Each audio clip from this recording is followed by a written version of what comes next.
Do you know somebody that's celebrating a birthday and would like a shout out on the program? Just have them get in touch with me, either by email or Facebook, and I'll make sure to mention them in the segment.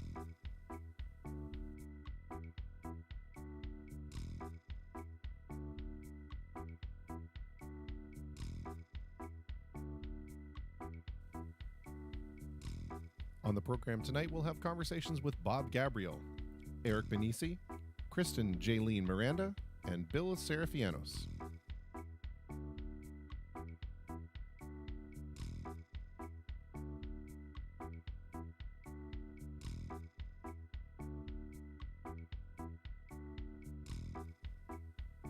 The Face to Facebook livecast will begin momentarily.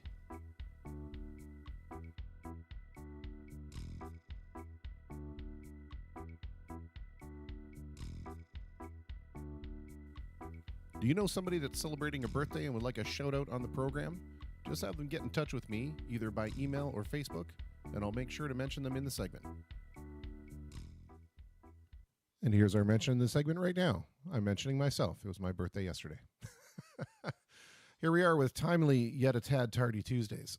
And what does that mean? Timely Tuesdays. I guess it can mean a number of different things, but we like being vague here. We like it. To me, it means everything in its own good time, meaning that don't crowd yourself with too much of a schedule. Allow yourself some time just to be yourself and discover those things about yourself that are important. And make time for the people that are important to you, and make time for your friends, and make time for projects. And what's that great bird song? To everything there is a season, and a time to every purpose under heaven. And so whatever your interpretation of that is, I'll leave that part up to you, but just take some time for it. Well, here we are. Let's see. I'm not sure if we've got anybody actually online right now, but hopefully we can get somebody to make a comment or two, and hopefully comments are working today. That would be lovely. I'd rather not have to completely sign out of everything at the beginning of every show and reestablish all those connections.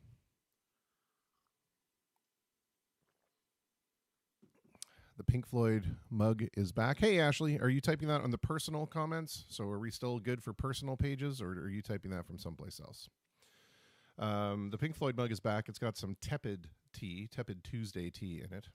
But this is a piece of wonderfulness I will share with you right now. This was brought to me, baked for me by my very own maternal antecedent. And it is what is known in Finnish circles as maustukakku, which roughly translates into Finnish spice cake. So it's like a cardamom kind of cake. It's my very favorite thing, and she made it for my birthday.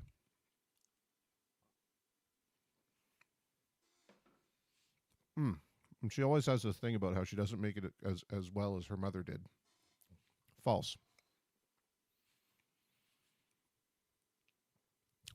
The maustukakku gene is alive and well.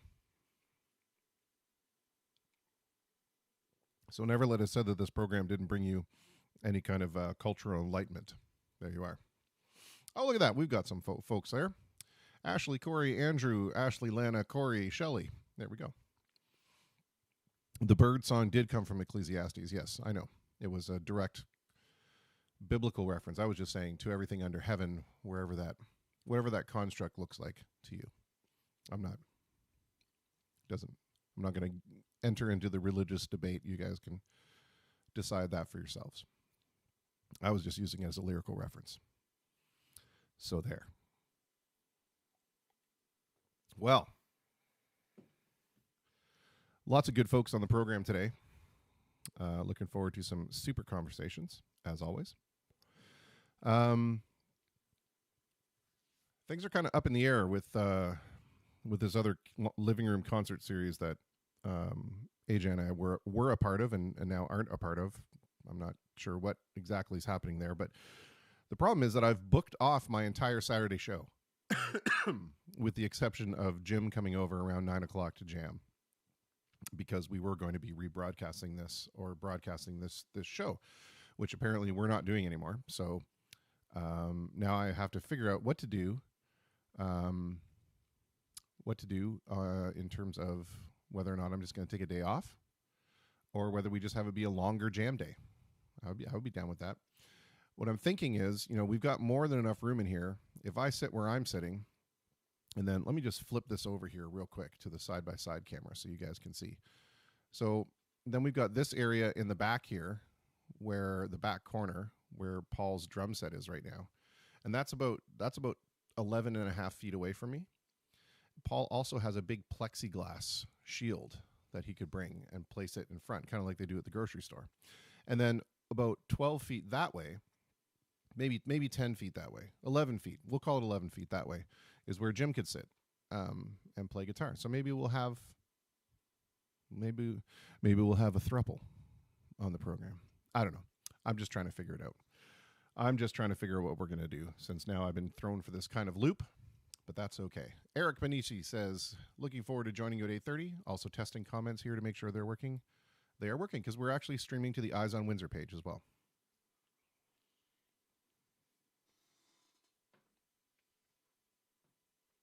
So to those of you watching on Eyes on Windsor, the way this works is, if you'd like to hear a song for whatever reason, make a request in the comment section. We'll see that pop up here, and I'll try to play it. That's how it works. And then we have conversations with other folks in between. And then we have stuff that's been submitted. Sorry, this spice cake is so good. We have stuff that's been submitted to me by folks out there. And we got a couple of new things tonight that we're going to be sharing with everyone. All right. Well, until I get a suggestion, I'm just going to start picking songs at random. Hi, Marie Johnston.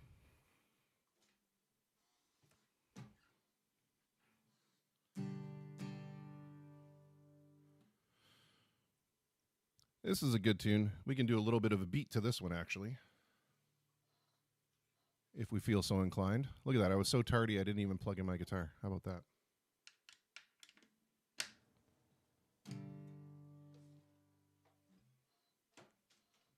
Now we're dropping picks. This is getting expensive.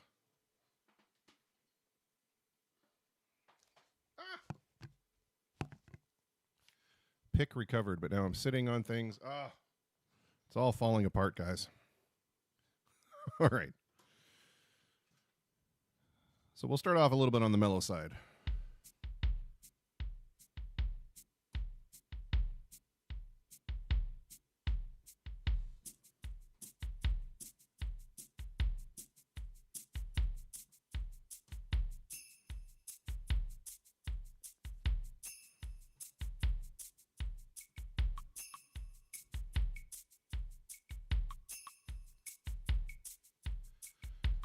Well, hello, everyone tuning in from all over the place. Look at that. We've got some YouTube folks. We got some different Facebook group folks.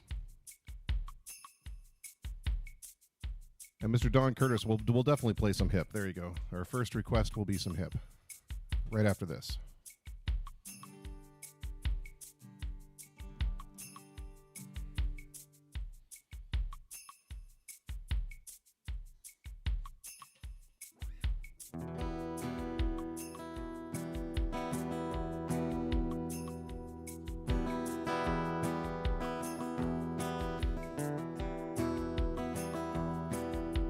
Here in Northeast Ohio, back in 1803, James and Danny Heaton found the ore that was lying in Yellow Creek. They built a blast furnace here along the shore, and they made the cannonballs that helped the Union win the war. Here in Youngstown, my sweet Jenny, I'm sinking down here, darling, in Youngstown. My dad had worked the furnaces, he kept it hotter than hell. I came home from Nam, worked my way to Scarford, a job that suited the devil as well. Taconite, coke, and limestone fed my children, made my pay. Them smokestacks are reaching like the arms of God into a beautiful sky of soot and clay. Here in Youngstown, here in Youngstown, my sweet Jenny, I'm sinking down here, darling, in Youngstown.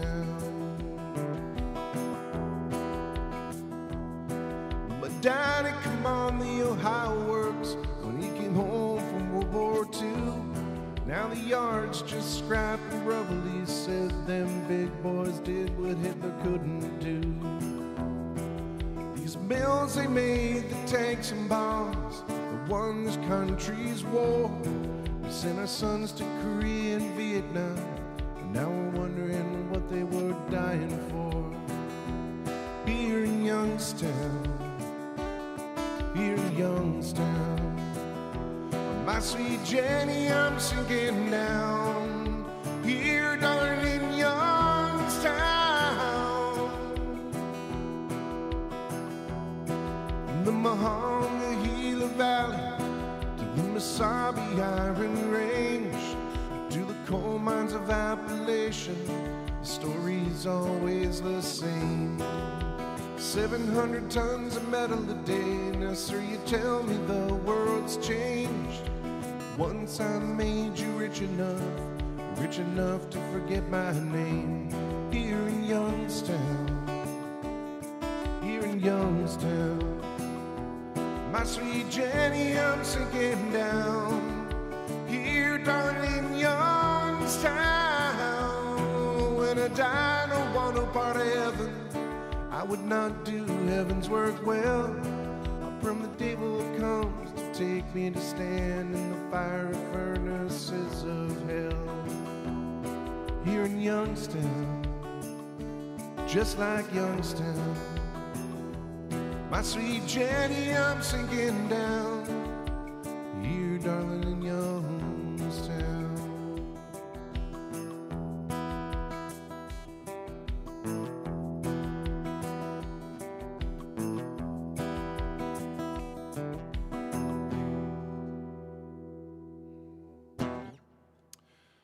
All right. Well, A Hard Rain Is Gonna Fall. Bob Dylan. Absolutely. That's like my favorite Bob Dylan tune.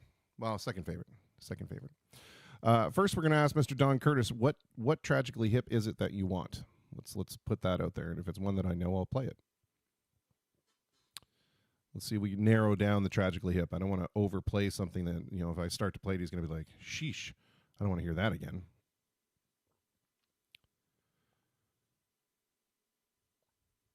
So, Hard Rain Gonna Fall. Well, we got some Australian stuff we can do, that's for sure. For our friend down under. Wheat Kings. Yeah, you got it, Don. Absolutely. Absolutely. That's going to have a nice soft beat to it. Let's do that one first.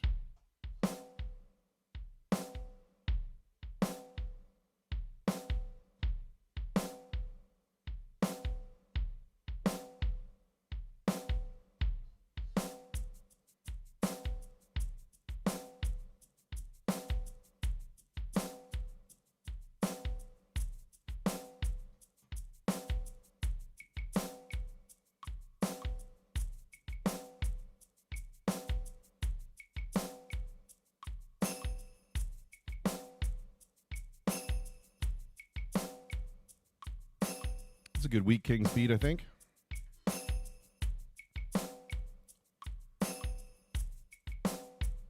All right. Now let's just look at those pesky words, because this is a song where the words flow together for me so badly.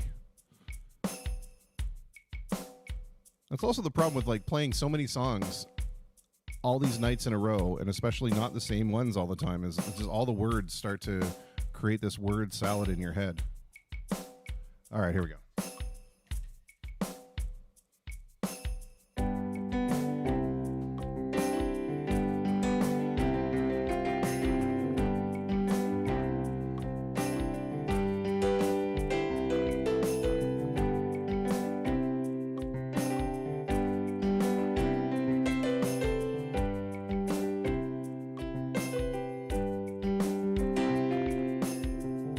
sundown in the Paris of the prairies, wheat canes of all the treasures buried, and all you hear are the rusty breezes pushing around the weather vane Jesus.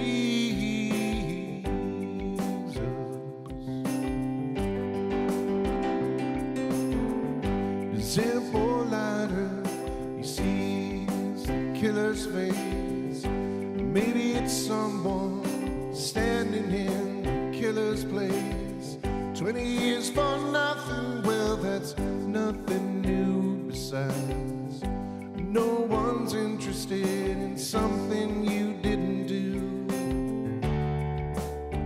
We kings and pretty things,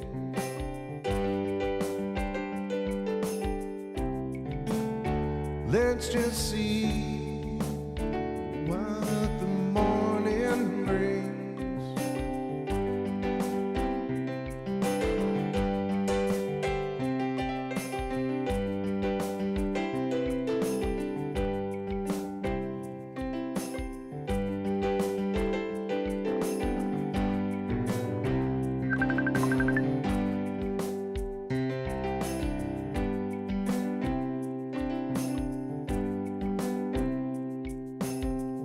So dreamy dreams when the high school is dead and stark. It's a museum and we're all locked up and after dark. The walls are lined all yellow, gray and sinister, hung with pictures of our parents' prime ministers. We kings and pretty things,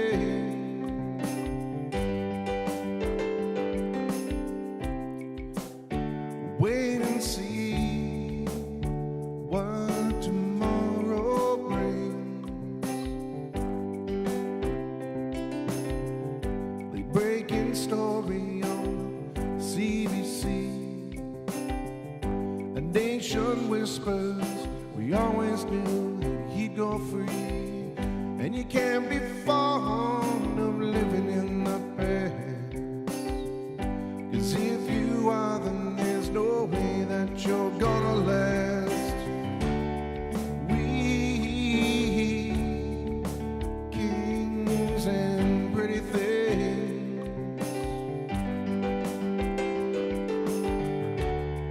let's just see what tomorrow brings. That's what tomorrow brings.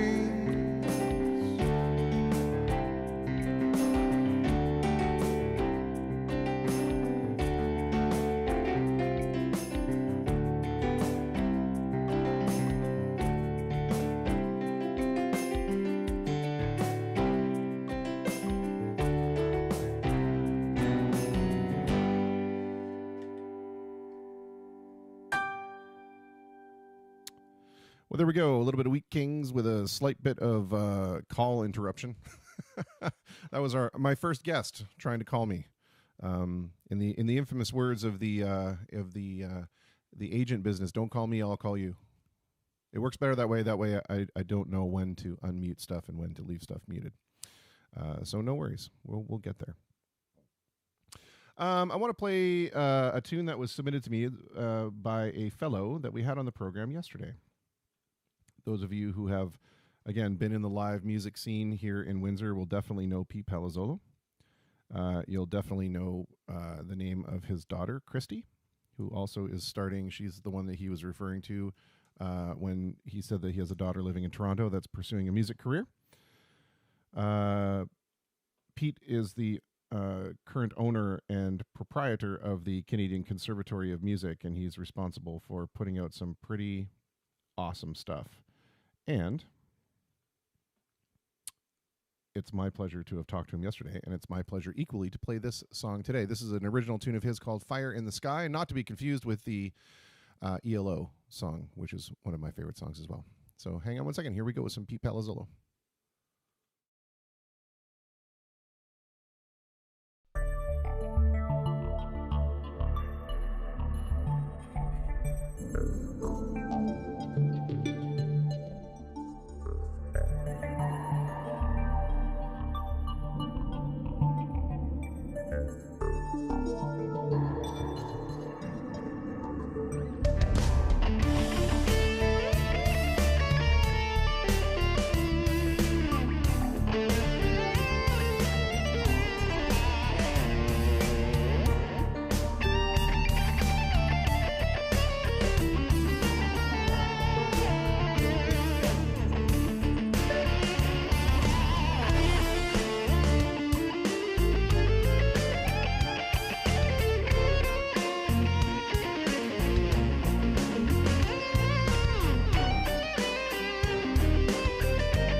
All right, so that was Pete Palazzolo with Fire in the Sky. That was original composition. And for those of you who couldn't see the text that was displaying on the bottom there, it's because apparently the security certificate for my web server has expired. So I'll have to be doing that in the background while I'm trying to do all these other things so that we can actually get the text of the people that are up here. So what we're going to do is bear with me for a few seconds. This is probably going to push things off by a couple minutes. I apologize, but I really want to be able to have the people's names who I'm talking to.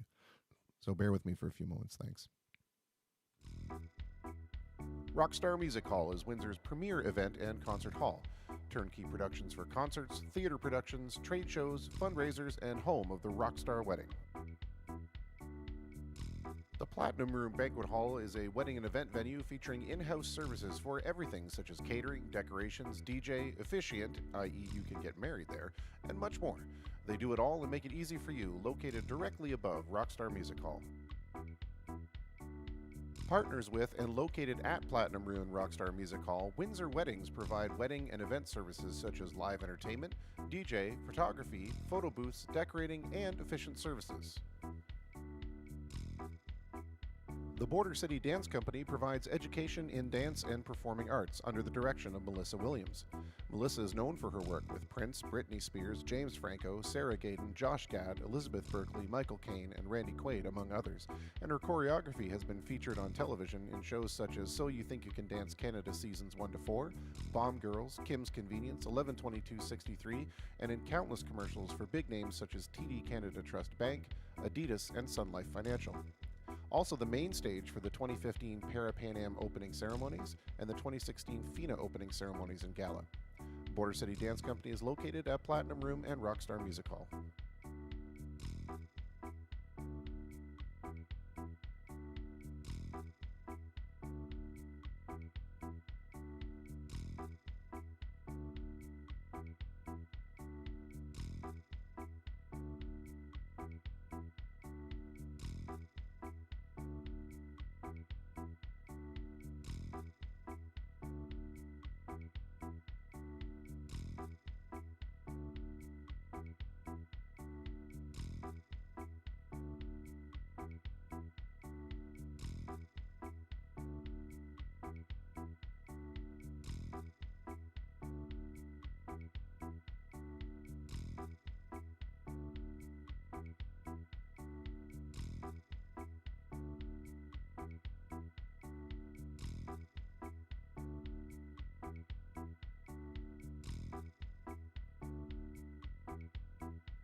Okay, I think perhaps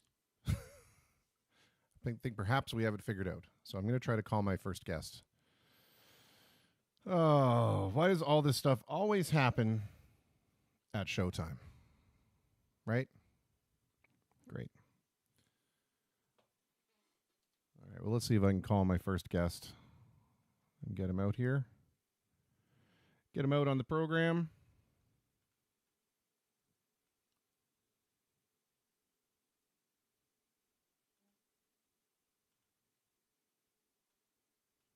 And I'm going to desperately try to update his text.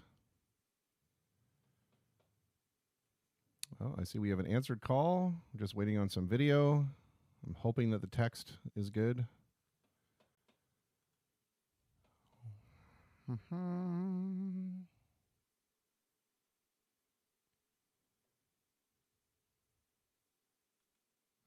Well, I've got an answered call here, but I don't have any video. So we'll try it again. We'll hang up and we'll try again. Alrighty.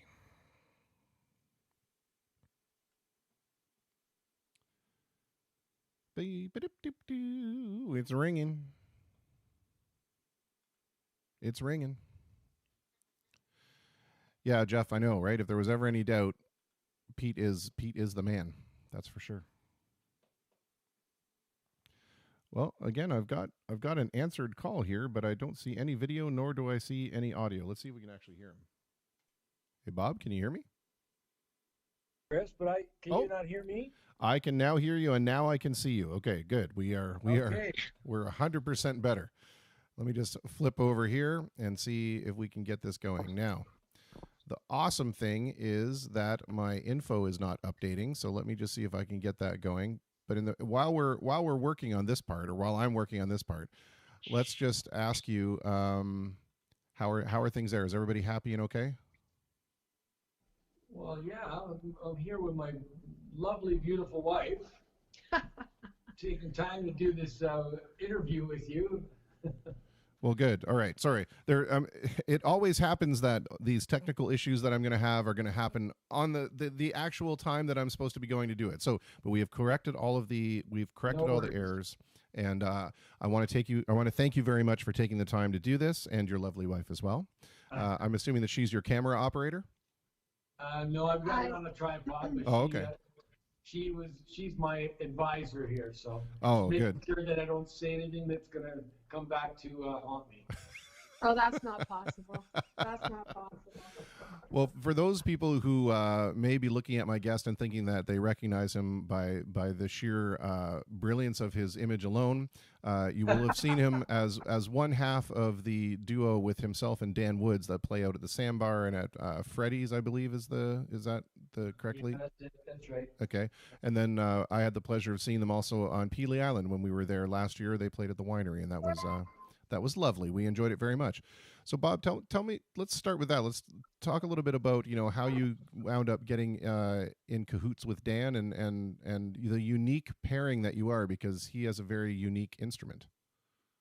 Yeah, well, oh God, that was I was doing a solo gig for a friend at his backyard, and they were guests, and he showed up, and coincidentally that week there was a friend request on Facebook from him to me, and which I accepted, but I didn't know him.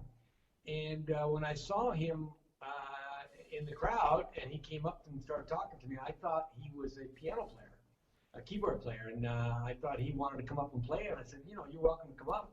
He goes, well, no, I play sax. And I went, oh, well, do you have your sax? And he said, yeah, I've got it in my trunk of the car. And I said, well, go get it. We'll play. And because it was just an informal backyard party for a friend of great, right on Lake Erie. And he said to me, well, let me hear you play first. And I went, yeah. Oh, wow. Yeah, exactly. And I went, oh, okay. Because he didn't know who I was. And so I got about halfway through the first song, and I seen him running towards the car, and he grabbed the sax. He's running back, and he's putting it all together, and we played that night for well over an hour together. I think it's funny that the guy who's at the gig is being asked to audition for somebody that wants to come up and play.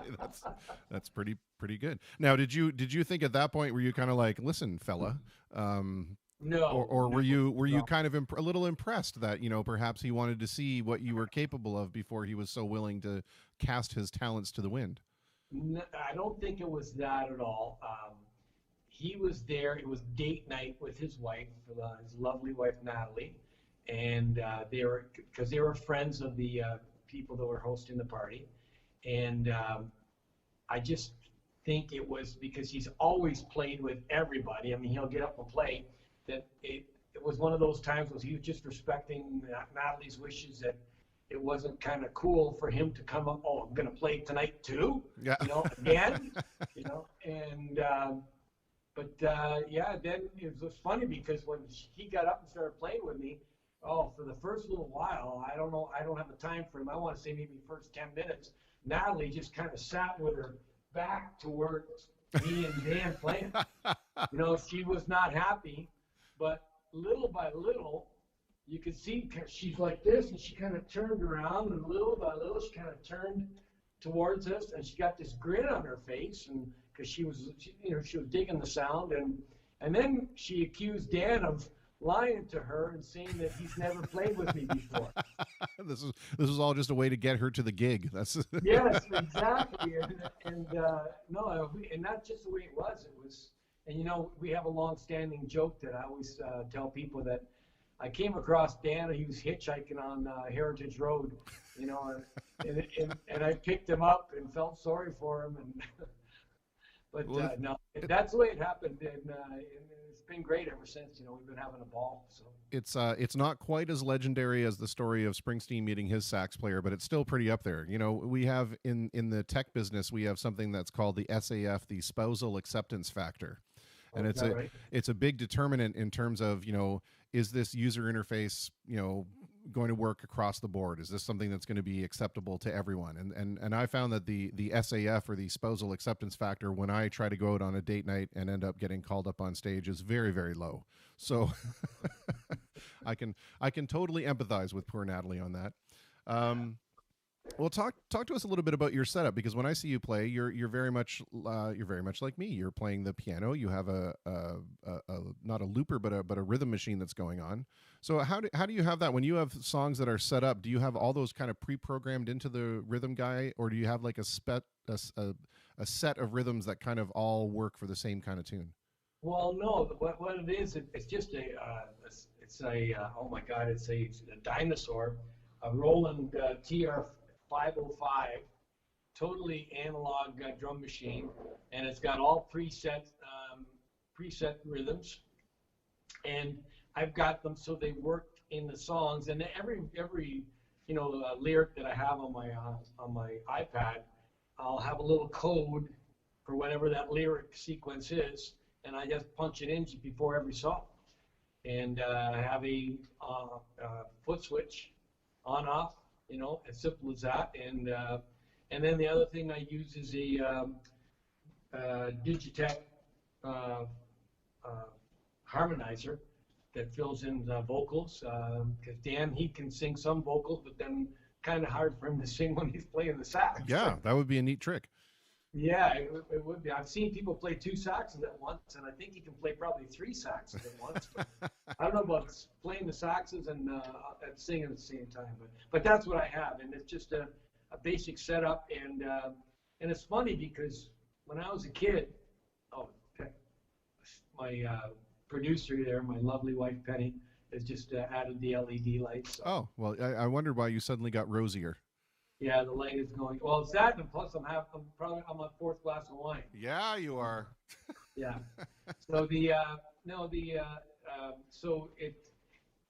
when I was a young kid, I just I dreamed of having a setup where I could just play it and not have to, you know, worry about everybody else, and which is kind of selfish because I mean I played in the band for so many years. Yeah. And I loved the guys and playing in that band, but you know, after a while, I mean, you know, as you get older, your ears start to suffer a little bit, and then you have, you know, personality conflicts and that kind of thing, and after a while, it's just a grind, right? So yeah. This doing the solo and then the duo thing is kind of a dream come true. So fantastic. When you're this is now my own personal curious question. When you're activating your harmonizer, is your harmonizer being activated via foot switch as well, or is that being activated by hand? Because every once in a while I see like your hand come up and hit something. Yeah, that's my hand hitting the harmonizer. It's actually, I think it's meant for guitar, and it's got foot switches on it, right? But if I had it down on my feet, I'd always be doing this, right? So I have it kind of to the left of my keyboard, and when I'm going to play it, I just hit, when I need it, I just hit it where it's appropriate. Right. And sometimes I forget about it, you know, and at the end of the song, I start thanking the crowd in 3-part harmony. And, I do that too. yeah, it's a little embarrassing, but hey, that's the beauty of live music. I mean, I see a lot of my peers that do tracks, and I applaud them if they can do it. Like, I've just never been a real techie.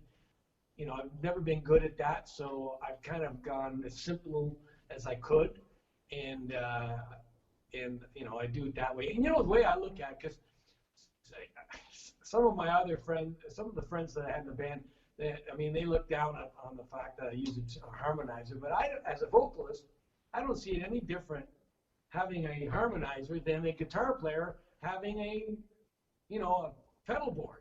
Yeah, for sure. Right. So it's to me, it's no different at all. And I might get crucified for that, but no, I think it's very much like Queen saying we don't use any synthesizers on our albums, but you sure do use a lot of heavily effect-laden guitars. Right. Yeah. Exactly. Yeah. And if this guy can use a delay pedal to make it sound like he's playing 3 guitars at the same time, why can't I use a harmonizer? Yeah. Exactly. Yeah. And I try to be tasteful with it. I don't like to have it on all the time, but and sometimes when I play a song without it, it is refreshing to just hear little piano and voice and no drums, no harmonizer, no effects. Yeah. You know how that goes. Yeah, for sure. I want to ask you a little bit about. I noticed that you're wearing the hoodie from Gabriele, which is the home furnishing store in Leamington, and I don't know why. I wore that to work today, and I came home from work, had a glass of wine with my wife, and I sat down. I didn't change. That's why it's on. That's okay. We're allowed to advertise it. It's great. I want to ask you a little bit, like, how has the current kind of social situation? What's that done for the retail front of the store? Well, it's closed. It's just we're shut down, and we do a little bit of work as far as the flooring end of it for commercial, but certain parameters have to be there, like where there's nobody there working. It's got to be a vacant building, or limited to 3 to 4 guys, from other trades. It's tough. It's tough going. Our appliance area is deemed essential services. I mean, if somebody's fridge or freezer goes down, we got to be able to service those people. Sure. But the furniture, nothing at all. And I go into work every day because I have a lot to do with quotes and all that kind of stuff. Sure. At my desk, and but we're spread. I mean, we have 100,000 square feet. So sorry, that was a shameless plug. It's fine. But we, so we're spread out as far as office space. Nobody's, yeah, or anything like that. So. Well, the interesting thing that I've always wondered about, because especially in the home furnishings trade, you see that all these folks, like, and I'll mention names of competitors, not because I'm trying to offset your blatant plug there, but let's No. no, but let's say like a Tepperman's or a Leon's or something like that. They're these massive showrooms, like you said, 100,000 square feet or so, Right. and the overhead to operate on a daily basis on a normal daily basis where you have that much foot traffic come in must be difficult enough. And now, I can't imagine what it's like for you guys having to support that overhead while you can't actually sell the goods from in there. Exactly. Yeah. It's a tough go. I mean, kudos to my aunt and uncle and 2 cousins that are running the place. I mean, they're hanging in there and getting ready for sales and all kinds of stuff like that. But it's got to be tough. I mean, there's a lot of overhead there, and there's a lot of expenses that everything that you hear that's, well, they're getting subsidies for this and stuff. It's not really that cut and dry. Yeah. So I feel bad for. I mean, I'm lucky because I'm still working, but I mean, we have a staff, I think, of almost 50 people, and the majority of them are, on furlough, It's got to be tough. Yeah, for sure. Especially in something like that where, a lot of what you are making is based on commission, right? So the volume of which you sell kind of determines what makes up the bulk of your paycheck. And if you're not currently selling anything, yeah, it's going to be a little tight. Yeah, exactly. Has there been any discussion in terms of being able to offer things on a delivery basis, for example? So if somebody wants something that's like, say, they need an ottoman or a love seat or something because they suddenly have gotten in this stir crazy cabin fever, Bob Vila reorganize our lives kind of thing. Is that something that they would be able to call ahead and be able to do like a curbside pickup, or is it just kind of verboten on anything? Curbside delivery, threshold delivery only, because it's the safety of our drivers and delivery people too. They'll deliver it to the spot, and unfortunately people have to take care of it themselves. And now there's certain situations. If the house is vacant, people aren't there, and we have instructions of where it has to go. Sometimes that can fall in place as long as, again, all precautions are taken.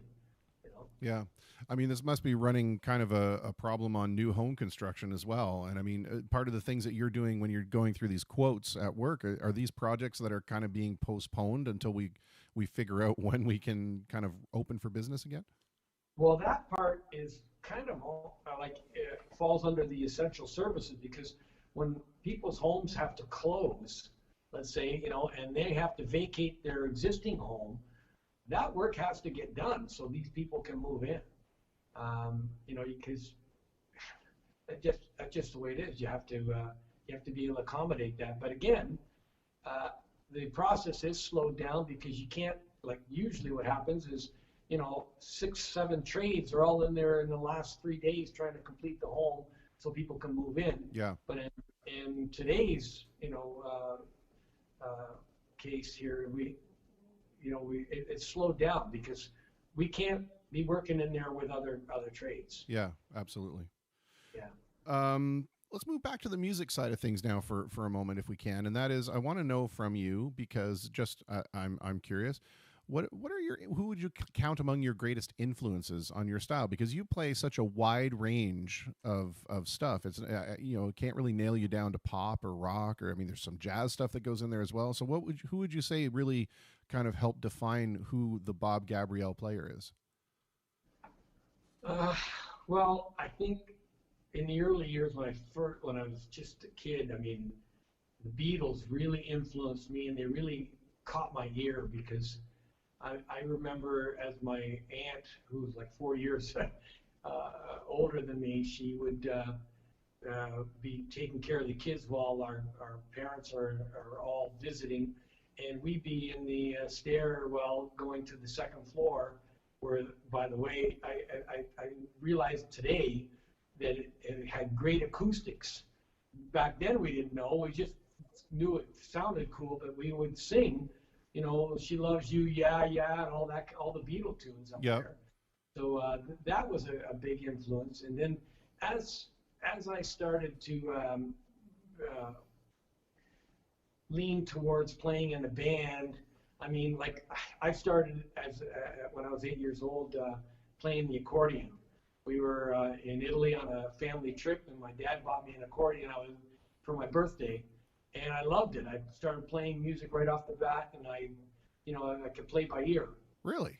But as I started to get older, like when I started to turn 10, 11, 12, the accordion wasn't the coolest instrument back then. Not when you had, It's still not now, Bob. That has not gone away. No, there's some cool tunes. There's some groups that play some Zydeco music, and there's some places to play it. And but it's still not the coolest. But so, anyways, at that time, I started to gravitate toward the influences were like Deep Purple, and when you heard that D3 and that, those the Leslie's kicking in, and I just wanted to play that in the worst way. So I started to lean toward the organ, and then I self-taught myself on the piano, and and the rest is history. Yeah, that's I can. It's neat because I can see you. I can see the excitement still in you when you're talking about it. When you as soon as you said, "Oh," and then I started talking about the Deep Purple, you got all this like jump in your step. It was pretty cool. Oh, I gotta say. Deep Purple, Santana. My God, we would sit. This was before we could, work with digital music. And I mean, here we were sitting with a little cassette recorder, recording the song off of a stereo, so we could play it back and forth, so we could learn it. Yes. Because we were like 12, 13 years old, eh? And yeah, that was it was a lot of fun back then. I want to ask you, and this can reference at any point in your musical career, whether you were with the band, whether you were with Dan, or whether you did a solo thing. We don't have to get into specifics or name names, but what were the two gigs that affected you most? The one that was the worst gig that if you ever had to do it again, you probably would have just burned the piano, and the second one, what was the gig that ended up turning out the best? Wow. Well, I think the first gig that ever affected me, because it was our very first gig we were in a 4-piece band. I think we were 14 at the time, and we were doing stuff like,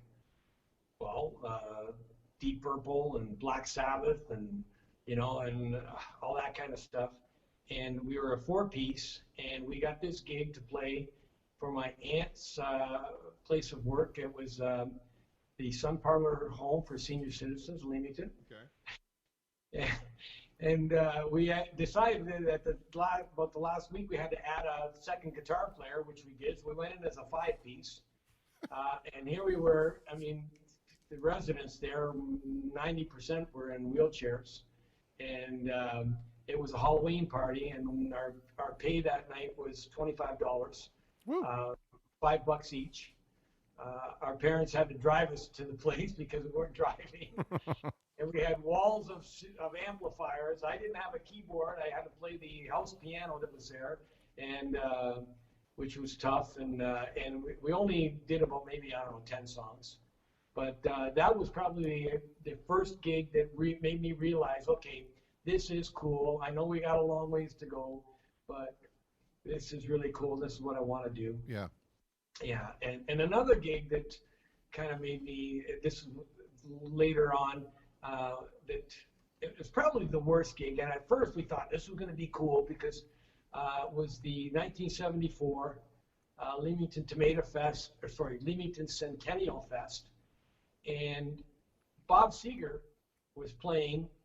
This was before the Silver Bullet Band. This was with Bob Seger. Wow. Was playing at the Leamington Arena. From supposed to be like 7:30 to 11, and we were playing after him from midnight till 4 in the morning. Wait a second. Are you about to? Did you just tell me that Bob Seger opened for you? Yeah. I never looked at it that way, but yeah, we played after Bob Seger, but in all respect to him. I mean, he was a great entertainer. I remember sitting there enjoying it. At the time, Penny was my girlfriend, or my first date, actually. I had just broken up with another girl, and she was my first date that night, first date with her. But here we were watching Bob Seger, and they were doing a lot of the Silver Bullet Band stuff. They were trying stuff out, because Yep. And they did, the old stuff like Get Out of Denver and Traveling Man, all that kind of thing. But it wasn't full. Like there was maybe 70, 80 people there, and they were done at 11, and then all those 70, 80 people left. So here we were playing in the old Leamington Arena, 5-piece band, big PA system, wall of sound, Zero. Nobody. We had our roadie, Bruno, at the time was in the crowd, but there was nobody there. And we played till 3 or 4 o'clock in the morning, and even just kept playing because, hey, we were contracted to play. Yeah. And then at the end, back then, there was no Tim Hortons. There was no late night McDonald's. Yeah. So at the end of the game, we packed up our gear and then we drove to the 401 service center for some coffee and. Yeah. Oh, that's fantastic. But I suggest, we talked a couple of times on this program about changing the narrative, right? And Right. so I'm going to heartily suggest that you take the tack now of telling people that Bob Seger opened for you in 1974. I will do that. Yeah, I was going to say, I always used to think, yeah, well, we kind of opened for Bob Seger, but we played after him. Yeah. But I never looked at it that way. That's- Chris, thank you very much for realigning that whole narrative there. I Yeah. like that. Yeah, now you can start advertising that, right? You could be like Bob Gabriele Bob and Seger Dan opened Wolves. up for Yeah. us. Exactly. 74. Oh my goodness! I want to turn this a little bit on a personal level, nothing too deeply personal, but just right now some folks are having a little bit of a difficult time trying to figure out how to stay kind of focused mentally or spiritually or emotionally, and we suddenly find ourselves with all this time on our hands. And what besides what you're doing at work, what do you folks do to kind of while away the hours, and do you have any suggestions for people that might be struggling a little bit trying to find a way to fill the time? Well, we do. I have to say that in the last 4 or 5 weeks, I probably haven't drank near as much as I would normally have. And I have my homemade wine, so like we have a glass or two of wine every night, and we try to spend a little time in the hot tub and watch movies, Netflix, like everybody else. It's a grind. I mean, but it's something you have to work at. You can't just sit in front of the tube all the time. Sure. Yeah. Well, let's take this kind of approach with it then. From the life of normalcy that we all had about 8 weeks ago, what's the thing that you miss the most? Looking forward to a gig, to be honest with you, because there's lots of home time, and we have, my daughter comes home, and my grandkids showed up the other night when we visited distantly for a little bit, but like. I get the notices on my calendar. Oh yeah, Peely Island Winery, Peely Island coming up. Gone. Gigs for in Freddy's coming up, but that's going to be gone. I mean, I know that. Well, not just because it's playing, but the extra money too that you get to make. For sure. But yeah, I think that's probably one of the things. And then also getting together with family, like on Sundays, after playing on Saturday night, a lot of times my son who lives in Ruthven and brings kids over, and just being able to hug them. And the other night they showed up for a half an hour visit, but they're so programmed into the social distancing that they didn't want to come near us, right? Yeah. So you just that's something that you miss. You just want that hug, that. And being Italian, I'm a hug type of guy. Yeah. You just shake hands. You look the person in the eye and you shake hands and you show respect. And right now it's like, oh my God, you have to stay 6-8 feet away, and it's. That's probably what I miss, the human contact. For sure. I mean, I went through this just yesterday. The entirety of my family did like a drive-by birthday greeting where they all got out. My little nieces and nephews are there, and I can't go hug you, and I can't even shake my brother's hand or go hug my mom. It's tough for sure. Yeah, but it'll be in front of us where, the better times are going to be in front of us, and we'll get through this. Oh yeah, absolutely. You gotta stay the course. Yeah.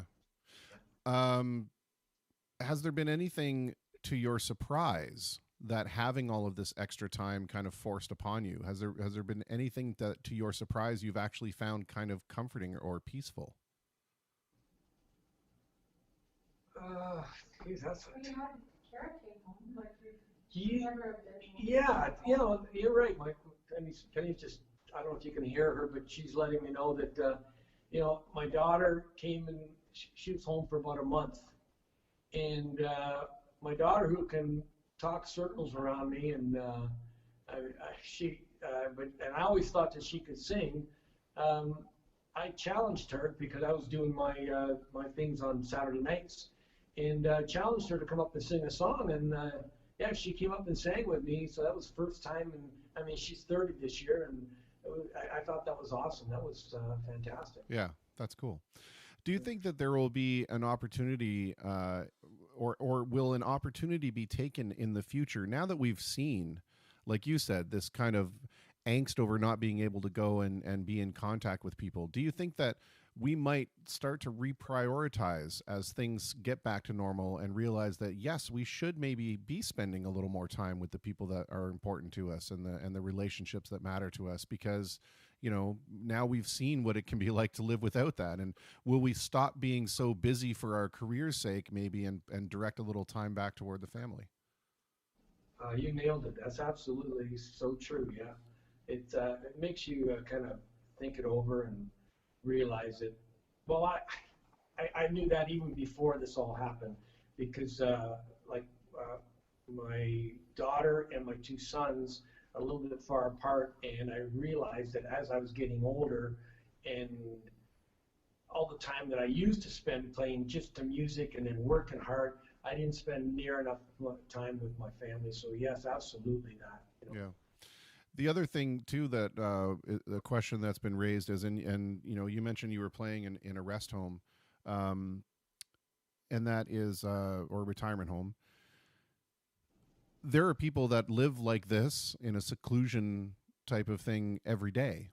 And I wonder if that will make a lot of us kind of rethink the infrequency with which we reach out to these folks that basically live in a permanent isolation every day. And we're really seeing the world through their eyes and how difficult it can be just to get through a day. Oh no, you're absolutely right, Chris. There's more that we can do, not just during this COVID thing, but even when it's all over and the vaccines, we have to keep that in mind, that those people really need to be part of society where we include them in things that we do in our everyday life. Yeah, for sure. Um, excuse me. It's not COVID, I promise. I want to first. I want to thank you very much for being willing to be part of the conversation and bearing with my technical difficulties there. It has been a supreme joy of mine to watch both you and Dan the few times that I've been able to. I have nothing but the utmost respect for you as a musician and as a person, and I've also said this to a couple of other folks on the program, that you can tell a lot about a person's character by the way that other people speak about them. And in your case and a few of the others that I've had on, I've never heard anybody say a bad word about them. So that must speak a lot to your character. Well, I appreciate that. Thank you, Chris. I want to ask you kind of the final question, which is, it's more of an opinion piece than anything else. We're not asking anybody to invent any rules or become an overlord or anything. But, we have all heard the things that we're supposed to be doing with, keeping away from each other, keeping indoors. But what during this time specifically do you think people should or shouldn't be doing? And if we are doing something, could we be doing it better? I think that people should respect other people's wishes, not just their own. Like, some people choose to wear masks. I mean, I have to kind of make that decision when I'm seeing people, that if I see that they want me to wear a mask, I will do that. Gloves if I have to. And some people don't want to. Like, I've gone into places they don't care about it, right? But I think you have to respect people's space, and whatever you just can't push what your views and your beliefs are onto these people. Everybody's got a right to feel, anxiety or fear or whatever, but you just can't fault them for that, because Sure. this thing is serious, So I think you just have to be aware of what people's feelings are and acknowledge them and respect that. Very well said. I can't think of a better way to end it. That was wonderful. Bob, I want to thank you again, and your lovely assistant / lighting grip / camera resetter and vocal dialogue prompt coach. Yeah. Yes, both of you. Thank you so much. And I want to wish you well and be safe and all that stuff. And by the way, hang on one second. I got to switch hats. Uh-oh. For a second because it's Cinco de Mayo, so hasta la vista. Thank you very much for having me. Si, senor. Be well. All right, we'll talk later, Bob. Thank you. All right, take care. Love you, Chris. You too, my friend. Take Cheers. care. Well, there we had a lovely sombrero to Mr. Bobby G. That's what I'm going to call him now. Whenever he's wearing the fedora, I want to give him a jazz name, right? So his jazz name's going to be Mr. Bobby G. That's what it's going to be. All right, I'm going to. I have him off the live stream now, so I'm going to disconnect. I hope he doesn't think that's rude, but I'm doing it anyway. So there we go. All right. So many great things in the comments, but we had a request that I want to address. This is a special request from Maria, who I know from Radio Chaos.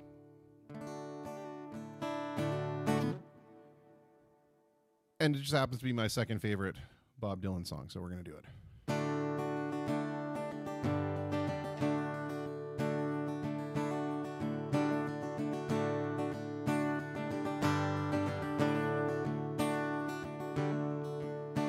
Oh, where have you been, my blue-eyed son?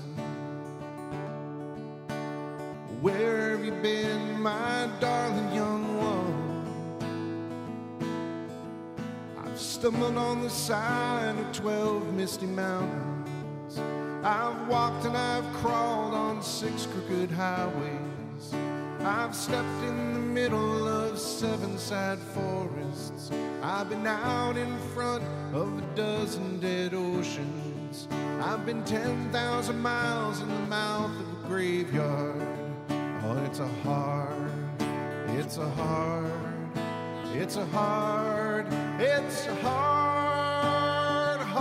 rains are gonna fall.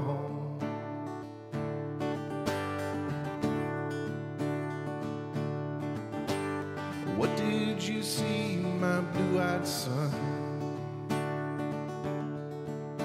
And what did you see, my darling young one? I saw a newborn baby with wild wolves around it. I saw a highway of diamonds with nobody on it. I saw a black branch with blood that kept dripping. I saw a room full of men with their hammers bleeding. And I saw a white ladder all covered with water. I saw 10,000 talkers whose tongues were all broken. I saw guns and sharp swords in the hands of young children. And it's a hard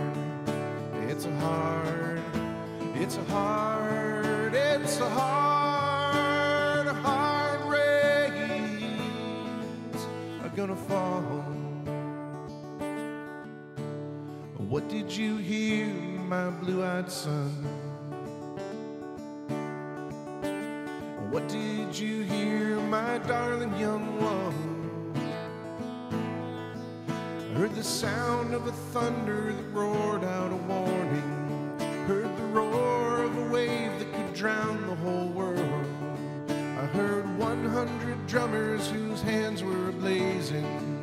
I heard 10,000 whispering and nobody listening. I heard one person starve, I heard many people laughing. I heard the song of a poet who died in the gutter. I heard the sound of a clown who cried in the alley. And it's a hard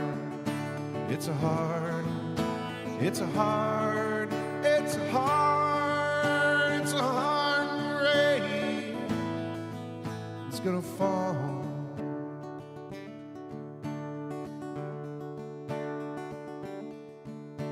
And who did you meet, blue-eyed son. And who did you meet, my darling young one? I met a young child beside a dead pony. I met a white man who walked a black dog. I met a young woman whose body was burning. I met a young girl and she gave me a rainbow. I met one man who was wounded in love. I met another man who was wounded in hatred. And it's a hard race. It's a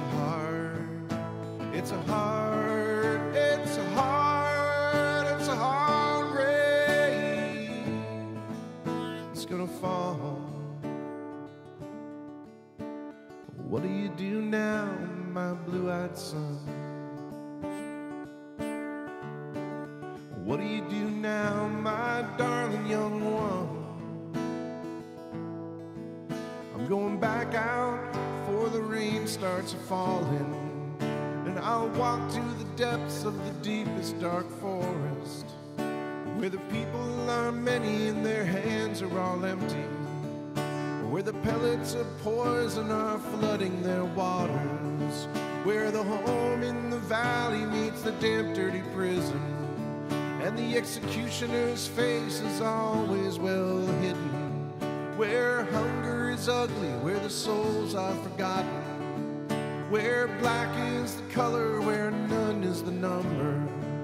And I'll tell it and speak it and think it and breathe it and reflect from the mountain so all souls can see it. Then I'll stand on the ocean until I start sinking.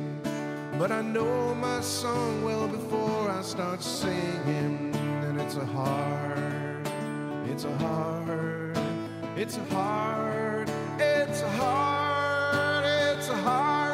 race. It's gonna fall.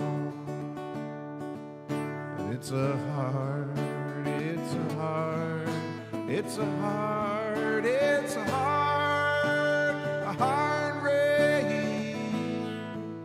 It's gonna fall.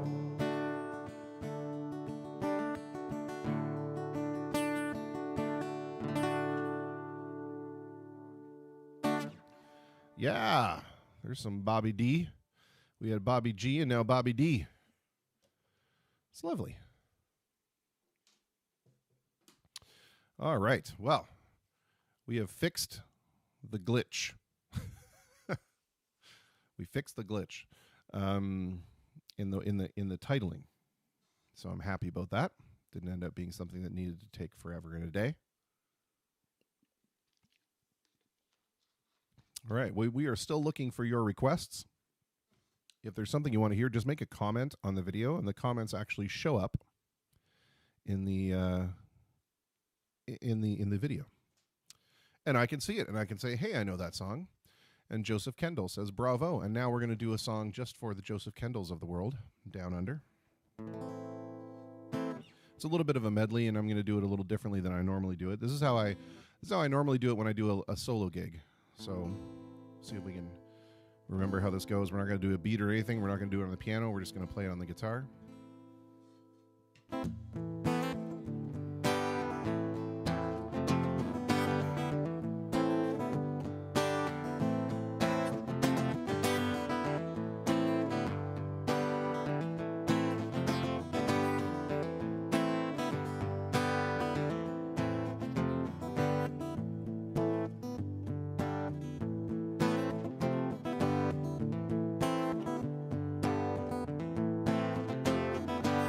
Traveling in a fried out combi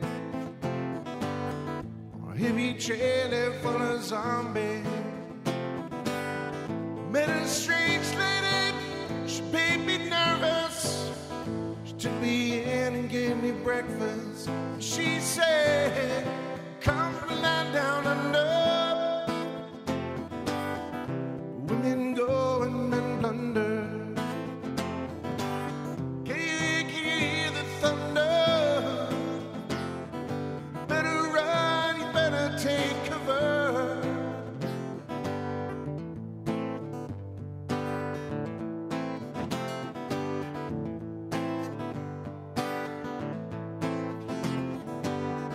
buying bread from a man in Brussels.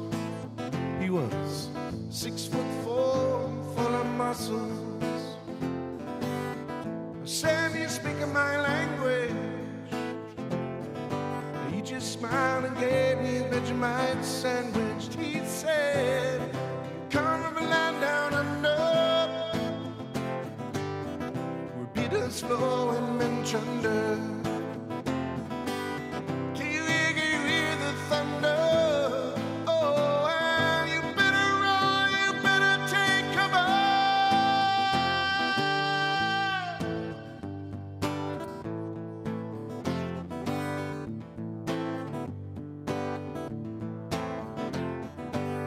Lying in a den in Bombay, slack job, not much to say. A sensitive man, he tried to tempt me, because I come from a land of plenty. And he said, "Come from a land down under, where women go and men plunder. Can you hear the thunder? Oh, and you better run, you better take cover."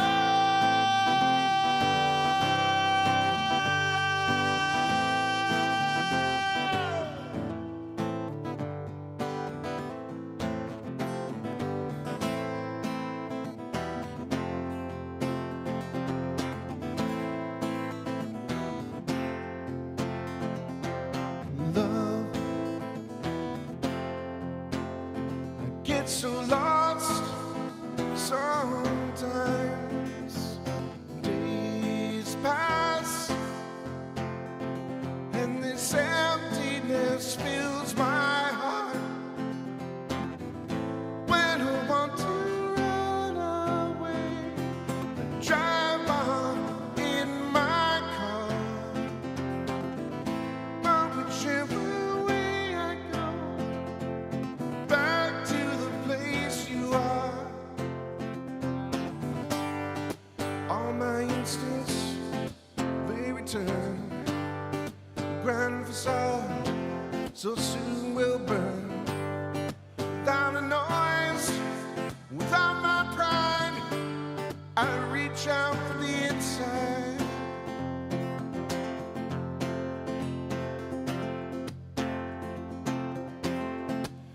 In your eyes, like the heat in your eyes, I am complete in your eyes.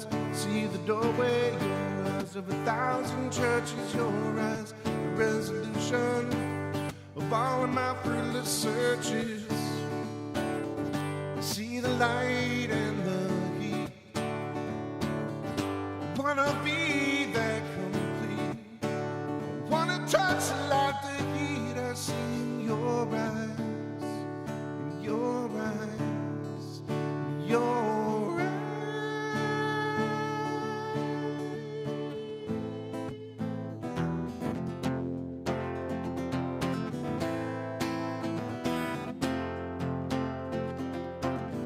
Love, I don't like to see so much pain, so much wasted, and this moment keeps slipping away. Get so tired, working so hard for our survival. Look to the time with you to keep me awake and alive.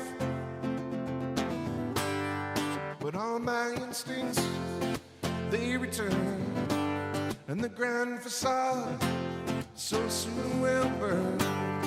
Without a noise, without my pride, I reach out for the inside. Oh, oh, oh, oh. In your eyes, like the heat in your eyes, I am complete in your eyes. See the doorway of 1,000 churches, resolution of all of my fruitless searches. Oh, I see the light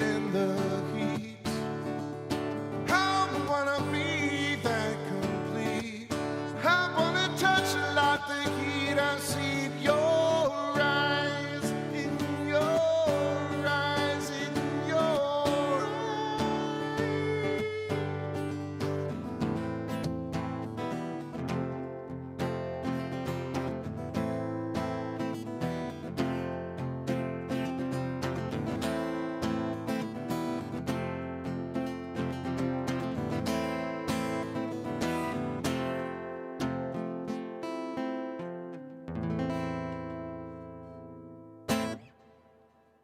All right, there you go. It's a little bit of a twofer for you there. Lukas Seppala. Yes, he likes the Finnish hoodie. Well, the Finland hoodie, of course. With a last name like that, I expect you would. Kiitos. If you speak it. Finnish, the language, I mean. Joseph Kendall says, man, you should give us a recording of this rendition from the live stream. Sure, I can chop that out. Send it to you. What would be cool is if I take that and then you guys record yourselves in a group singing the chorus and then send it back and we can play it on the show. I think that'd be pretty cool. Wah, wah, wah. Denny Baster says, wash hands. I'm not sure what that means. But I agree. You should be washing your hands. Let's see. Denny also wanted to hear House of the Rising Sun. Sure, I could do that, but we're going to do it.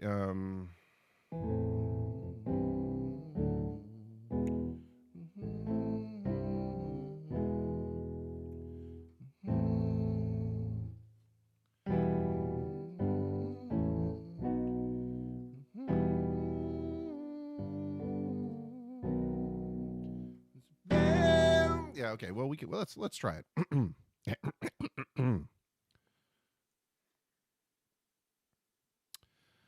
Let's try it and see how it goes. Solo piano rendition.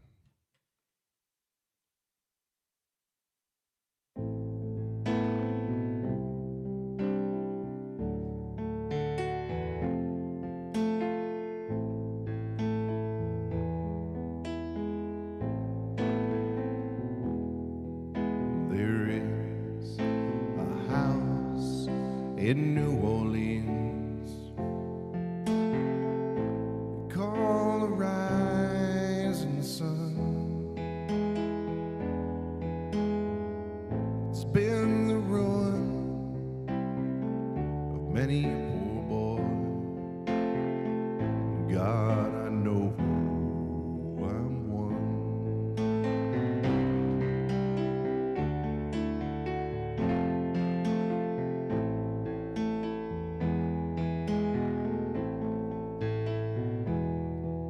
My mother was a tailor. She sewed my new blue jeans. My father was a gambling man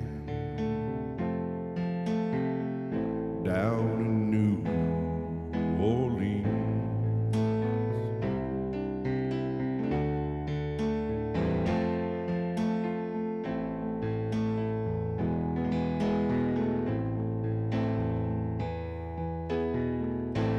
Only thing gambling needs is a suitcase and a trunk.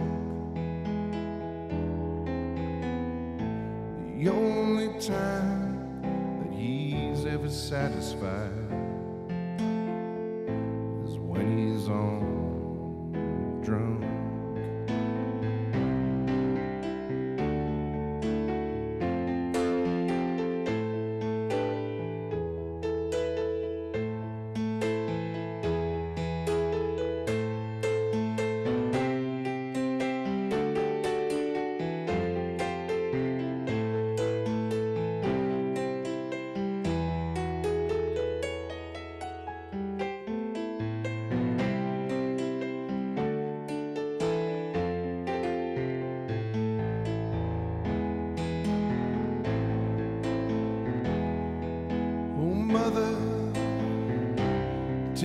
children not to do what I have done. Spend your lives in sin and misery in the house of the rising sun.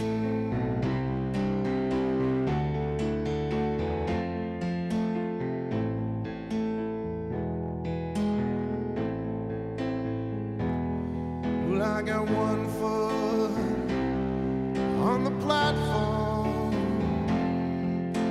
the other foot is on the train. I'm going back to New Orleans, where that ball and chain.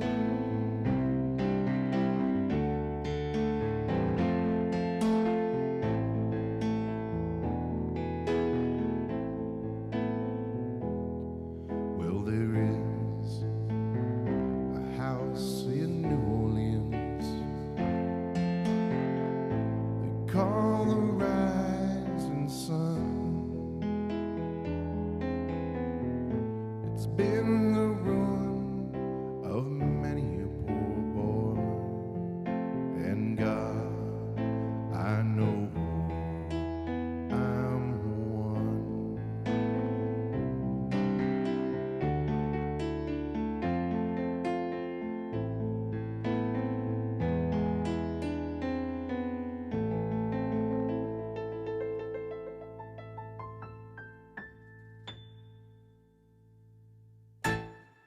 The finata at the end, signaling the end of the performance. Well, thank you, Mr. John French. I appreciate that. If there's anything else you'd like to hear, please make a request. But right now, we are going to try and flip over to our very next guest. I guess it is sort of a call. Wouldn't it be cool if one day we actually had a switchboard and people were just like live calling in because they just couldn't contain themselves because the conversations were so great? They absolutely just had to be a part of it. Hey, Sandra Torelli. I think that would be pretty cool. I just don't know that we have enough reach out there right now to get a whole bunch of live callers. Maybe we'll do that. Maybe that's what Saturday will be. Maybe Saturday will be a live call-in show for like everybody that can't normally participate or get scheduled ahead of time. We'll just take it as it comes. That's awesome. All right, let me see if I can get our next post. Yes, my Twitch friend, we are seeing your comments. Request, Stone Sour Wicked Game. I only know the Chris Isaac version of Wicked Game, but I can do that with a whole bunch of looping awesomeness. We can totally do that. If that one is acceptable to you. I don't know who Stone Sour is, so I apologize for that. All right, let's try this again. My messenger was being goofy. Let's see. Oh, this looks much more promising.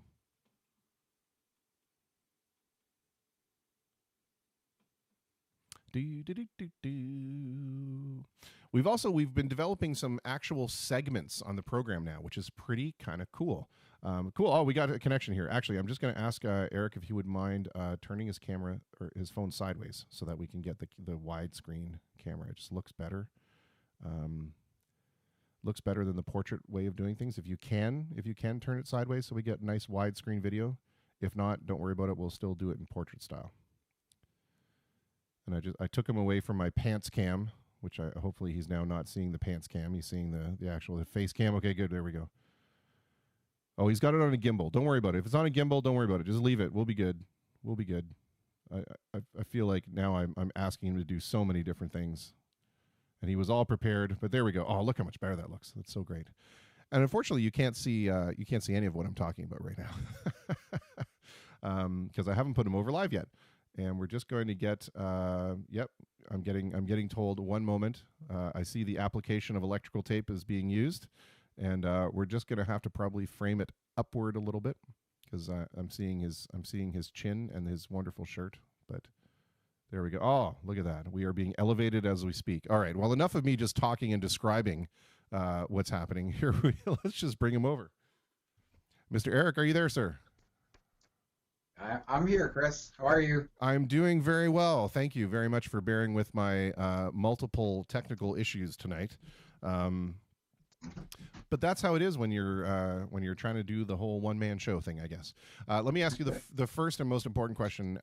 Everybody there okay and happy and healthy? Yes, for sure. Okay, good. Awesome. We're all doing good. That is the most important question I want to ask everybody. But the second most important question I want to ask you is, tell us a little bit, for those of us who are not in the know, tell us a little bit about Eyes on Windsor. What is that project about? Okay, well, what Eyes on Windsor is it's a website, and we're on social media, and we cover basically fun things to do in Windsor, Essex. What we cover a lot of is theater and plays, concerts, and musical acts, and the art scene, like fine arts and that. That's three of the main things we like to cover, but we're also at festivals and community events and stuff like that. Basically, anything that's fun, we try to cover as much of it as we can, and we share all the events that are going on through our website and social media. And we go out to some of the events. Obviously, there's so many of them, we can't cover all of them, and we'll shoot photos and then do a review article after. And we also do some preview articles as well, as to let people know about upcoming concerts or plays and stuff like that. And that's what Eyes on Windsor is now. But it started out actually 20 years ago. In 1999, it was I was in the university. I was in a computer science course at the University of Windsor, and our project for the semester was creating a website. So I kind of, for some reason, I enjoyed doing that. And after I figured out, what can I do? What kind of a website can I make? And I decided to do a restaurant directory and restaurant reviews. So that was back in 1999, and I had this big idea that all the restaurants are going to come on board, and I was going to make all kinds of money and have lots of fun doing this. And so I started going out to restaurants and saying, hey, do you want to be on our website? And people were looking at me like, what's the internet? What do we need to do that for? Yeah, why? No yeah. Thanks. Yeah, and then basically all I did was I went out to a restaurant or two a month and wrote a review and sent an email newsletter out. And it did pretty well. People liked that. And a few years later, all the restaurants and everybody was starting to get online, which was really cool. But around that time, around 2003 or so, I also worked full-time at the Chrysler plant. So I started there in 2000, and around 2003, I was laid off for a while, and they started a new shift up at the Brampton plant. So we moved up there, and I lived up there for 3 years, and I kind of let Eyes on Windsor sit there. But people were still asking me about where's a good place to eat, or I'd get emails of people mad because there was restaurants listed on there that had closed down, or new ones that opened that weren't on there yet. Right. So anyways, around 2008, around 2008, we moved back to Windsor, and I decided, okay, I'm gonna start Eyes on Windsor back up again, but it was mainly on Facebook as a Facebook page. And I kind of switched it over to Fun Things to Do because there was already, Windsor Eats was taking off, and they were doing a great job. They're still doing an awesome job with the restaurants and the culinary scene. So I said, okay, I'm going to switch it up to Fun Things to Do. And we started covering festivals and stuff like that. And I was running around with my cell phone taking pictures of everything that's going on. And then one day, someone asked me to come out to a press conference. I think it was Blue Sus Windsor. I'm not sure. I think it was. But all I remember is I was there. And back then, not everybody was using cell phones for pictures like they are now. It was kind of newer. Yeah. And I was sitting there, and everybody from the bigger media had their big video cameras, big photography cameras, and I was sitting there with this little cell phone. I was looking around. I felt like a big dummy, right? So I went out and bought a camera, and everything just started snowballing from there. Yeah. And how long? So now it's fun. How long did it take for you to move into where you decided that print was required as well as just the website? We're actually just strictly online. We don't Oh, do print. okay, perfect. Yeah, Because the other never, question never been print. I was gonna ask you was, we've seen that right now all of the local community papers have just been completely decimated, right? They all just announced that they are closing down. Do you think that that's certainly going to help drive people more toward the online directory like you're kind of doing, or the online coverage like you're doing, or will we see these kind of community papers kind of gradually move over into the online environment?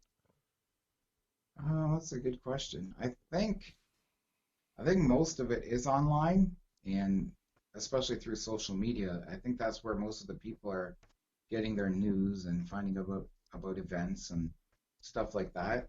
Um, my parents still get the paper delivered, but I really don't think there's too many people out there that are actually getting a hard copy of a newspaper anymore. But there's some good local magazines and stuff around town, so they're doing a great job.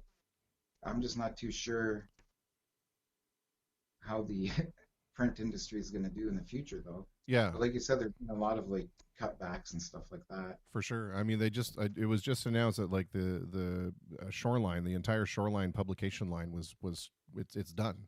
Like there will be no more Yeah, print. It's yeah, that's it's too weird. bad because they did a great job too, right? Yeah, but I think, absolutely they did, but we're moving into that kind of new uncharted area where everything is on, like you said, everything's done on a phone or an iPad now, right? Or on the computer. And it's, Yeah, you're allowed to save yourself so much overhead because there is no print runs or, paper or ink or plates or negatives or whatever that you have to shoot and develop or distribution. Your distribution is I publish it and it goes.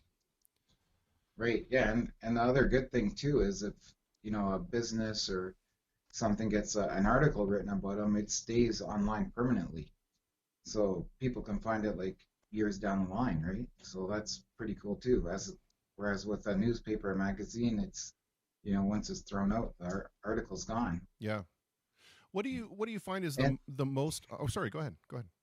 oh, and I was going to say, and another thing that's really big and people are consuming online is live streaming, like what you're doing in video. So I think that's kind of what the next big thing is, really, like I will consider online myself an videos early and live adopter. streaming.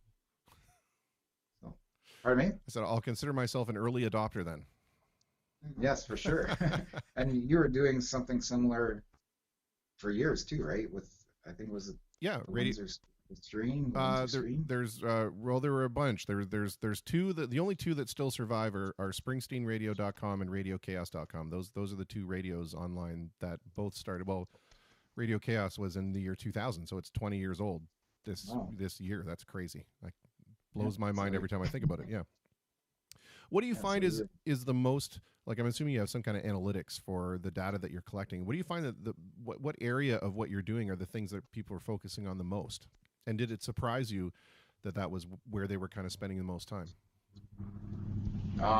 to be honest, I don't really look too much at that. I look at the number of like visitors to Eyes on Windsor, but I don't really look at it too closely. I should be, but Oh, fair enough.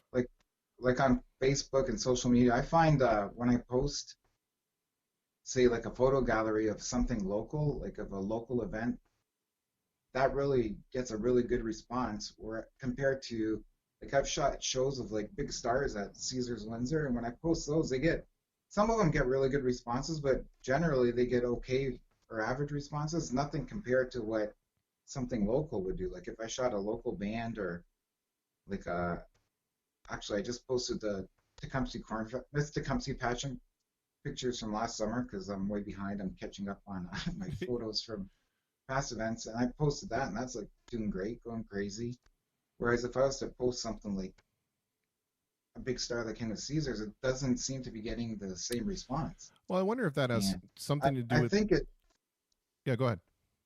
Well, I was just gonna say I think it's because we focus on Windsor Essex, and I think most of the people who follow Eyes on Windsor are from this area, so everybody loves you know uh, celebrating local talent, right? Yeah, for sure. I was just going to say that, you know, that's something that has been grossly misrepresented in this area for years now. When we had, you know, the radio stations and the newspaper being bought out by, you know, these Toronto run chains, our local coverage has virtually disappeared. I mean, now you've seen folks like the Windsorite, for example, they've popped up and, you know, are starting to cover local news events. And you know, yourself, you're covering local arts and entertainment things and fun things to do. And I think that these local directories are getting a lot of traction because there's simply nothing else here to compete with them.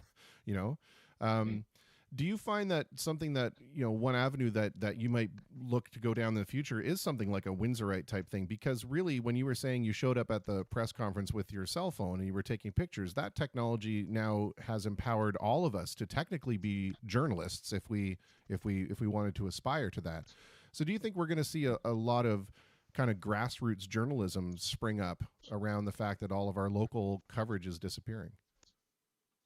Oh yeah, for sure. Like you're seeing it right now. I've seen lots of, especially in the last couple of years, there's been a lot of people coming out and trying to like start an online um, like magazine or entertainment directory or even news directory, and I'm seeing them pop up, and I think a lot of them end up phasing out or whatever because I think they give up too soon. It's like the first little while it's hard to gain traction and get followers and that, so you have to be really consistent and keep at it.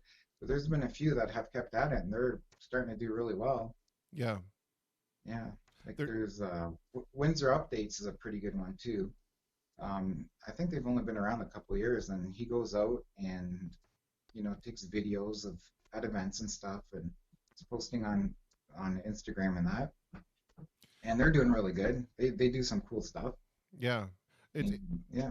It would be helpful at some point if there were be some kind of, you know, local network that could kind of coordinate the efforts of all these folks together, right, and be able to kind of assemble and package that as a program, right? Like, here's our program guide of locally produced content. You know, at noon we'll watch, you know, Eric and with Eyes on Windsor, and you can do like, you know, whatever segment you're going to do and so on and so on. I think that would be interesting. Yeah. Oh yeah, for sure.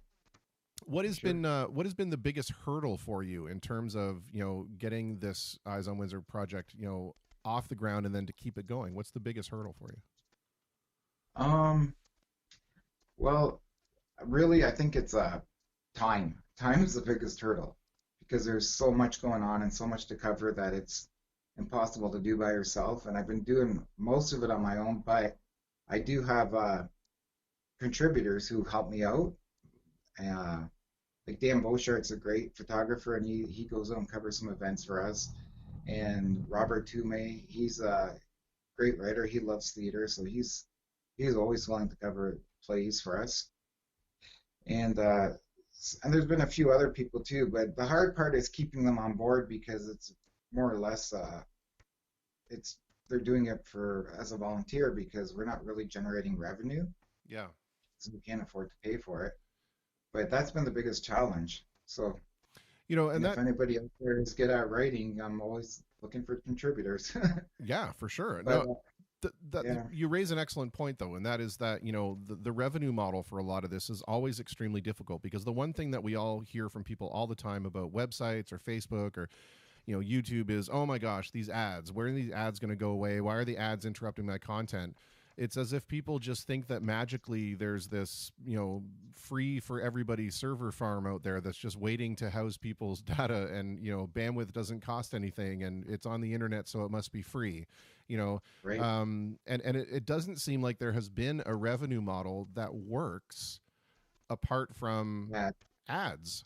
But the other problem with the internet is that it's often, and I found this with the radio stations, it's often quite difficult to get local advertisers to advertise on a website because the people watching them may not be from the area, right? Because the internet is a big giant organization, and people can be watching from it. Like, I have somebody watching this from Australia right now who probably is not going to walk down Ottawa Street to go pick up something from an advertiser. So yeah, true. Unless true. they have a global reach. it depends on who your target is. Like someone like Eyes on Windsor or Windsorite or BizX Magazine. These guys all cover local, and I think most of the people who follow them are local. So that would be something to sell to an advertiser or a business who wants to, advertise on your site, that your audience is local and targeted.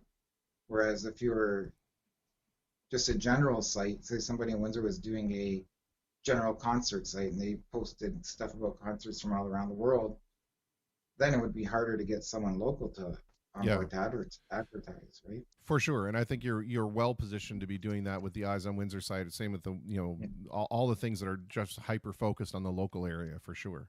Yeah. Um, Well, we got our first paying advertiser last summer, so oh, pretty cool. yeah, there you go.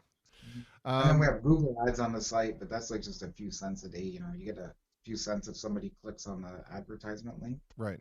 So, Yeah, but unfortunately, that's just peanuts, and it's the doesn't even help cover the server expenses and all that. So yeah the click through dream I think has burst quite some time ago in terms of I remember when yeah. Google AdWords was the big thing and it was going to save everybody monetarily and it just didn't work. Um, what was the most frustrating event that you had to cover? Oh, that's a tough one. I don't think anything's been really difficult to cover other than like shooting photos. Lighting conditions is what's the hardest, I guess, for me. Like there's some venues that have great lighting and it's so easy to take pictures, and then there's others that are really challenging with the lighting and stuff like that. For But sure. and I've never really had a problem with any events once. Once I got told I can't come in, and I was like, "What? Why not? I've been here every year covering your event." And it was just somebody new who didn't know any better. But Oh, okay. you know, Has there been an event that was like your great white whale in the sense that boy, I wish I would have been there to cover it, and you just weren't able to have it come together for any reason? oh, that's a tough one. There's lots of events that I can't think of one specifically, but there's been quite a few that I was like, oh, I really want to go to that. I want to cover that. But working at Chrysler's doing shift work, I would be, I switch between days and afternoons every 2 weeks. And when I'm on afternoon shift, there's some events that I can't cover because I'm working. And I used to take the day off or call in sick so I can go cover the event. But that's not the greatest right now. We're not in a Yeah, financial position, my family and I, to do that. And so it's not worth it to take the time off to do something where you're not getting paid for. yeah. You know, What actually one that I can remember is yeah. we were invited to Walkerville Brewery's grand opening, and I actually did ask for my supervisor if I could leave early so I could get out. I didn't tell him why, but that's why. And he said, "Oh no, we're not going to be able to get you out." And I was like all bummed out about that because I was pretty excited about that because I think Sure. that they were the first craft brewery, right, in the area. Certainly one of the biggest. Yeah, yeah. We've been to lots of events there. They always invite us to cover stuff, so that's great. Yeah. They're really good. But yeah, later my supervisor came at about like 7 o'clock and said, "Oh, actually, you can go now if you want." I'm like, "No, that's okay. It already started." Yeah. Um, what danger is there in the sense of, because we all know that leaning on your neighbor and leaning on your friend is okay if you have to go cut somebody's grass or help them bake a pie or something like that, but when you have to rely on somebody's goodwill, especially in a, like you were saying, it's on a mostly voluntary basis for covering these events, what's the danger there in people just not taking it seriously enough? Well, actually, you know what? I've had a few, I guess, problems with a few people, and I'm not gonna say any names, but one was out covering a few events and writing for us, and I continued to ask them to write it more in a journalistic way, and they were writing it more like I guess like a blogger talking first person with slang words and everything in there. and we wanted it more like a news or journalistic style. And I asked that a few times, and she got really mad, and I don't know. Yeah. Well, And then there was another photographer who said they would take great photos and that, and they went to an event at the Old Walk River Theater, shot a concert. Took like 2 weeks to get me pictures, and when they finally sent them, they sent like four like absolutely horrible photos. And when things like that happen, like I get worried because it's our reputation on the line, and we want to do a good job. And it's kind of embarrassing if you ask a venue to cover their event and then you put out garbage after or don't put anything up. yeah. So I've been very cautious of that. I kind of learned the hard way, I guess. That's something you got to watch out for. Yeah, Yeah, for sure. for sure. I want to ask you this on a little more of a personal level. You know, a lot of folks are struggling trying to find ways to pass the time because we have this gift of time that we all have to find a way to fill somehow. To some people, it comes really easy. To other people, they're having a little bit of a struggle. And what are you folks doing to kind of help pass the time and while away the hours? And is there any maybe advice that you could give to somebody who might be struggling a bit? Um, I kind of enjoy it actually. Well, there's pros and cons, but I like it because working in a factory, I'm giving my body time to rest. I'm getting lots of sleep now. Before I was working, running around covering events and writing articles, posting photos, and not sleeping. So I kind of like that. But my wife does a lot of gardening. We've done some stuff around the house that we would have not had time to do before. And playing board games with the kids is something we do, which is fun. But there's ups and downs though, for sure. Like there's been a few days where I was just like I had no motivation to do anything. Just was kind of like a down day because it does get to you when you can't just run out and go somewhere or visit someone. It's tough. So what you gotta do, I guess, is try and stay positive and look at the positive aspects. Like you have more time for your family, more time to maybe do something around the house or do your hobbies. For me, I love photography, and it's I'm kind of in withdrawal, not being out all the time shooting photos at events. Yeah. But that's what I'm doing now is I'm actually learning all the different uh, buttons and settings on my camera, something that I really didn't have time for before, and it's pretty cool. Yeah, for So, sure. mm, but I think you just gotta find something to keep busy with. Watch Netflix. You can only do so much of that. But, Oh, challenge accepted. I will take that challenge. I want to read you a couple of comments that popped up while we were talking. I just haven't gotten to them yet. Aggie okay. says, "Hello, Eric. Thank you so much for Eyes on Windsor." And then our Oh, Australian who was friend, that? Aggie. You know Bill and Aggie? Oh, Yeah, thanks, Aggie. Hi, yeah. Aggie. Uh, Aggie always likes our stuff and shares. Thanks, Aggie. I appreciate it. well, that's because they are like the pillars of the local community. It's awesome. Yeah, for And sure. then my new Australian friend, Joe Kendall, says, "Love Eyes on Windsor. It helps me keep up on the news in the old town." Oh, cool. So there you go. You look at that, and just like that, you're international. Yeah, that's really cool. I never knew that. I didn't know someone as far away as from Australia was looking at that. That's really cool to know. Yeah, there you go. Makes me happy. What advice would you have if you feel like somebody wanted to start either vlogging or blogging or setting up their own kind of local directory? What advice could you give them where maybe some trials that you've learned that they could help them avoid? Um, well, I would try not to go into a crowded market where it's being covered already, unless, well, I guess you could if something's being covered and there's so much of it that there can be a few people covering. That's good. Um, I'm not sure really. Just you might have to like learn some skills. I don't know. You definitely need to know if you want to have a website and use social media. You probably have to learn to, like if you're not familiar with social media, you'd have to learn how to use that. As far as websites go, these days it's pretty easy to set up a website. There's like lots of click and drag companies out there. Yeah, I mean, Personally, I don't like them that much because I like to have control of everything. But you can get a nice website just from like Wix or something like that. yeah, I was just about to pull out that whole example of the guy on this. I just created this dope new website with Excuse me. Wix.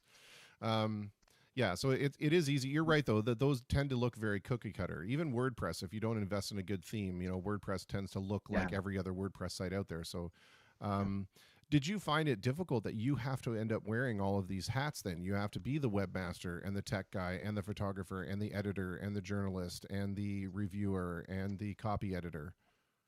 Um, I think if I just started from scratch and had to do that all at once, it might be overwhelming, but it kind of just evolved for me because I kind of learned the web design and the writing's not too bad, I kind of I got had to get good at it when I went to university. My first year in university, like 10% of almost every paper is worth 10% of your mark, and I always got zero because after you have so many spelling and grammar errors, you get zero, right? And so I quickly learned my grammar and spelling and kept an eye on that. So that kind of helped. And the writing wasn't too bad. The photography just kind of happened and I learned as I went. But to do it all at once, I think it might be a little overwhelming, but it might not be. It depends Yeah, I mean with technology today. you'll find the things quickly Especially probably that work. if you have a couple people working with you, then you should be able to do it, I think, Yeah. for sure. Do you see Yeah. that there's any role of responsibility in the terms of local coverage or we'll call it alternative coverage for now because the mainstream media is still the mainstream media. But do you think there's any responsibility for covering events in the local community, like everybody banding together to do some kind of special program on COVID or something like that? You know what I mean? Like if there's something significant that's happening, is there a social responsibility for all of these folks that are covering the city to either, put out something informational or something along those lines? Yeah, good question. I think if you can, that'd be great. Um, Not too sure. But yeah, I think if you anything like that you can do to help the community is good. So from like my I could leverage Eyes on Windsor to put out good stuff, right? And I think people should do that if they have the ability to. Yeah, And yeah, fair enough. so Well, I want but to. I think as far as COVID goes, that there's so much information in the news, and the health unit in the city, they're doing a great job of spreading the word and what you should and shouldn't do. So Sure. I'm not sure. I think maybe from maybe a mental health aspect or um, community support to like support each other, maybe something like that would be good for everybody to get together and talk about. Maybe tell each other what you're doing, how you're staying positive, and Yeah, things well, like that's that. Or kind your of struggles. the whole point of what we're doing right now, right? Is kind of getting in touch Right. with people and finding out, how we're coping and having that conversation and showing people that yes, other people are struggling too. So if you're struggling, it's okay, you know. Yeah, for sure. For sure. Um, I want to thank you very much for agreeing to become part of the conversation. By the way, you've Yeah, well, thanks for having me on. It's really cool. you've I you've love what you're doing. you've been out and covered a couple of events that I've been involved in, and you're gracious and complimentary and very humble, and you do a Thank great you. job and a great service for the city. Denny Baster says thank you, Eric, for all the times you've covered their events. You are the best, and that says it Oh, all right there. thanks, Denny. You rock, man. Um, Oh, I love watching him play the guitar. I know, Very, dancing Denny. He's got the knee wiggle very down to a pat. charismatic and entertaining on the stage, that's for sure. 100%. I want to leave you with the final question that I've been asking almost every guest, and that is, we, like you said, we all know the rules. We all have seen the announcements of what we're supposed to be doing and not doing. But just in your own kind of personal frame of reference, what do you think people should or shouldn't be doing right now? Or if we are doing something, could we be doing it better? Um, I think people should just respect the social distancing rules and stay home. try and prevent the spread of the disease, the virus there, and maybe try and be more, I guess, empathetic towards people, especially, if you're out at the grocery store or whatever, and just check in on your family and neighbors and friends, make sure everybody's okay, and just try and get through this. Agreed. I don't think that I could put it any better than that. Thank you very much. I'm going to ask you the same thing that I've forgotten to ask the last two guests because my brain is just on another planet right now.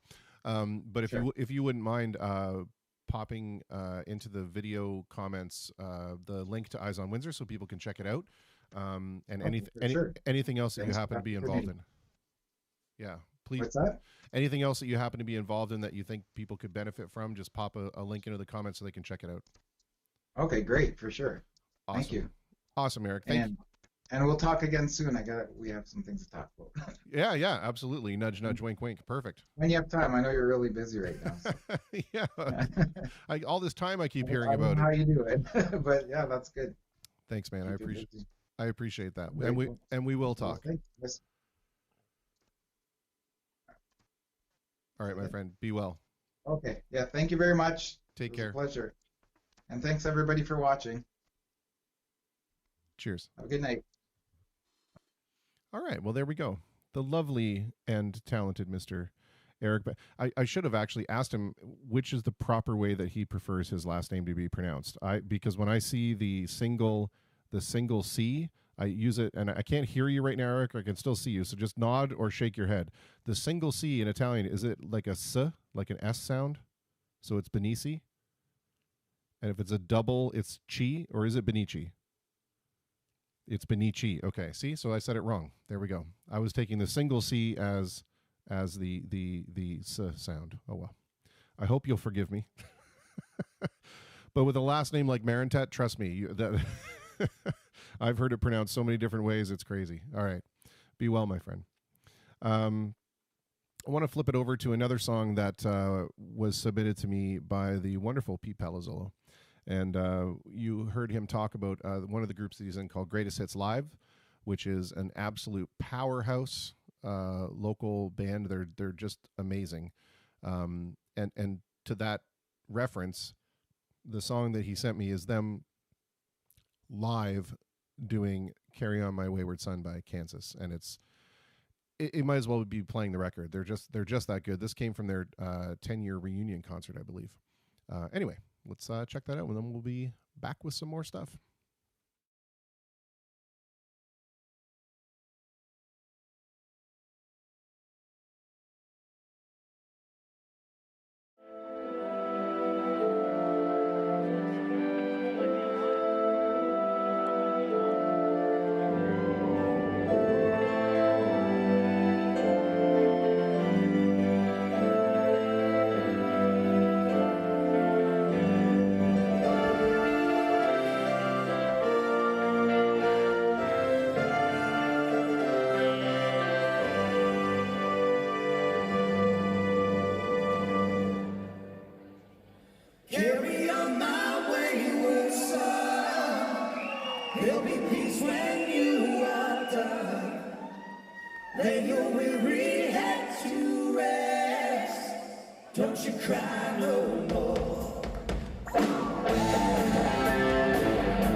Thank you.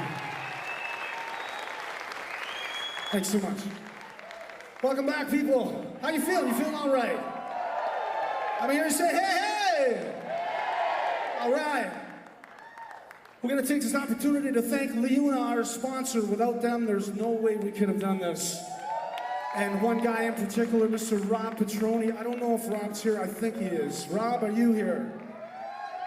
Where is he? Well, make sure if he shows up, tell him we said thank you wherever he is. Thank you so much, man. Anyway, let's go. So good, right? Just like you had the record on. Amazing. Amazing. Alrighty. Well, let's see what we are going to do now. We had a request for some Genesis. We can do some Genesis. That was Mr. John Dippoliti. Dippoliti. Not sure how that exactly is pronounced, but let's see here.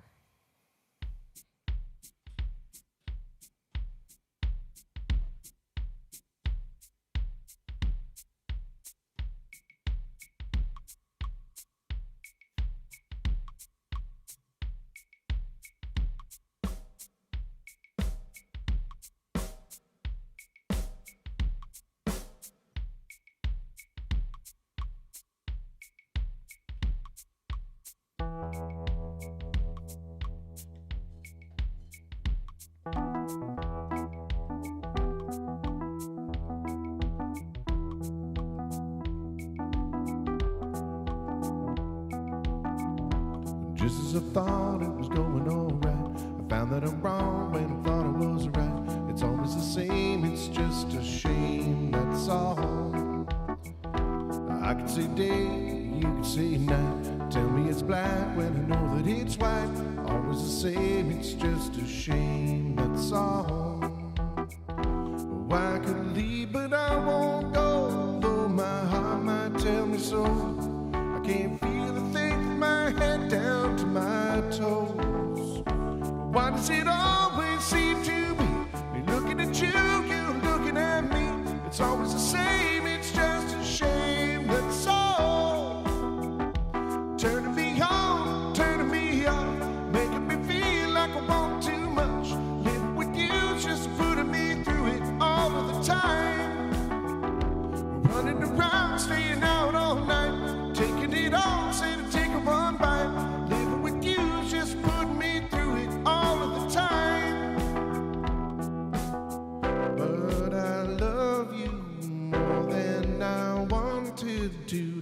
There's no point in trying to pretend. There's been no one who makes me feel like you do. Say we'll be together till the end.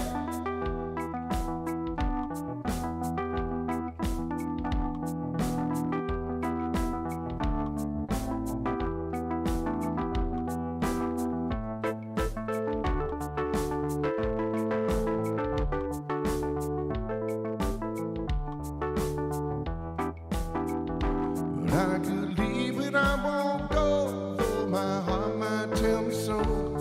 I can't feel a thing from my head down to my toes. Why does it always seem to be me looking at you, you looking at me? It's always the same, it's just a shame, that's all. Turning me on, turning me off, making me feel like I want too much. Living with you, just putting me through it all of the time. She says I love you more than I wanted to. There's no point in trying to pretend. There's been no one who makes me feel like you do. Say we'll be together till the end.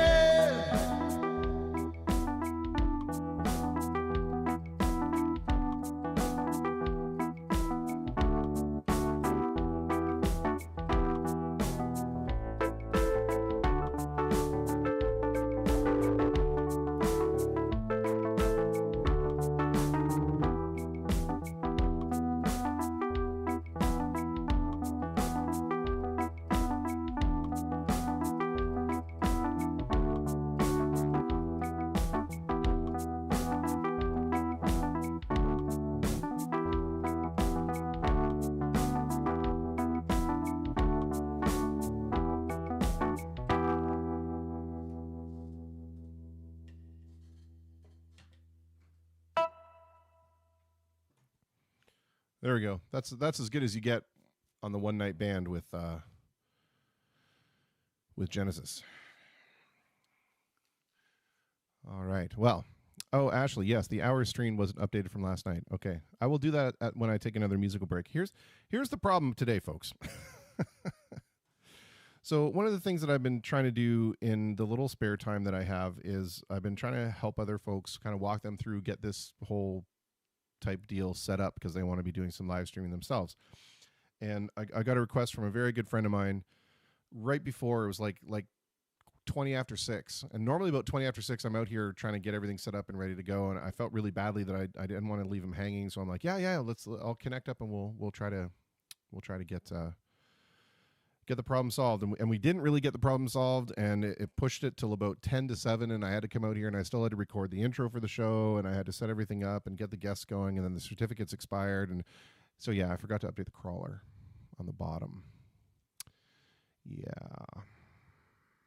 But I'll do that. I'll do that the next musical break, and then we won't have a problem. So probably after the next guest. Is when I'll take care of that, and then you can perform all the calculations you need to. All right. Well, we had a request from our Aussie friend, who I hope is not upset that I called him an Aussie. I don't know what the protocol there is. I should have just said, Mr. Kendall asked me quite nicely for this tune. And actually, he just said, I'd love to know how you set up this stream. It's a great configuration. Well, I'll tell you what, does anybody want to see a quick virtual tour of how we have things set up here? Because I can do that. It's super easy. Let's do that. I'm going to flip it over to the other camera view. Oh, they call ourselves Aussies. Okay, well, then I can't be that bad. We're going to flip to this camera view, and I'm going to go for a little walk. Oh, can I do that? You know what? I'm going to have to just go grab that camera because I still have to have the microphone. Hang on just one sec.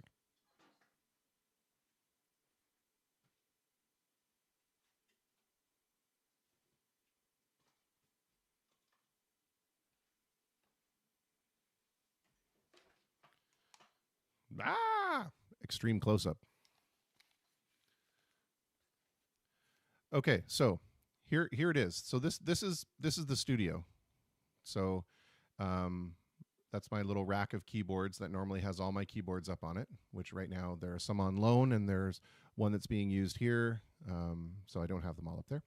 That's the desk where the Mac usually sits, and this is the Mac. So I have a 27-inch iMac from 2011, which still does an amazing job. It's a quad-core i7, for those of you interested in it. It is using its built-in iSight camera here, and that's acting as the keyboard camera that's shooting down the keyboard way. So it's getting what is now my desk. So this desk is the Yamaha MX88 keyboard. The second tier, where I normally have my other keyboard, has this piece of wood running across it where I have a wireless Bluetooth keyboard, so I don't have to take up a USB port on the Mac. So I have more USB ports available for cameras.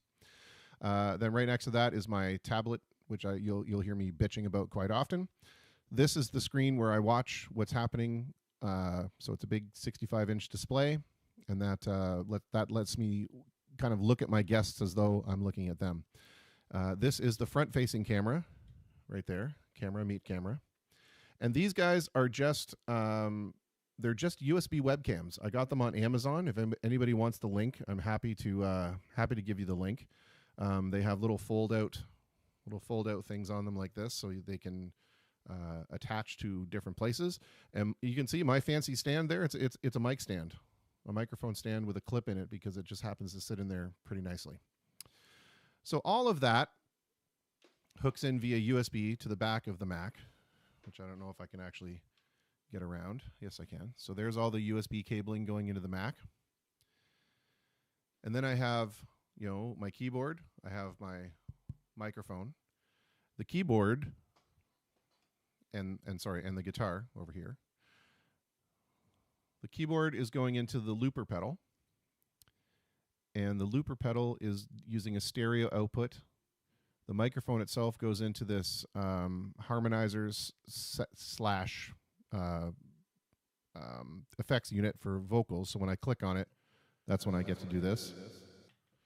And then all that stuff is running into this little baby board that I have. It's a Behringer Xenix something or other, because my primary console is in use at Rockstar Music Hall right now.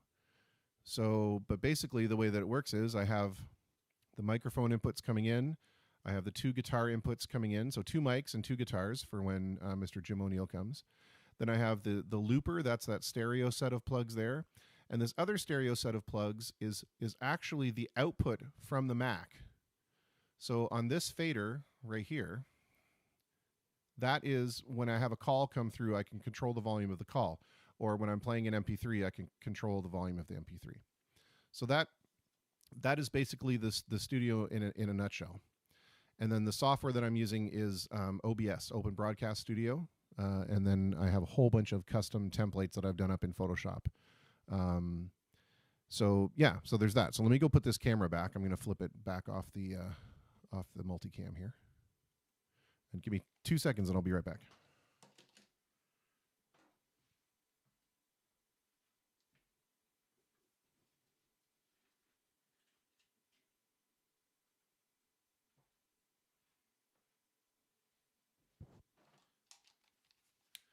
So that's the big technical setup. It's way technical than some, more technical than most.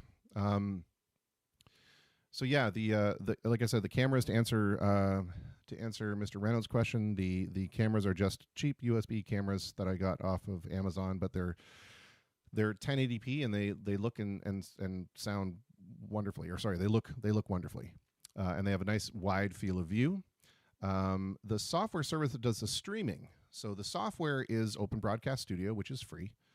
The service that I use to talk to multiple endpoints or multiple channels, that is Restream. And that is a service where you can send it one stream, and then it acts as a multicaster or a multiplexer. And it takes that single stream, and then they stream it out to several different platforms. So for me, today, I'm streaming out through my YouTube channel, through my Twitch channel, through my Facebook profile, but also through the Walkerville Night Market page, the Eyes on Windsor page, and the Rockstar Music Hall page. So those pages are also receiving, all those destinations are receiving the same live feed. So that's a subscription model that you have to pay a little bit for, but it's very much worth it because it doesn't require you to have a whole lot of bandwidth. You just have to have bandwidth enough for one stream. So I'm trying to answer Joe's questions here. So the software that handles the multiple cameras and displays, that's Open Broadcast software, OBS. And it's free for download. You can just Google it. And then all you do is you set up scenes and sources. So you have to think of it like there's the program, that's the thing that you're watching right now.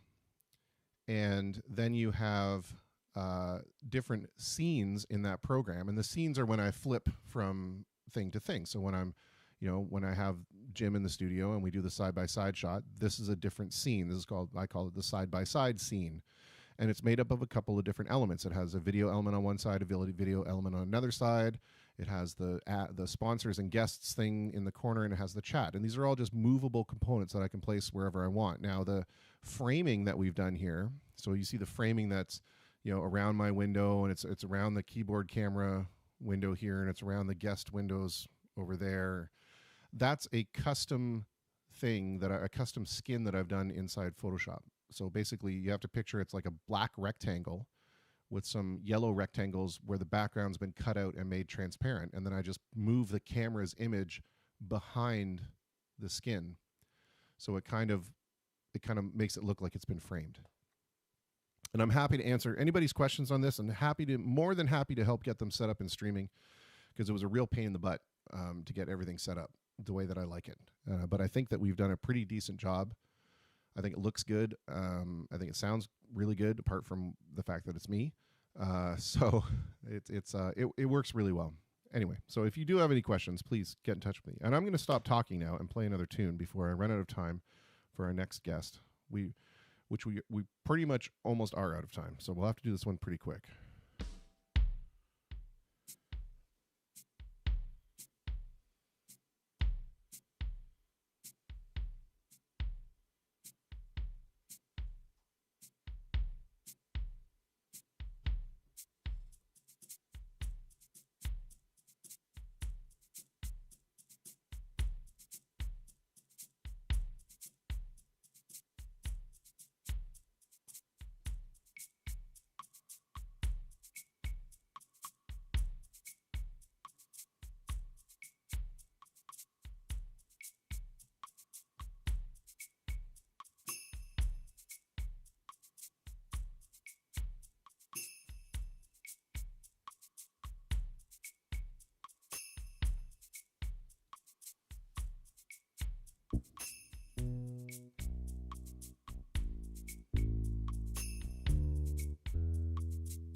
I like that. Let's redo it. It's not right.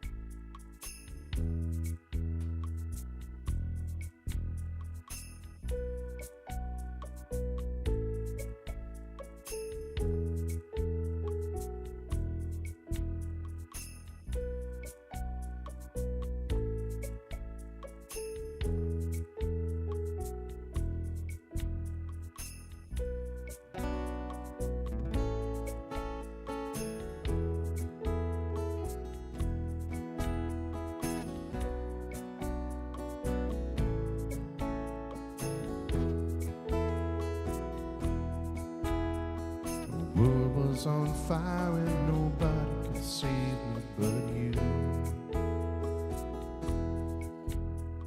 Strange what desire will make foolish people do. I never dreamed that I'd meet somebody like you. I never dreamed that I'd love somebody like you.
On fire and nobody could save me but you. It's strange what desire will make foolish people do. I never dreamed that I'd love somebody like you. I never dreamed that I'd lose somebody like you.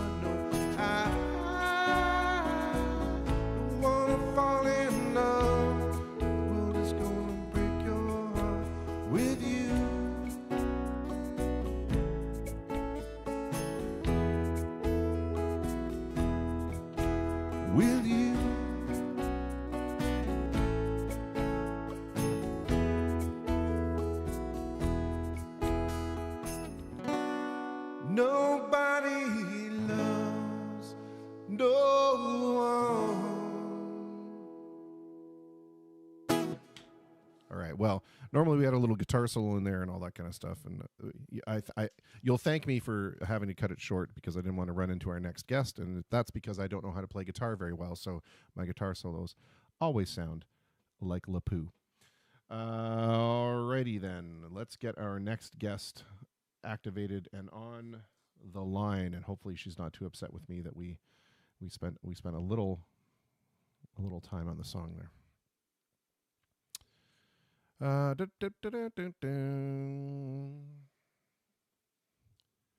Just make sure that she is actually online. So the only thing that's kind of bizarre about this setup is this wireless keyboard turns itself off. It's solar powered, right? So I never have to put batteries in it. It charges on the lights in the studio, but it turns itself off, and after a certain amount of time, and I have to wait for it to come back on. So it makes typing a little difficult sometimes. Yeah, that's my first world problem. Mr. Kirk Harris says, I think you should accept video questions from people to interview you on Face to Face. 100%. Send them in. That would be great. Let's do that for Saturday. Let's turn it around. Saturday will be me answering questions that you've asked. I think that'd be cool. So everybody, we got to put the word out. Everybody's got to get involved because I don't want to have like one or two. I'm going to need to fill a 5-hour show. And Jim will be here, and we'll be doing some jamming, of course. But definitely we need to make sure that we have enough questions that it becomes a thing. I was starting to say that we're going to have some regular segments on the program, which is pretty cool. You've already seen one of them, which was the in the studio Wednesdays with Walt. And then we're going to have another segment, which is going to be Mr. Corey McCrindle from Kenora is going to be doing some kind of, well, I don't want to give it too much away, but we're calling it McCrindle's List. It's going to be good. And then we are in talks right now with Mr. Baz Rumble about having that musical instrument segment as a regular segment on the show. And I think that's pretty cool too. So anyway, I know my next guest is waiting, and I don't want to keep her waiting any longer because she's been kind enough to wait already while I've been extremely tardy this entire evening. So let's just bring her over, and we'll make sure that we are good to go. Kristen, are you there? I'm here. Hi. Hi, how are you? I'm good. How are you? I'm doing very well. And first, let me ask what I'm asking everybody initially, and that is, how are you feeling? Everybody where you are they happy and healthy?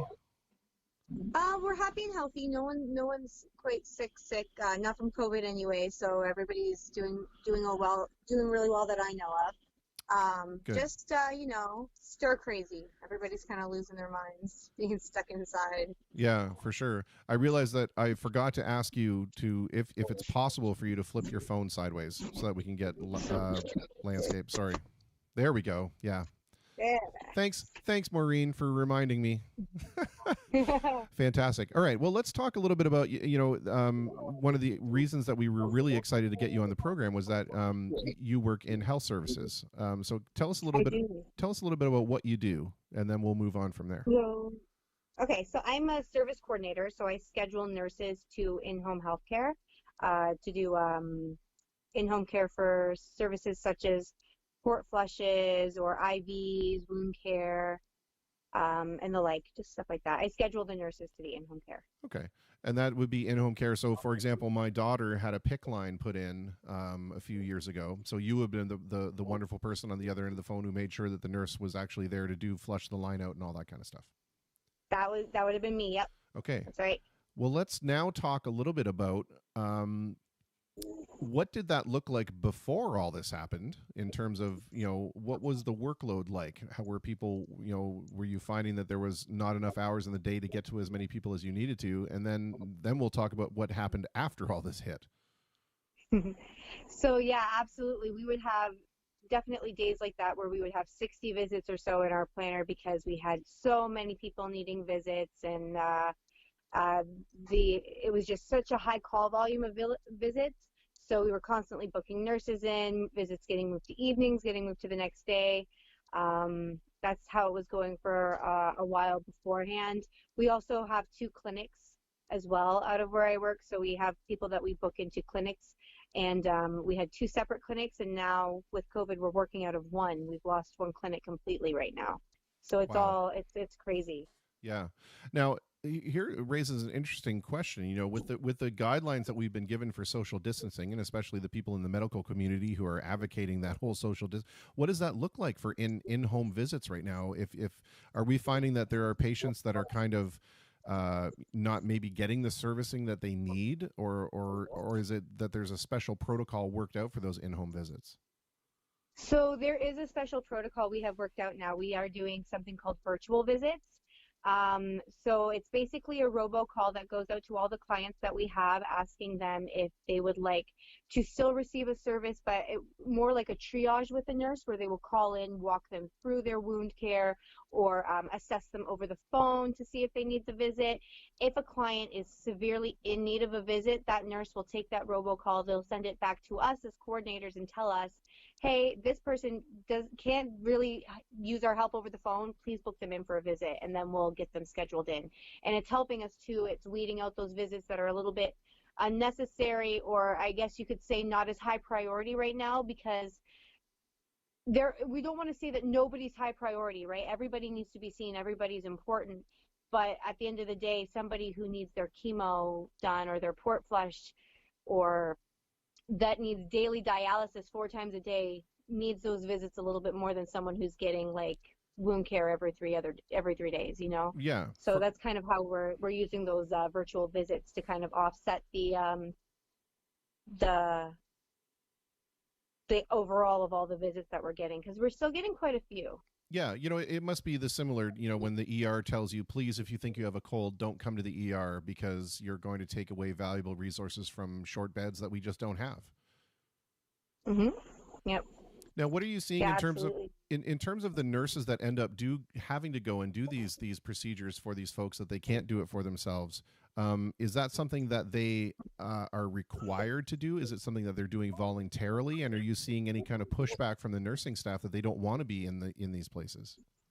We're seeing a lot of everything that you just said. We've got those nurses that are going above and beyond, picking up extra hours, volunteering, and throwing out all their time.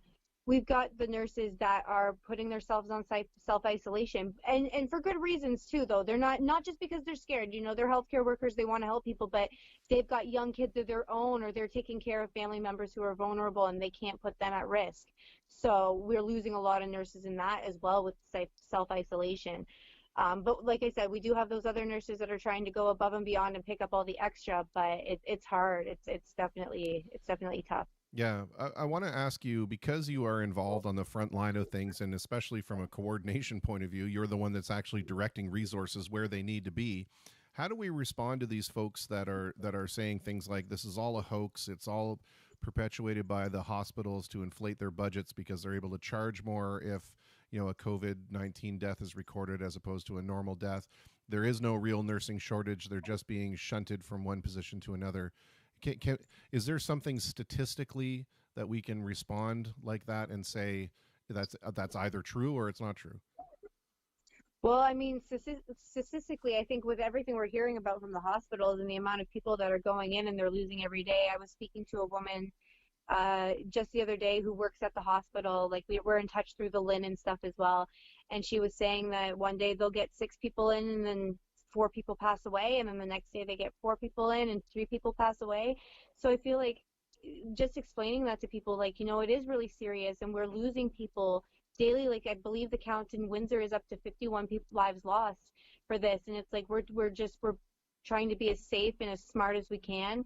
And unfortunately, there's no saying that we can absolutely stop the spread of this disease. I mean, it's grown, it's out there, but we're going to do the best we can. Our nurses are wearing their protective equipment. They're making sure they're wearing their masks when they go into people's homes and throwing out old masks when they go into a new home.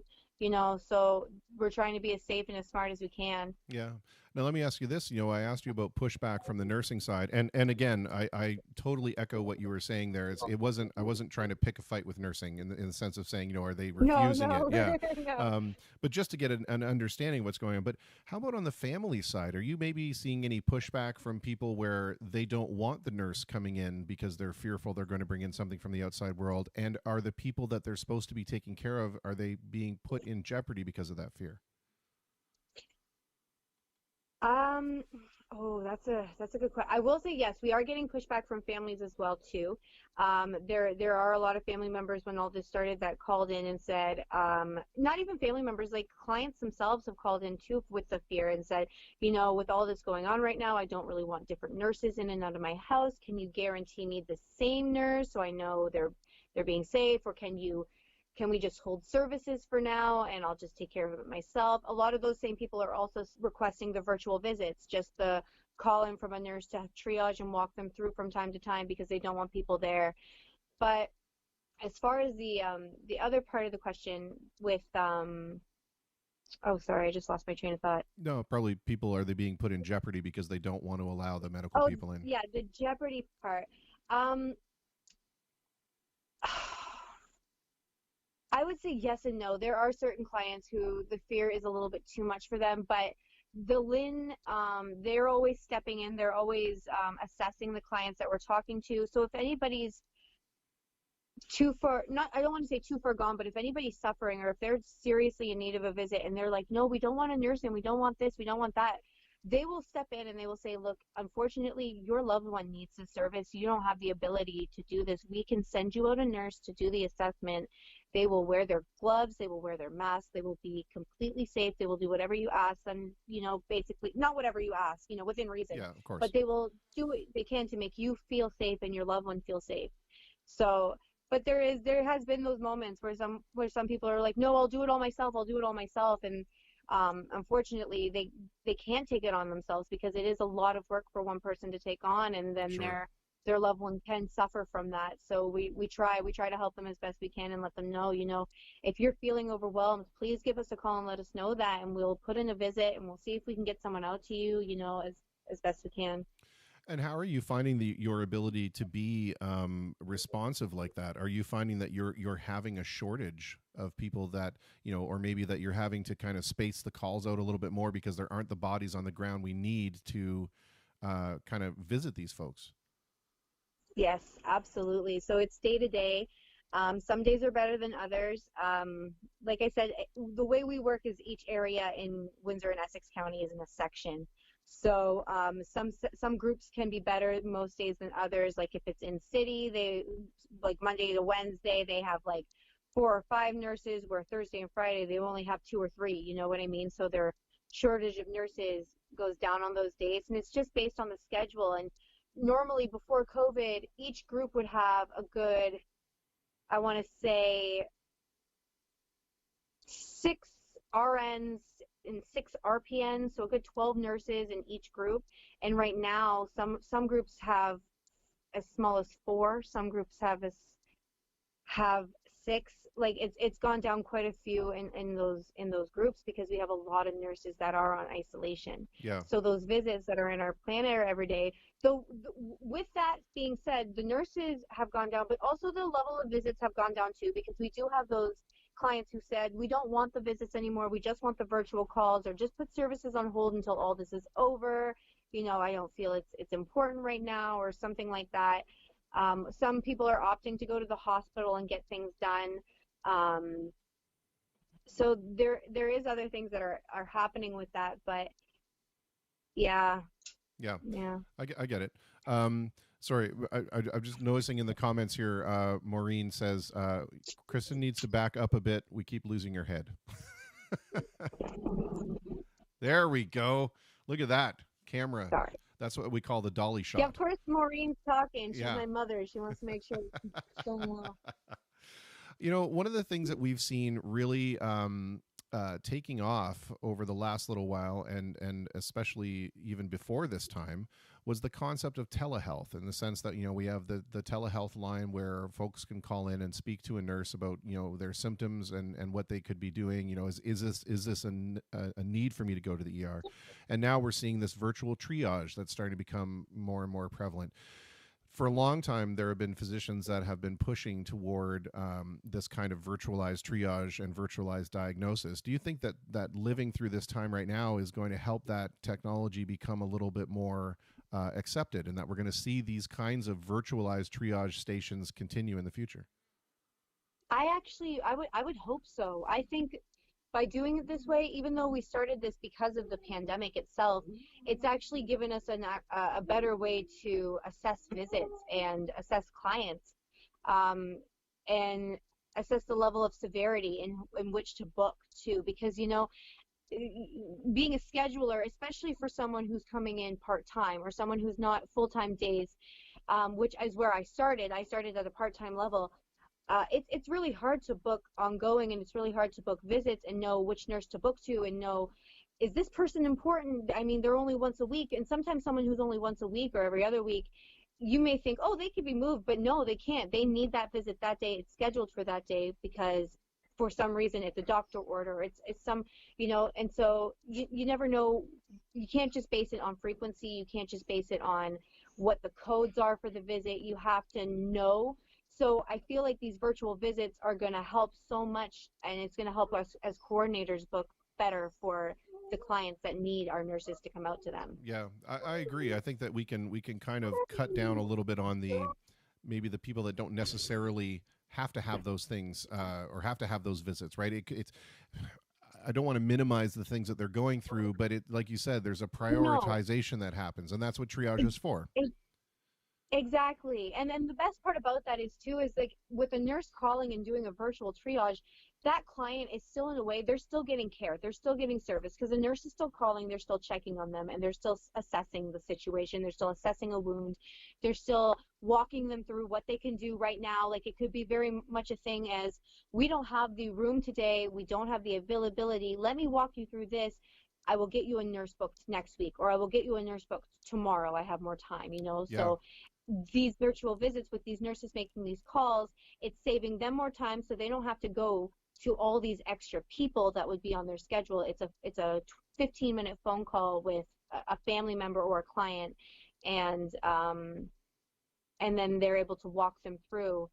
And like I said, if they're on that phone call and the client's like, oh no this, or oh no that, there's so many problems, or they're having problems breathing, or there's anything that's of concern, the nurse will send us an email and say, I did a virtual visit for this client.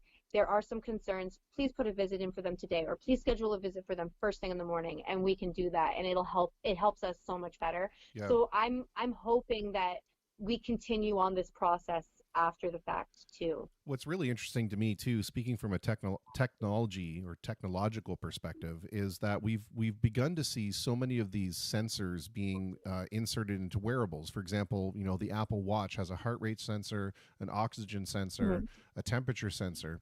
And I wonder if this is going to be a way for doctors to virtually tap into that information. They could say, okay, hang on, we're going to have a virtual triage. I'm going to take your temperature, your blood pressure, and your oxygen count just by holding your watch up, and it's going to scan a code on your watch, and it's going to let me know how you're doing, right?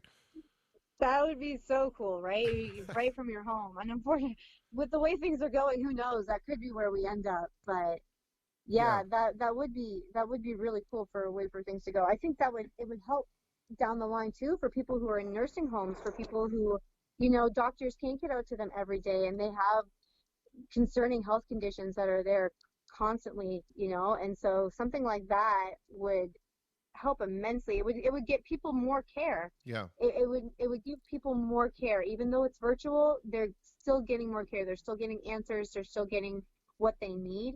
And yeah, it would definitely help tenfold for sure. The only thing I can see is that there still is definitely something beneficial to being in the room with the person that you're diagnosing, because sometimes people may not be able to explain, for example, where pain is coming from properly, but you can physiologically see, if I'm moving my arm like this, Absolutely. But I'm telling you the pain is in my leg, but every time I move my arm, I wince. Chances are it's in my arm, or at least it's connected somehow. Yeah, and I think that's it's like an up and down with technology to begin with, right? There's pros and cons to all of it. And you're right, it is better to see somebody in person, but I feel like even to do this virtual thing to assess first, and if you're doing that assessment over the phone and you're like, I don't even know, like I hear you're in pain, I can, you know what, you better come out for a visit. Like it at least gets through that that screening process. It's like a screening process almost, and it helps. It's triage. Save some time. Yeah, it's triage. Yeah, it helps save time. I mean, I'm so glad that my obsession with MASH as a youth has led me to understand and toss around terms like triage. And if you ever need a bowel resection, I don't know what that is, but I know Hawkeye did it, and I know he's a champ at it. So, the thing is that a lot of people tend to forget is that. And I'm probably going to get flamed by the medical community for saying this, but that's okay. It's just my opinion. But I think that medicine is still just somebody's best guess. It's an incredibly educated guess, and it comes from a place of incredibly knowledgeable about it. but you're still having to navigate through someone else explaining what it is and someone else giving you, a diagnosis of their symptoms, and you're having to make a guess based on the information that's coming in. So don't get me wrong. I'm not saying that, we could all set up roadside doctors' booths and guess at what's wrong with people. I'm just saying that there is a certain element of the unknown when it comes to diagnosis. And we can come from it from a place of education, but we're still just making a guess. And I wonder if that will be compounded by the fact that the people virtually can't really describe what it is that's happening to them. So yeah. don't No, I completely, yeah. Don't take offense to that if you're a doctor, please. No, I do completely understand. It's chemistry, right? It's all mixes of elements and compounds, and I mean that's another thing. Like medications work differently for each person. So it is an educated guess. It is in a way it is just kind of like that's the best way to put it without me getting in trouble with the medical community. I'm not sure. I feel like it's important that it's trial and error. Yeah, it's trial and error. For sure. And again, it's not. Don't get me wrong. The people that go to school for years and years and years to get that degree are absolutely coming with a guess backed by a ton of medical knowledge, but it's still guessing at some point. Yes. There are certainly things that are a lot easier to guess about. I want to read off a couple of comments that are here. Jocelyn Laporte says, I had an ear infection and had a virtual phone call, and it was amazing. I got in to see my doctor right away. I hope it continues forever. And then Mr. Reno, our Twitch cat wrangler here, says, I think the virtual calls should continue. If they are assessed before they went in, I think there would be a lot less wait time both at a doctor's office and the ER. Let's ask about that. Is the fact that you can get pre-triaged, or can you get triaged virtually, does it actually cut down on the amount of wait time, or do you still have to go through that physical triage process when you get to the hospital? I think it would cut down, though, because, again, the virtual triage, you got to think there's people who go into the hospital sometimes and they sit in that waiting room and they're taking up time from, and again, I don't want to say it to anybody who's gone to the hospital, but they do. They take up time from somebody else who's going in and they've got a broken bone, or they're bleeding from their head, or they're coming in on a stretcher with an ambulance and they're going in for a tummy ache. And it's like, yes, I understand you're having severe problems, and a tummy ache could be something very severe, but to go through that virtual triage first with a nurse who can listen to your symptoms and maybe understand better, and you got to think too that that's also a part of the person who's doing the triage call. You need somebody who's knowledgeable. You need somebody who knows what they're doing, what they're talking about, who's listening to you, because you don't want just anybody just saying, oh yeah, I know, you just got a stomach ache, go to the clinic, right? If it is something serious. So I do think it would help a lot. I think it would cut down a lot of wait time, because there are those people who it could be something not so serious, and if they are coming out to the hospital, the person could triage them on the phone first and say, you know what, that's not that big an issue. That could wait for your doctor, or you could go to Tecumseh Medical Center or something for something like that, or and it would save some time. I'd like to actually speak to like an ER nurse and find out if things like that virtual triage do actually cut down, or are they still required to go and undergo the physical triage? Because at that point, then yes, you're 100% correct. The virtual triage may deter them from having to go in. But if I go and get virtually triaged and then have to go to ER and get physically triaged while I'm there, then it's kind of like, well, I guess we're kind of doing it. Sorry, I've got a couple more comments in here. Mr. Reno says, last time I had to go in, there was a person that sat there for hours because he had a cough. And when he went back to triage, she told him something and he left. And I was there for 8 hours already, and he was there before I was. Yeah, yikes. And then Jocelyn says, the benefit here, though, is that it leaves the ER open for actual emergencies. I wouldn't usually go to the hospital for an ear infection, but there wasn't any other option at the time, and it was way better than blocking someone with an actual emergency from getting the help they needed. I think so. She's got it right on the head. And she's right there. That's exactly it, though. And in that moment, she's calling, and if the ER is open, or if they have room, and it could be something as far as like something with an ear infection, you don't have time to get to your family doctor, or the doctor's closed and it's after hours, and you were like literally like it's killing you, you can't wait, right? But by triaging, someone with an ear infection could hear, oh my gosh, the ER's a mess right now. Okay, I'll deal with it or whatever. Or they're triaging with the hospital and they say, oh no, you know what? We've got a lot of space. Come on in. It would help with that. Sure. And even someone who doesn't have the time to sit and wait for a triage, who wants to wait to go into the hospital, I mean, that it's your choice, but at the end of the day, you're going to be waiting, right? Yeah. I mean, making that phone call first, at least you're making yourself aware. Am I going to wait, or am I going to go and get through, or should I find something else to do with my time and come back another day or come back a few hours later? Like, it'll help you plan your day as well, because I know some people don't mind. They're in pain. They want to sit in an ER and just wait until they get seen, right? But there are people who are like, I would rather lay in my bed and sit around my comfy pillows until I know there's a chance of me getting in there. For sure. You know? The other thing they have to keep in mind, too, is that when you're sitting in an ER waiting room, you're essentially sitting in a giant petri dish where everyone who has something around you is basically so you have to really weigh the risk. If you're in there because you have a stuffy nose and COVID's going around, do you really want to be sitting in a pre-triage environment with a bunch of folks that you don't know their medical history? I want to ask you this question, because I imagine that, like anybody involved in dispatch or scheduling, it must be tough for you, because sometimes you have to deal with patients who can't get their heads around how a schedule works, or a schedule's been missed and they get irate, or you're dealing with a staff member who doesn't agree with the schedule and it gets irate, and you get it sometimes from both sides. And especially now when people are already on edge and they're already tense, what is there a real danger for you that this can turn into something where you need to have some kind of serious downtime in order to decompress from all the stress of it, or are you finding it's just okay?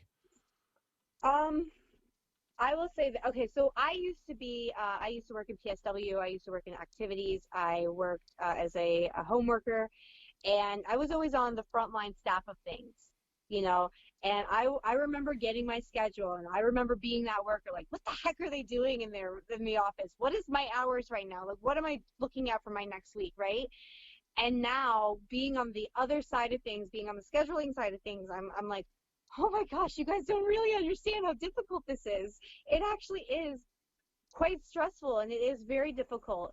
And you do have those problems. You have nurses that you give them their schedule, and they're like, well, why is so-and-so on my list? Why isn't this person on my list? They're supposed, and like, you got to explain, well, this was the best way I could fit the hours. This was the best way I could fit, because I didn't want you having to drive back and forth from here to there. I'm trying to keep each person in one area. And so you get that. And then you get the family members who, why was this visit missed? Well, I didn't have a nurse for you. Yeah. Why don't you have a nurse for me? You're supposed to have, well, unfortunately, people call in sick, or things happen, the car breaks down, and your visit was booked, but it got sent back into the planner, and we're doing everything we can to fix it. And it can be stressful, and it can be hard, because you do have family members, you do have nurses that get upset, and they call, and I don't take it personally. None of us take it personally. We all have those hard days. We all take our stress relievers, where we walk away from the computer for a minute. They go out for a smoke break, or whoever's at home right now, working from home, drinking their near beer, pretending it's a real beer. There's things people are doing for their stress, but we don't take it personally, because at the end of the day, we know it comes from a root of, at least with the family members, it's care, it's love. They're scared. They want to make sure that their loved one's going to be getting the care that they need and that they deserve, And so we just try to keep that in mind. We try to stay calm ourselves and let them know that at the end of the day, we're doing the very best we can, and we're going to strive to make sure your loved one is seen no matter what. Like, we're going to work our butts off to do it. Yeah. Well, speaking of working your butts off to do it, that also presents another interesting question, and something that's potentially a little mentally taxing. And that is, for truck drivers, there are rules where you can only be driving for a certain amount of hours per day, so that you don't put anybody or yourself in jeopardy by becoming tired and traveling this giant multi-10,000-pound missile down the highway. Does something like that exist on the nursing side of things? For example, are you then responsible for oversight a little bit in terms of, how many hours a nurse is allowed to work so that they don't get overly stressed or overly tired and maybe misread something? You know what I'm trying to avoid the mistakes that naturally come with fatigue. Yeah. So what we normally try to do is we schedule our nurses within 8 hours. So visits can range anywhere from a 45-minute visit to an hour to an hour and a half, depending on what the level of care is that a client needs.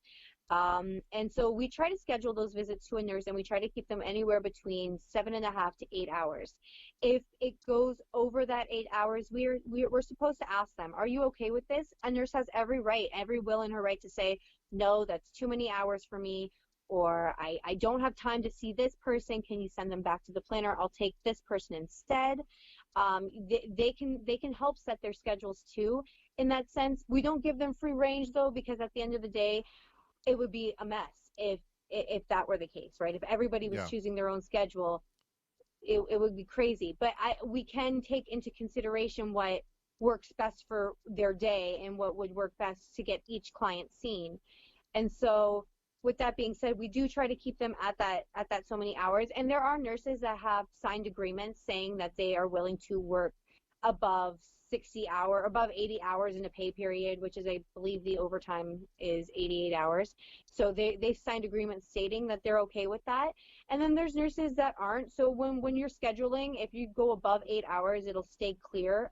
But if you go for somebody who's agreed to work, but if you go above 8 hours for somebody who say hasn't signed that agreement, it goes red. And it just gives you a better idea. So, a better message that person, because hey, they don't like to work above hours, or they haven't said it was okay yet, so you want to let them know. But at the end of the day, we don't want to overschedule our nurses. We do have we keep track of their hours. When we see in a pay period that they've reached, I believe it's 88 hours, we have to track them after that for the next pay period, because we don't want them going above a certain amount of hours. And we always get these notes from our supervisors telling us, please don't schedule more than this amount on this person this day, because they're in probation. It's a labor probation. But you do get those nurses who want it, right? They're like, no, I want to work 14 hours every day. Give me the clients. And it's like, we legally can't do that. Yeah. So, Well, that's kind of what I was going at, and Maureen kind of simplified my question, I guess, is there a maximum number of hours that they are permitted to work in a day, just to avoid overworking? 13 hours. 13 hours, okay. Is maximum. Okay. Yes. That was the incredibly concise question that I was trying to ask. Gotcha. I love it when the comments ask better questions than I do. It's fantastic. Well, let me ask you this then. How accommodating is it from the administrative side of things? Like, have you had any case, and don't name any names, of course, but have you had any cases where the nurses are just completely overwhelmed, and they're completely either emotionally overwhelmed or physically overwhelmed by the amount of work that maybe they have to take on, because you said there are less bodies available? I know that the call volume has gone down too, but there still are less bodies to meet the need. How accommodating is the administration side of it when you need to maybe, have you ever had to step in and say, listen, I can't put this person out because I can see that they're having a hard time with this? How does that work out? Always. I advocate for my nurses all the time. Sometimes you'll get supervisors who are like, well, why don't you ask this person to go today? And I will literally say, well, that person has worked 16 plus hours yesterday, and this plus, and like I said, the supervisors say these things because they know these nurses will pick up and they will do it. And at the end of the day, I will advocate, and I will say, I don't think that's smart. I mean, they're already at this. They're already stressed about this, and I'm within my right to say that. If a nurse is coming back to me, which they will, I'm not frontline, but I'm the person they're talking to. They're in direct conversation with me, and they're telling me their stresses. They're telling me I'm above and beyond today. Like, I am out of my mind. And I hear that. And so if I'm going in the next day and we need help with something, and a supervisor's like, well, why don't we ask so-and-so? They're always willing to help. I can say, well, yeah, they're willing to help, but I was talking to them yesterday. I don't think the greatest idea, and I would advocate absolutely. Yeah. Okay. Well, that's good to know that they have somebody on their side for sure. We have a few comments that have come in, kind of speaking along these lines.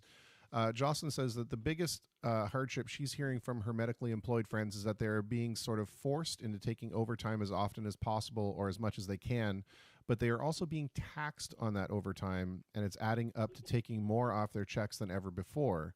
And I know that you don't have kind of responsibility over the taxation of these people. That's a federal thing. But have you heard any concerns from folks like that because they're required maybe to work more overtime than they are normally accustomed to pick up the slack?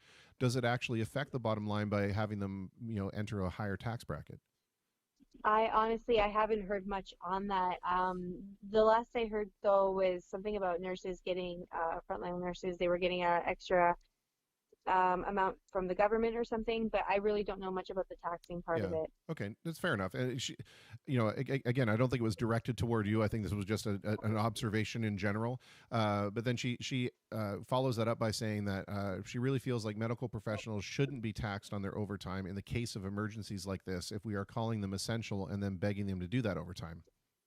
I absolutely agree. Yeah, I absolutely agree. Yeah, especially, and I get what she's saying there, like the whole being sort of forced. It's like it's not exactly forcing, but at the end of the day, when you're one of the only nurses working and a supervisor's coming to you and they're saying so and so and so and so and so and so really need help today, you don't want to be the person going, nope, I'm not doing it. No, that makes you want to. You're in healthcare to help. You're in healthcare to take care of people. So yeah, these nurses do feel kind of forced. They do feel like it's their responsibility. Yeah. It's a fair point. I mean, you do go typically you do go into healthcare because you're empathetic or sympathetic to people, the way that people feel when they're sick, and you want to make them feel better, and so you always want to take that opportunity to be able to do that.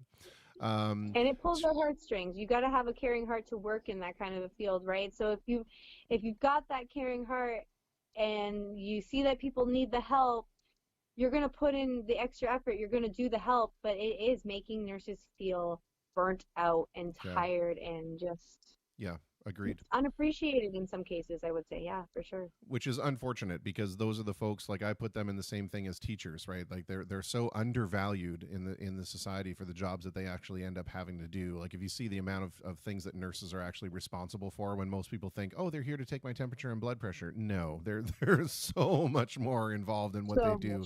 Yeah.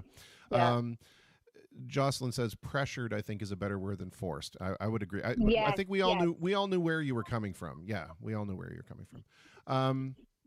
I want to ask you this question. One of the things that we're unfortunately seeing on the rise in terms of crime, especially here in our city, is that because everybody's being forced to be at home, domestic crime is the number one call right now. And do you have to send folks in on cases like that, or have you ever been in a case where you've sent somebody in and they have suspected something like that's going on and they have to report it back? We have had situations like that. I won't name names, but I will just a scenario in my head. There was a woman who needed a nurse for I can't remember what her service was for, if it was wound care or something, but she needed a nurse to come out. And her boyfriend or her husband, I'm not entirely sure of the story, he was being very controlling, and he was getting on the phone telling us we are not to send anybody out. And we can't listen to him, right? He's not on our service. She is. So we send a nurse out, and he turned her away at the door kind of thing. And it's also one of those things where we want to think about our nurses' safety in that. We don't want to be putting them to a situation that's going to put them hurt or get them hurt. So that's when we would escalate something like that off to a supervisor. They would take over and decide where to go from there. And they would get either the police involved if need be, or we do call the ambulances if need be as well. Yeah. Now that raises an interesting question, because sometimes you hear that there are there are codes, right? So like restaurants will have codes for not for something that serious, let's say, but if it's like, oh, if you need help to get out of this encounter or whatever, just order the scrambled eggs or something.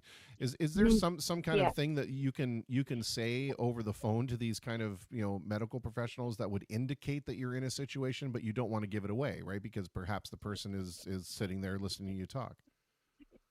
Oh, you know what? There isn't. Right now, I have not even thought about something like that, but I think I would absolutely bring it up in my next meeting, because we should have something like that, a safe word or a phrase, something we could put out on our website, or something we could send out in the newsletter to let our clients know, hey, just in case you are going through something like this, here's a word that you can say to us on the phone, and we will send police, we will send whatever you need.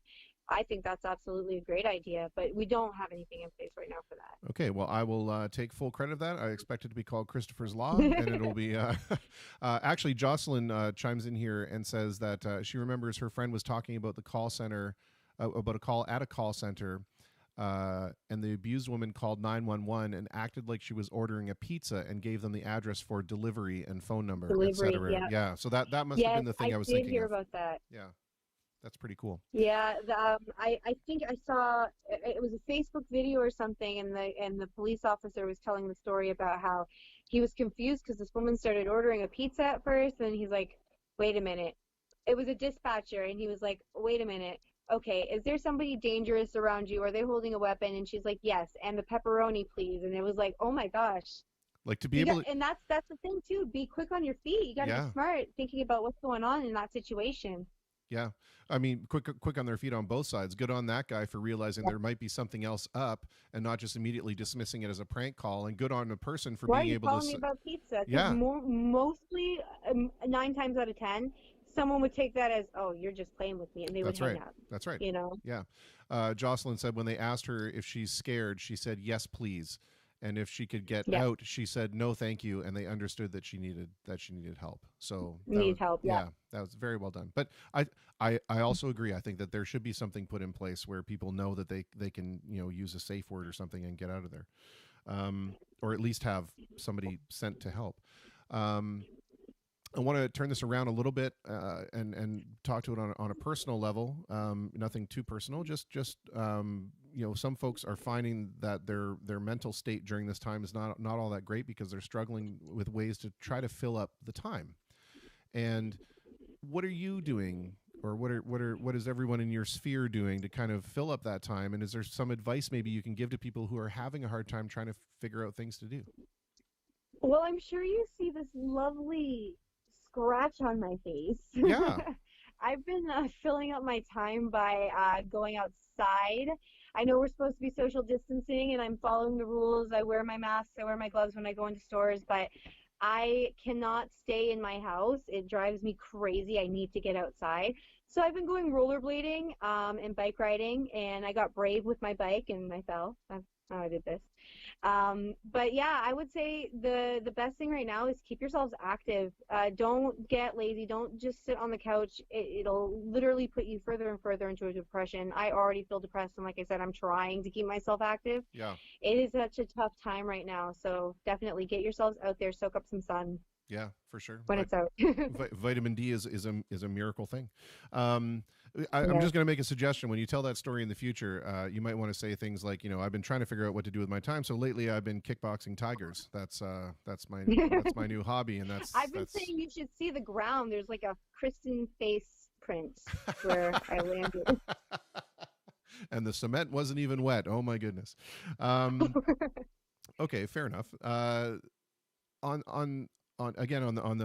the Kristen side of things, what is the thing that you miss the most from 8 weeks ago when you could do whatever you wanted?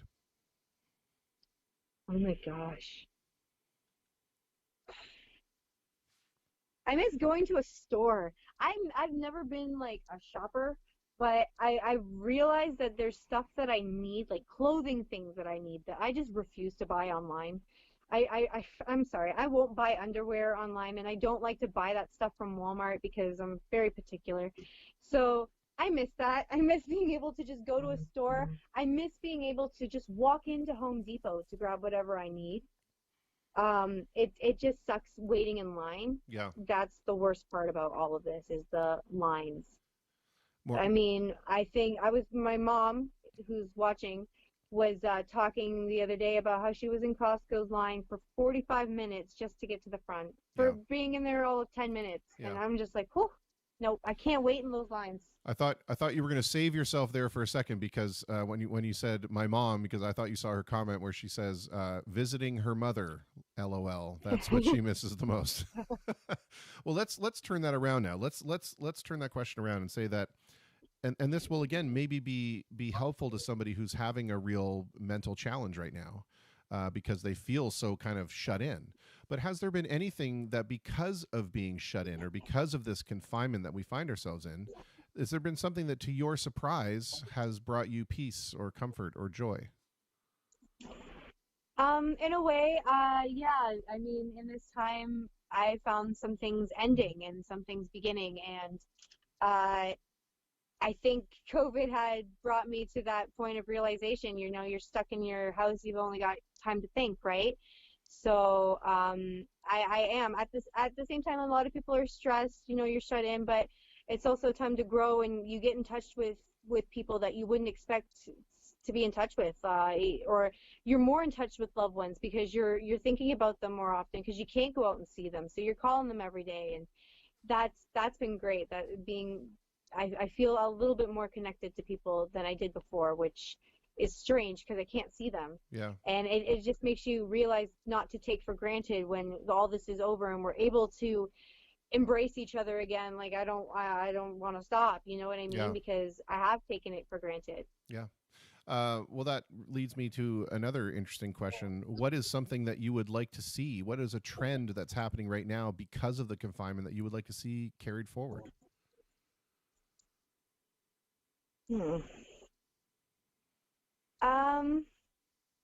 I think all these just positive, these positive messages to people that I'm seeing. I love going up and down the street and seeing how some people have pictures in their windows, these positive and light, like just if we could keep that going on and on without it having to be just a pandemic, why can't we just be positive all the time? Right. It would just change our feelings the way we are all like every day. So I think it does suck that it took something like this to bring us to that realization of, oh, let's put up these happy things and see if we can make ourselves feel happier to get here. But I would love to see that continue. I would love to see that continue on after those messages of just hope and joy to keep people uplifted. I cannot think of a better way to end this segment than with that. But I do want to ask you one question, so I probably should have saved that to the last. Dang it! And it's sweeps week. Anyway, the speaking from somebody that's coming from the medical profession, we all know the rules that we've been told during this time, what we can do, what we can't do. But coming from somebody who's immersed in the medical side of things, what is it that you feel people should or shouldn't be doing? And if we are doing something, could we be doing it better? Wash your hands. Wash your hands. Wash your hands. Wash your hands. I can't stress that enough. I know some people are using hand sanitizer, and that stuff's great. It's always great to use hand sanitizer in between, but just because you use hand sanitizer doesn't mean anything. Get into the bathroom and wash your hands as much as you possibly can, and don't touch your face. Okay. 2 very salient points. Excellent. Well, one of the things that this has shown me through all this about having these conversations with folks that I haven't yet met is that there are a great number of wonderful people out there that I have yet to make the acquaintance with, and I'm very pleased that I was able to make your acquaintance. You as well. I mean, we have met before. I don't know if you remember. You have given me the game that you created. Yes. Earth is Ours. That's right. I brought it to my family in Scotland, and we've played it, and we love it. So yeah, guys, pick up that game. It's amazing. Awesome. Yeah, I've got 1,400 copies of it sitting right over here. So please feel free. All right. Well, but at least this is probably the time where we've had the most in-depth personal kind of conversation. And it was an absolute pleasure to talk with you. And I hope we can get together and play some games when this is all lifted off. I hope so too. Thanks, Chris. No problem. Thank you very much for talking with us. I really appreciate it. You're welcome. Bye, guys. Bye. Be safe. Well, there you go. What an absolute delight. And you can totally see the family resemblance with Maureen. That's awesome. It's like, look, it's a young you. It's so great.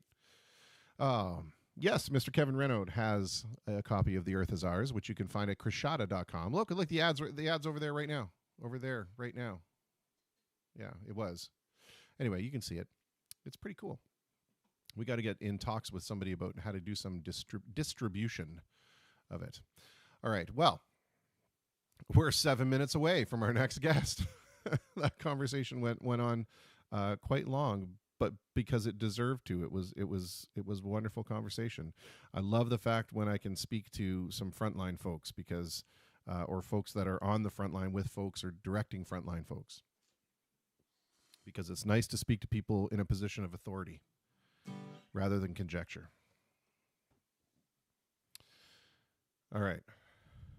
I'm going to do this song, and I'm going to do it in a little different way because this is the song that gets requested the most by this gentleman and his lovely wife when they come out to see J Sharp Major play. And he does a really good job of it too. So I hope he'll accept my version of it. And my version might be a little bit different because it's just me doing it, and I want to try something a little different with it. So let's see.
Slide a hand and twist a fate.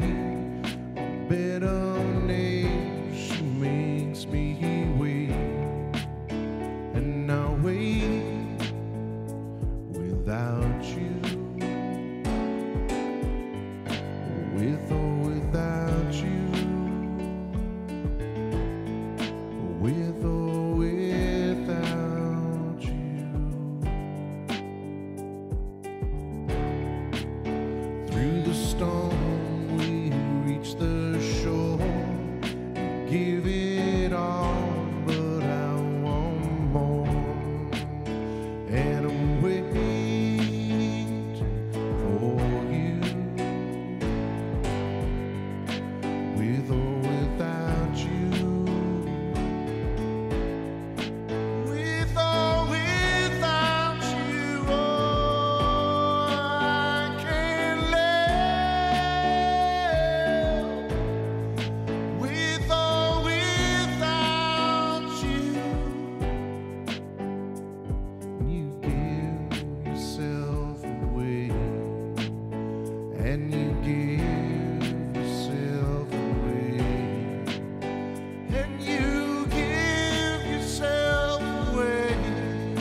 hands are tied,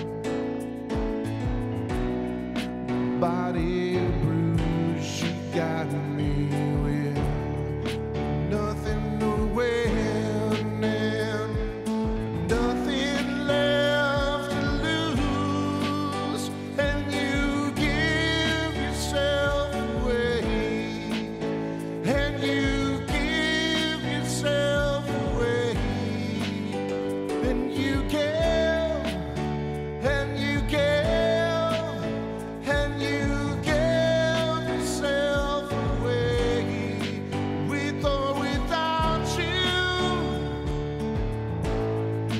with or without you, oh, I can't live, with or without with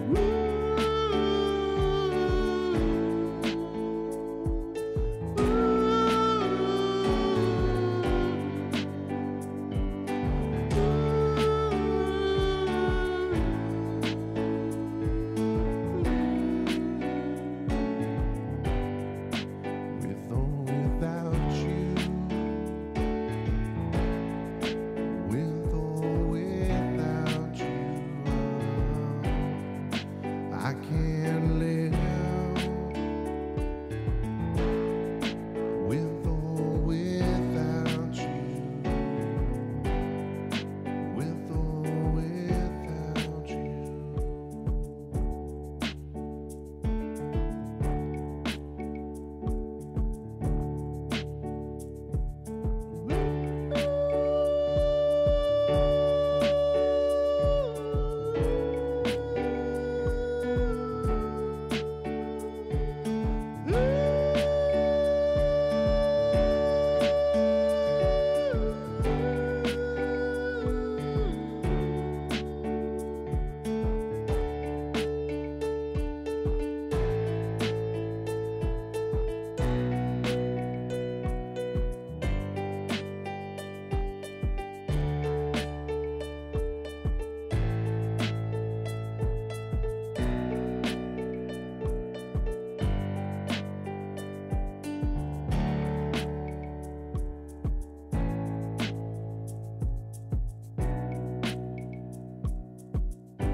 Well, Bill is a little different than the normal one, so I hope that was acceptable for you.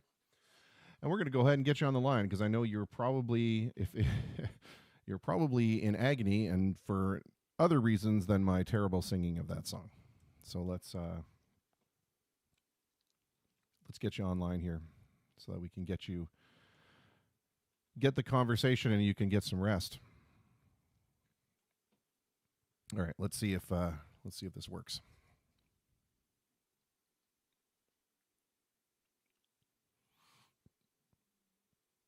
Another piece of spice cake. That's what I want. All right, perfect. I've got Bill over here, and I just want to flip over so I'm not giving him the pants cam. He gets the face cam just like everyone else. And let me activate his title card. If it will let me do that, it does. And then we'll bring him over. Mr. Bill Sarafianos, are you there, sir? I am here, Christopher. How are you doing? I'm doing quite well, and I hope that rendition of that tune didn't turn you off too much. No, it was awesome. Okay, well. Thank you. You're welcome. welcome. Thank you for doing that. Of course. You have been you and Aggie both have been such ardent supporters of anyone and everything to do with this area that how could we not do everything in our power to try to give some of that back? Thank you so much. I want to ask the most important question, and I know that your answer is going to be different than most, but how is everybody there? Are you guys okay? We are absolutely fantastic. Aggie and I, believe it or not, after 46 years of being together, we still enjoy each other's company, which people find hard to believe. Well, you're both so delightful, I can't find it hard to believe at all. So now, just for in case you're looking at the comments for this later or whatever, I have put in your title card that your official position is Pub Daddy. So that's in case anybody, because I wasn't sure really what to refer to you as, and that's what I think most people will generally remember you as. And already we have people in here saying, Ashley says, "Hey Bill." Raven says, "Hey Pub Daddy, love you and miss you." Kirk says, "Hey Malaka." Yeah. Thanks, Kirk. That's a payback, right? Yeah, it is. So for those people who are wondering, though, maybe why I put the phrase Pub Daddy up there, it's because that's how the darling Aggie referred to you when she posted the announcement for tonight's program in the Mill Street Pub gang page. Tell us a little bit about the Mill Street Pub and why it became such a loved place and a respected place in the Windsor music community, especially. One of the things that Aggie and I wanted to do, first of all, was to save the mill. The mill was a sacred place to us back in the middle 90s when the river dance craze was on with the Celtic scene coming on board. And Akos Tozer and Heath Chandler had opened up at that time what was called the Sandwich Mill. And it was one of Windsor's premier Celtic pubs at the time. Patrick O'Ryan's was around afterwards, or even during. I don't remember, to be honest with you. But we used to frequent that place a lot. Our oldest daughter, Elizabeth, you know her. Yes. Used to play with a band at that time called Celtic Cross. And they used to play at the Sandwich Mill, and obviously we would go and listen to them play, and they would play there frequently. A few years passed, and Elizabeth got persuaded to leave Celtic Cross, and she ended up joining Tartan Army. And Tartan Army was also another huge Celtic band of the time, of the day. And we kept on following Tartan Army at the Sandwich Mill. We kept on following Celtic Cross. We kept on following them at Patrick O'Ryan's. And 5 years after that, the Sandwich Mill closed. And the Kildare House was born. And Heath Chandler was the one that opened up the Kildare House. And he carried on the tradition of the Celtic style pub, and obviously we kept on following the bands back then. We had a wonderful time. About fast forward to about 2007. I don't know if you know this, but I've been in the trades for 40 years as a machine builder. I didn't know if you knew that. Well, I did. And we'll talk about that for sure too. Okay, so in 2007, I lost my job. It was the start of the recession, and it just so happened that our other daughter, Stephanie, and Elizabeth have a duo of their own called the Twisted Sisters. You know of them as well. I certainly do. And they were playing at the mill. First time we had been there in about 12 years or so. So we decided to go watch the girls play that night. We walked into the mill. We stayed and watched the girls play and observed what was going on in the bar, and we were horrified. We were hoping that we would just get out alive that night. That's how bad the place had become. Run down, really bad, really badly, okay? Not through anybody's fault or any like that, but it just wasn't being taken care of. When we got home that night, Aggie and I turned around to each other and we said, what the heck was that? And we both said to each other at about the same time, we said, Bill, we have to save the mill. And we went for it. And the mill was born. Yeah. I'm serious. Okay. No, that's amazing. Yeah. Very gutsy. During a time when the recession was just starting, and it was very, very rough in the beginning. Let's put it that way. Well, let me ask you before you get too much into the actual resurrection of the bar. How did that how did that look at any point in that point like it was a sane decision? Because you had just lost your job, the country was going into the recession, and most people would be like, well, let's sit on everything we have until something picks up. But you guys decide to buy a bar. Well, here's the thing. I had nowhere to go. There were no jobs available. The jobs that were available were paying half of what I was making.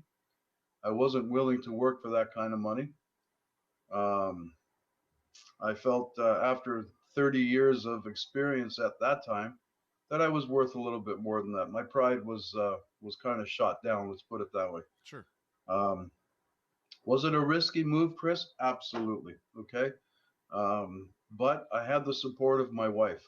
I had the support of my family, and I couldn't have done it without them to start with. Okay. Sure. Because you have to realize when you are a bar owner or a business owner, you're married to your business more or less, right? There were days where I remember leaving the house at 8:30 in the morning to go get fruit and vegetables and meats, and 10 o'clock hit the liquor store if I needed stuff, or the beer store if I needed things, and open up at 11 and wouldn't be home until 4 in the morning, get up at 8 o'clock and do it all over again every day, So it was hard. It was really, really hard. Yeah. Okay? Anybody that thinks that they're going to go open up a bar and what they do is they put a key in a door and then they get to sit down and drink with the regulars all night has no concept of how busy and run off your feet the actual bar owner is. Absolutely. One of my dear customers, Rob Corbin, said to me as a joke, and he said, if you want to make $1 million in the bar business, you better have 5 to start with. And it's true. Yeah, that's a great analogy. Yeah. But, everything started off really slowly. We had to change the perception of the pub. We had to clean it up, and it took us 2 years to do that. Before we actually bought it, I went through a program. I don't know if you're aware of the program called the SEED program. Yeah, the SEED program, yeah, a self-employment assistance program. Yeah. The lady who turned me onto that was Sabrina. I forget what her last name is. It used to be DeMarco. I think it's D'Agostino now. She got married. She sent me to a lady by the name of Karen Gilgore, and she explained the program to me, and she said, "Are you willing to do it?" And I said, "Absolutely. If it would help me get on my feet, open my eyes as to what business is all about, because I had never been in business for myself before." And the one beauty of this whole thing was that it worked 2 different ways. You had to provide you had to go to school for a month. Right. And during that period, you had to go 5 days a week. And I believe it was either 4 or 5 hours a day. I could be wrong. I don't remember now.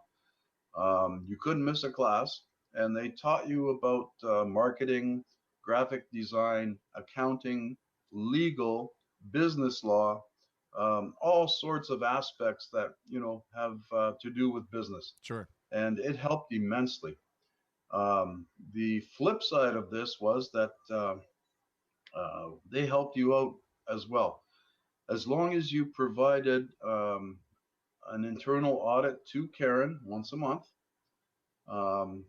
so that she could come in and check your books and records and check and see how your progress was doing. She would sign off, and they would extend your EI or unemployment insurance for 48 weeks, 48 weeks, I believe. So every month you got an unemployment, which was great. Yeah. The first year, especially, right? Yeah.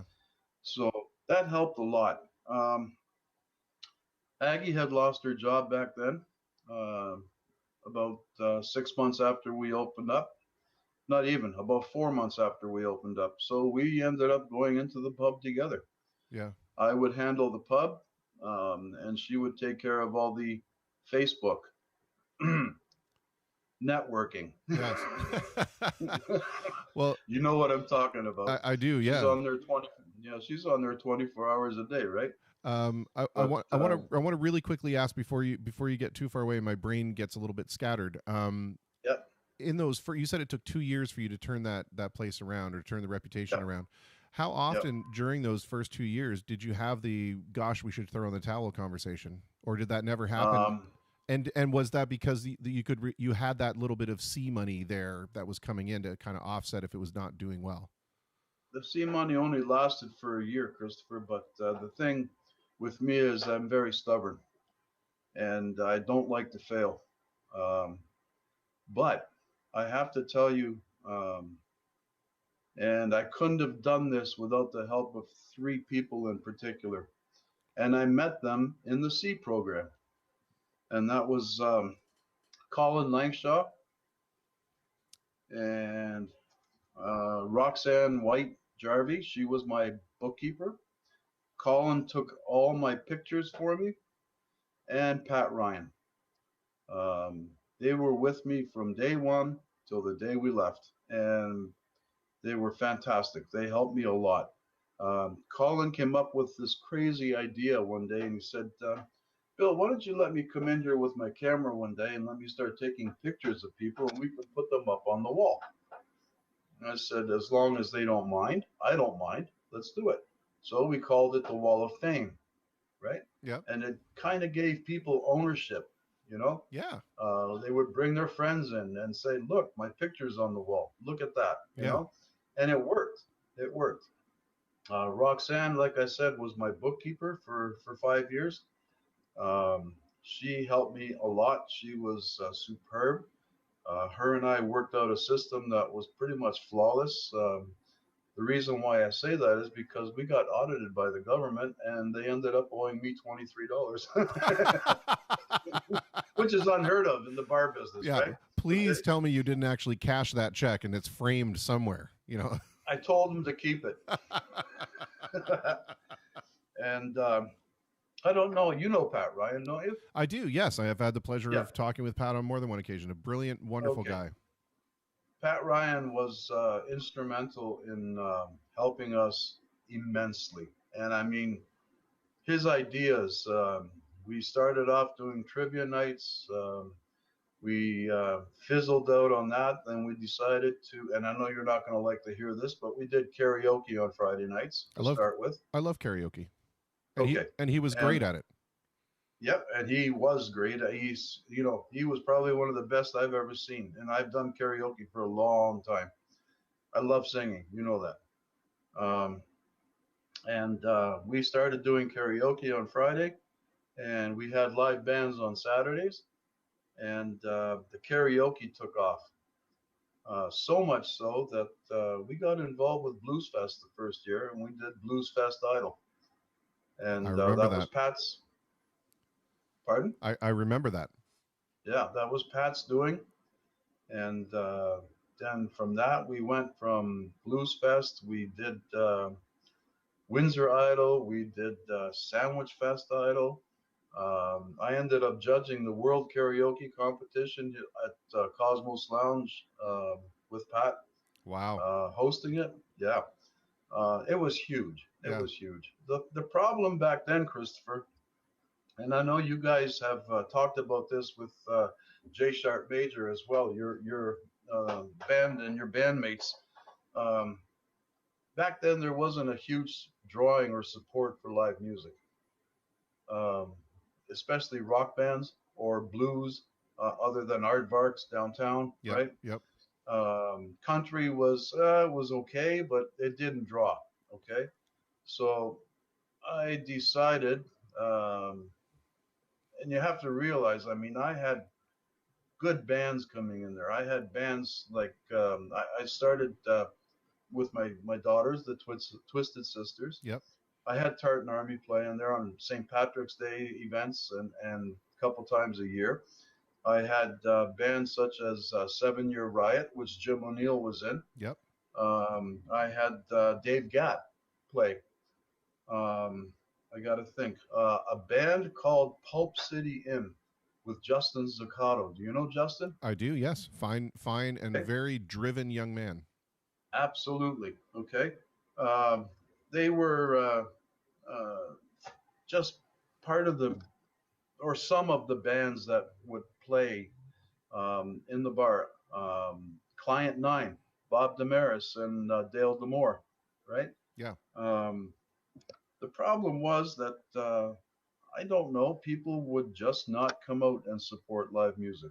So I decided to suspend the live music and do an experiment. And I decided to try and do 2 nights of karaoke, and just to see what would happen. Yeah. And we did it on the first Saturday night. And my biggest fear was that we were going to split the crowd between Friday and Saturday. We doubled it. We got totally different people in on Saturday as well, besides Friday, right? So we continued it, and it grew. We had people coming in from Chatham. We had people coming in from Hamilton. People coming in from all over the place just to come down to our pub with Pat and sing karaoke. It was amazing. Absolutely incredible. I don't know what to tell you. After that, in the 3rd year, after we had struggled the first couple of years, but in the 3rd year, that took off. And the Kildare House closed down in that 3rd year. I don't know if you recall, they went bankrupt. No, I don't remember that. Is that then when it became Omaggio's Kildare House after? Yeah, after that. Okay. After that, yeah. So I called up, I don't know if you know Kit McAvoy. I've heard the name, yes. Kit McAvoy is one of the, if not the premier bartender in the city of Windsor. Very, very heavy Scottish accent. He's the lead guitar player in Tartan Army as well. And as soon as I found out that they had closed, I called them up and I said, Kit, you don't have anything to worry about. You're coming to work for me. And he thanked me and he said, when do you want me to start? I said, as soon as you want. Okay. And from that point on, Christopher, our pub went through the roof. That one move that I made, deciding to bring Kit on board, was amazing. That was it. We had successful open mic nights, which my daughter had started off hosting in the first year. Then Alec Lozier took it over from there. You know Alec as well. I do, yes. Right? Yep. And BJ Loeb ended up doing the last year or so, last year and a half. And our open mic nights were fantastic. My God, so many people walked through our door. Al Mativier, Brett Service, David Light. Hang on, I got to think. The 519 band. Yeah. Would bring the whole band in and do an open mic back then, you know? What's amazing to me is that, and it really goes to show how personally you guys took running that place, is the fact that you still remember the names of the people that came in to see you, and especially when you were slammed. And of course, you're not going to remember everyone. Of course, you're not. But the fact that you're able to rattle off all these names this many years later shows you what a personal vested interest you guys took in it. Well, that's how, I'll give you an example. That's how we met Jean-Marc. Jean-Marc came in with his daughter, Danielle, whose singing name or performing name is Denigan, right? He would come in with her. I think our open mic nights were on Tuesdays back then when we first started it. And my daughter, Stephanie, was hosting it back then, like I said. And she sent me a message or a phone call the next morning, and she said, "Dad, you've got to hear this girl sing." And I said, "Okay, so I'll make sure I stay up and Yeah. come in late at night and watch her sing." And I Yeah. did, and I was very happy about it. But that's where we met Jean-Marc, right? So we've had it's been 13 years since we've closed. No, sorry, 2012. So it's been 8 years since we've closed. Yeah. And if I could, tell you that we had the time of our life, we did. Yeah. Was it hard? Yes. Was it stressful? Sometimes it was. Sometimes it was an absolute joy. Yeah. Um, but that's about it, Christopher. Well, let me ask you this. In your estimation, because I certainly value your opinion, and you certainly grew one of the most still talked about and respected establishments in the city. But what do you think that the biggest mistake that bar owners in this city make? Because we tend to see here a lot of opens and closes, right? There's a bar that opens up, it's extremely successful for a year or two, and then it's off into another direction.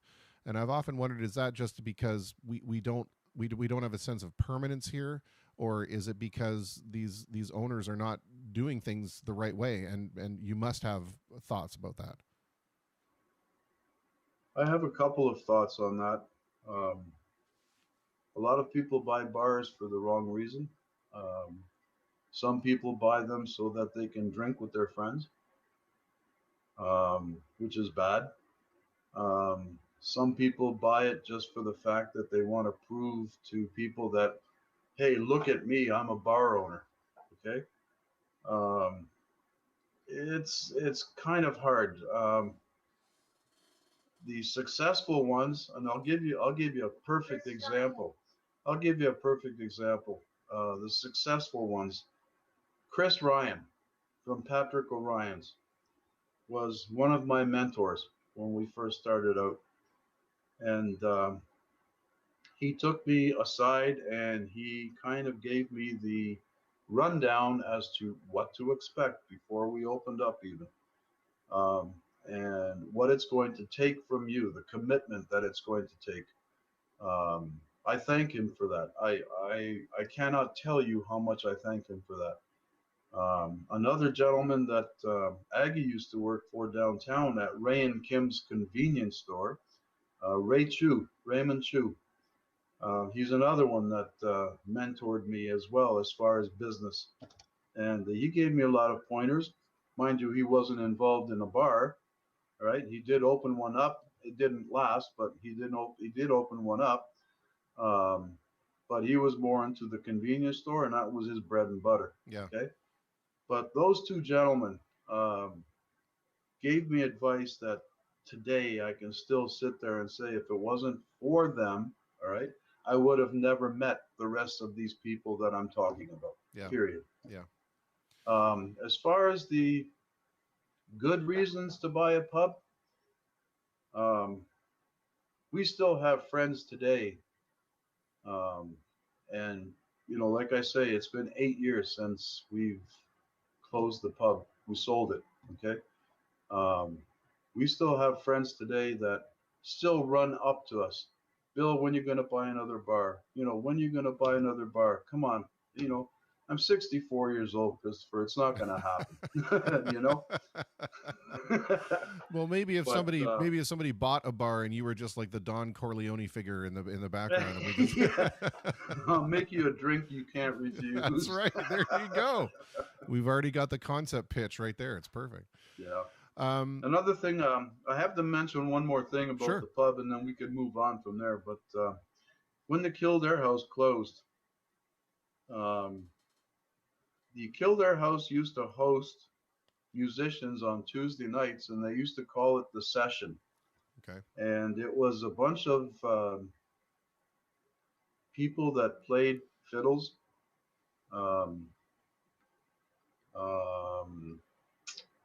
Can't think of the word. Banjos, right? Yep. They used to play the boran, right? Yep. And they used to sit around at the Kildare House for 2 to 3 hours on a Tuesday night and just play. right? And as soon as the Kildare House closed, that same afternoon, Claire Renault um, came and saw me at the bar, and he approached me and he said, I don't know if you know who I am. And I said, yeah, Claire, I know who you are. He says, look, the Kildare has closed. We need a place to play. And I said, well, when would you like to start? He says, tonight. I said, okay, come on in, you know. And I said, what is your fee? And he said, nothing. We just want a venue. I said, you're more than welcome to come in. You know what? That grew to the point where we used to have upwards of 20 to 25 people coming in to play for nothing. It was Wow. fantastic for me. Yeah. Yeah. You know, um, you know. Well, let me ask you this, because you would also be able to come at this from a completely different point of conjecture than, say, I would. But I look at when I go in to perform at a place, and I've had conversations with the wait staff or the owners at some point and said, they've said, wow, we had a really great weekend, and it's great, it's going to carry us through, or this week was a little slow, and we're not sure how that's going to affect our bottom line going forward. And a lot of these places seem to live or die by the weekends or the weeks that they have. What do you think the decimation is going to be after coming out where they have basically had to have a forced closure for months? I wouldn't want to be in their shoes right now. I'm telling you the honest truth. I believe the people that are working their hardest right now to stay afloat are the ones that are only going to survive. Colleen Kelly from Average Joe's. I know she's in her establishment working. Um, that's just one person I can think of off the top of my head. I know they will survive. As far as other places, I'm not so sure. I won't name names from this point on, but you're going to see a lot of places not survive. Another person that will survive, and I'm sure you will agree with this, is David Michael with Rockstar. Um, David and Stacy have worked too hard to revive the old Club Alouette, and they too will survive. Whether they come out as strong as they were or a little bit weaker, I'm sure they'll bring it back in no matter, a couple of months, maybe 6 months, they'll be back up there again. Yeah. But the rest of them, I don't know. Yeah. Fair enough. It's a difficult question. And like you said, I wouldn't want to be in their shoes, and it's certainly not something that I want to contemplate from a performing point of view. We already are seeing our venues drying up as it was, and now to have the concept that they're going to go away even more is scary. I want to turn a little bit. First, I want to thank you very much for continuing to talk. I know that you're going through a really painful time right now, and that is, I'm not sure how much you want me to say about it, so I'm going to let you talk about it, in the fact that you've been waiting for some surgery. And how are you finding that this particular condition we found ourselves in, has that really thrown a monkey wrench into the plan? Well, as you can see, I'm wearing my robe because I'm freezing. I'm not sure if that's from the medications I'm taking. I have a heating pad on my hip so that I can sit and talk to you. A year ago, roughly, I started having pain in my back. And as you know, we were following J Sharp Major around a lot. Yes. And I discovered that your wife, Julie, was a massage therapist, a registered massage therapist. And I spoke with her one night while we were, I think, at the Lion's Head. And she said, sure, come on in. I'll see what I can do for you. So came in to see Julie, and she gave me the massage, and it helped immensely, but it wasn't a fix. Yeah. Okay. So that was in, I think, early June, late May. Then I started traveling with the company I'm working with. I went to Illinois, I went to South Carolina, and to Mexico. And unfortunately, I wasn't able to come back and see Julie to get more massage therapy. Um, in September, I had had enough, and I finally went and saw my family doctor, and I said, "Look, Dr. Ruisi, I'm not afraid to say his name. He's fantastic. I need help. I'm hurting. I can't bend down. I can't squat. I can't work, but I have to work." So he ended up sending me to the pain center clinic on Howard and Ypres, Yep. where the old Toledo scale was, right? Yep. And I started getting injections in my back last September, once a week, upwards of 10 to 20 injections in my back every week, and I'm continuing that to this day. Ouch. Yeah. It's a nerve block. It's not cortisone, Yeah. but it gives me enough relief to get me by for about 4 or 5 days, right? And it works. Unfortunately, though, once we started clearing up the pain in my back, my hip started screaming at me, going, "It's not your back. It's not your back." It's a little right? lower and to the right. It's me, right? So I requested to have an MRI done in November. I finally had it done in October, and I finally had it done in January, early January, and I had an X-ray done in January and an ultrasound done. The MRI determined that yes, I have a slight degenerative disc in my lower back, but that's not the issue. The X-ray and ultrasound revealed that I am bone on bone on my right hip. And the reason why my back was hurting, it was explained to me that there is a nerve that runs from your hip to your L4 on your spine, one of your vertebrae of your lower back. And it was just throwing signals into my back and saying, "You're going to hurt." Yeah. As soon as we alleviated that pain, guess what? Yeah. The hip screamed out, and sure enough, it was my hip. Yeah. My So, turn. Yeah. My family doctor referred me to the Rapid Assessment Clinic at Met Hospital. Mm-hmm. That was, I believe, I have to think, January, end of January, or mid-January. I forget, to be honest with you. And they said, "Sure enough, you need a hip replacement. Which doctor would you like to go see?" And I said, "I'd love to go see the same doctor that did my wife's surgeries, and that's Dr. Coker." And had the appointment with him on February 28th.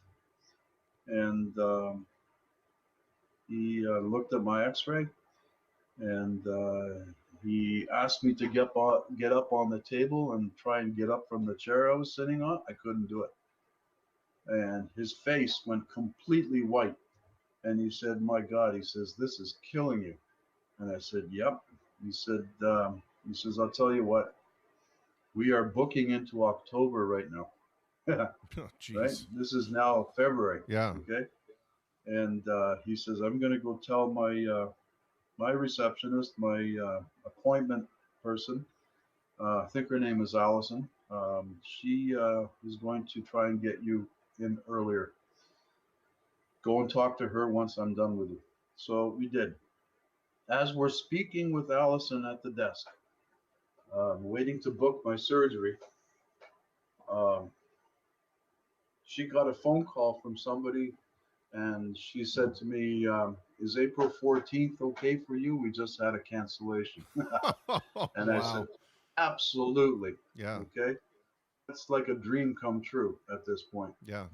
So, okay, April 14th, it's booked, all set to go.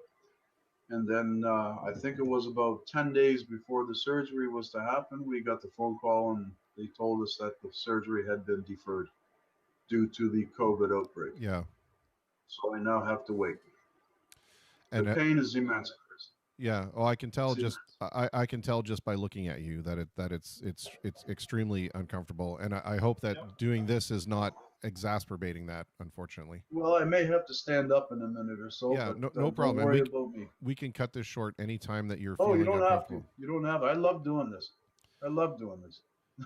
Well, let me ask you a little bit about the manufacturing side of things. You know, Yep. so one of the things that we are hearing a lot right now, it's all over social media, and it seems to happen every time that there is some kind of trouble that originates somewhere in China or something like that, where immediately people come back to this thing about, okay, well, when this is over, we're not buying anything anymore from China. We're manufacturing everything in North America, and we're only going to buy stuff from here.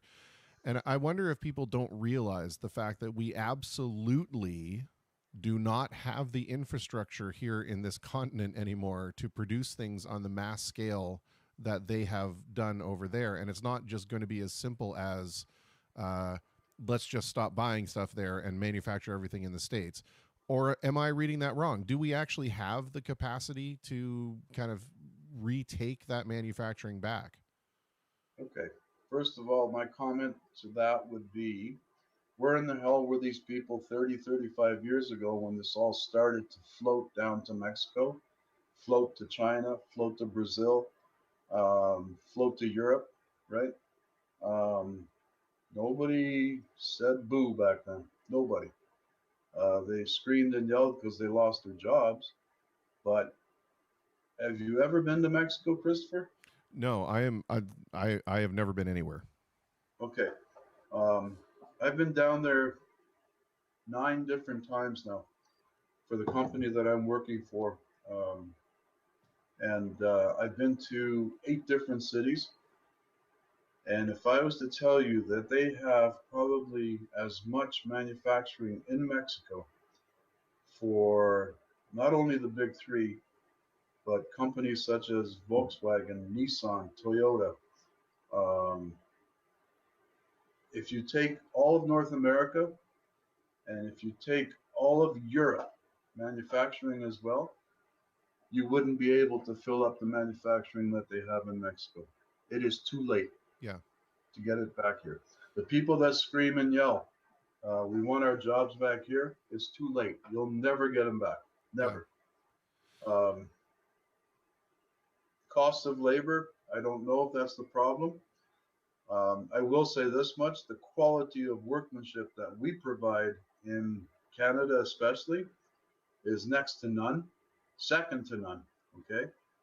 But the way the companies look at it is that it's cheaper to have it built down there for pennies on the dollar. For sure. And if we have to repair it, so be it. Yeah. Up here. Yeah. That's it.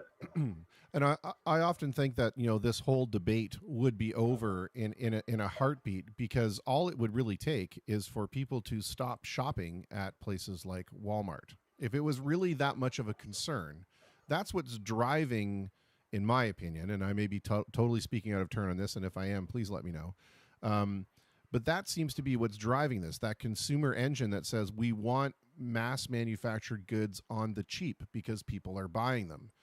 You know, I don't know that if we suddenly, let's say that we started to make that changeover and we wanted to bring manufacturing back here, the price of these things would skyrocket because of the way that we pay our employees over here, which is a good thing for them.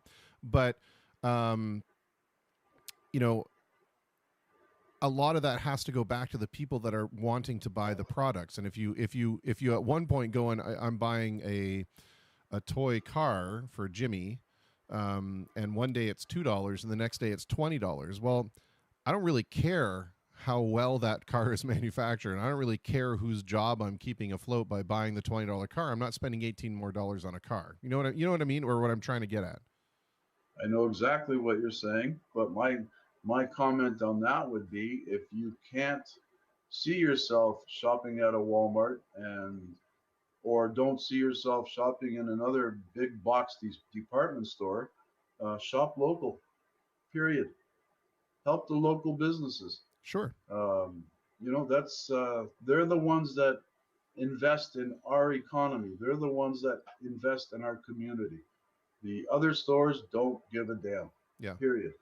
Right? Yeah, absolutely. But I think that, you know, and if you could do that responsibly, or if you could be that socially responsible to do it, I think it would be rather easy, but I think that people are too distracted by the all-in-one places, right? Like I can go here and get everything I need from one location. It's super cheap, and I understand that it's super cheap, but that's why I'm here, right? That's the reason I don't go and buy organic stuff for the 6 people I have to feed in my house, because I simply can't afford to pay for, what the organic stuff is. And I think it's important to note too that, when you mentioned that thing about manufacturing, that was just automotive manufacturing. Let's not even get into things like small consumer electronics or appliances or toys or garden tools or anything like that. We simply don't have the infrastructure to ramp that up cheaply and efficiently and in enough time, I think. I think we have the know-how. We just, like you say, do not have the will to do it right now. Yeah. It's so much easier to have them do it. Period. Yeah. Now, I don't know what else to tell you. No, I agree with you wholeheartedly, and I think in some cases, people hate the term globalization, but the fact is that the world as we know it is rapidly shrinking, in the sense that the technology that we have now, in order to connect us to logistics across the globe, it is playing a big role in shrinking that world down. And I don't know that the anti-globalism thing is something that really should be that much of a worry, I guess. Now, I come from a different generation of folks, and maybe I'm looking at it the wrong way, but I think that there has to be a way where all of this sort of makes sense somehow. Well, I'll tell you something. I'll tell you a quick little story. Sure. Okay. In 1997, I was basically missing my family in Greece. Okay, especially my one cousin, and I had become, I guess, a real grouch at home. I'm not going to say I was homesick because I was born here. Yeah. But I needed to go visit my family. Okay, and both my daughters and Aggie, they all sat me down one night and they said, "Dad, just go. Period. Get out of here. Go." And I said, "Well, the only time I'd be able to go would be around Christmas time. Is that okay?" And they said, "Sure. No issues. No problem. Just go." Okay. So my father-in-law went there, I think around December 1st. He was going to be there for a month. And I left here December 9th. And it was going to be a surprise. I was going to surprise my cousin. Long story short, after my father-in-law met me at the airport, we went to their apartment, right? Yeah. And nobody's home. Surprise was on me. Right? So anyway, again, long story short, we finally met up, and I ended up spending 3 fabulous and glorious weeks with my family. Right. One thing that I noticed when I was there, and I'm now talking 23 years ago, okay? I saw a lot of young men walking around during the day, and they would be flashing big bucks out of their pockets, like just peeling them off, like, like rap videos. Yeah, exactly. Yeah. Okay. And the women, they'd be dressed to the nines with the Gucci purses and the Chanel perfumes and God knows what. And this was during the day, and I'm going, okay, there's nobody work in this country, right? So I asked my cousin, I said, and she at the time had retired from the utility company. She had worked there for 25 years. She started when she was 18. She retired at 43 years old, and she's now 65. So she's been retired for 17 years already. Wow. Okay, must be nice, right? Yeah, yeah. So I asked my cousin, I said, how in the hell can they afford to flash that kind of money, go out for dinner every night, go to the clubs on the weekends, right? And she says it's very easy. And I said, because I don't see them working. Okay. And she says, you're right. They're not working. What they have done is they've taken advantage of the fact that everybody's had inheritances from their grandparents, right? And they've basically sold all the properties to people that live in China, Germany, Britain, right? And they're living high on the hog. And I said, well, that money eventually runs out. I said, this country is going to be in deep trouble in about 10 years. Guess what? Yeah. Sure enough, Yeah. right? Didn't Greece declare bankruptcy? Yeah. It happened. It happened. So, you get what you ask for too, right? For sure. If we want to bring back the manufacturing aspect back to North America, we are going to have to make some radical changes. Yeah. Cost wise, technology wise, no. We have the technology, we have the know-how. Yeah. But it's also the want to do the work. Right? For sure. For sure. And build I don't know. And build the plants to do the work, right? Or convert the plants to do the work. I don't know if that answers your question or not, but it does. It's funny because as soon as you said I have a quick story, Joseph Kendall, right after they said Aaron and the family say hi, said you never have a quick story, Bill. Ask Joe if he wants a Ryan Ginger with a short rock glass with a little bit of ice. Wow, that's outstanding. Marie Johnson echoes the kind of the thing that I was trying to. She does it in a much more succinct fashion than my rambling tongue did. But she says consumers like a one-stop store, and that's why Walmart has captured the market. You can get eyewear, manicures, hearing aids. That's what I was trying to say. Is that that concept of the superstore where I can go in to one place and get all these things. And let's be honest, they're cheap, and then it's not like nobody says put on your Sunday best. We're going to Walmart. They're going there to buy on the cheap essential stuff, and unfortunately, I think that's the mentality we have to try to change. But I don't know how we're going to do that. You also get what you pay for. 100%, 100%, absolutely. And I'll give you a very good example of that as well. You go vegetable shopping at Remark or Fred's, and then go vegetable shopping at Joseph's. And you tell me how long those tomatoes are going to last in a week from Remark or from Fred's, and then how long the ones from Joseph's are going to last. Big difference. You might be paying a little bit more for the first two, but they're well worth it. Yeah. Well worth it. Agreed. I want to ask you kind of the common questions, but I also have this question I want to ask you, because as long as I've known you, and I feel like I've been robbed that I didn't know you during the Mill Street era. I think we would have gotten along, I hope famously. I think we get along pretty well right now.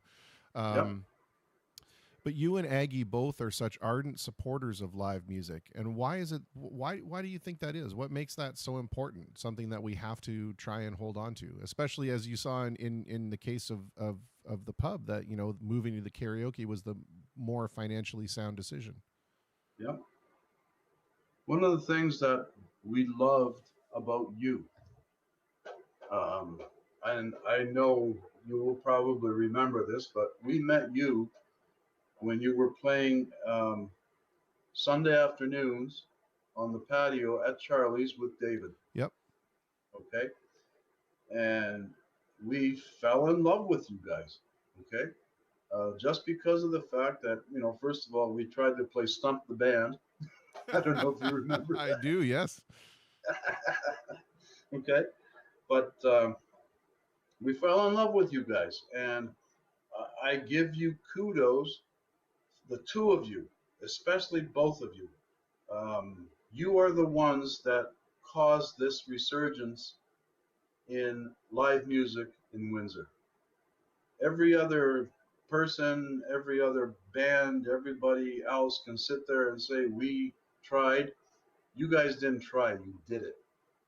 Whether there were two people there or whether there was a packed patio, you guys played, and you played to your audience. And I applaud you for that. Both of us do.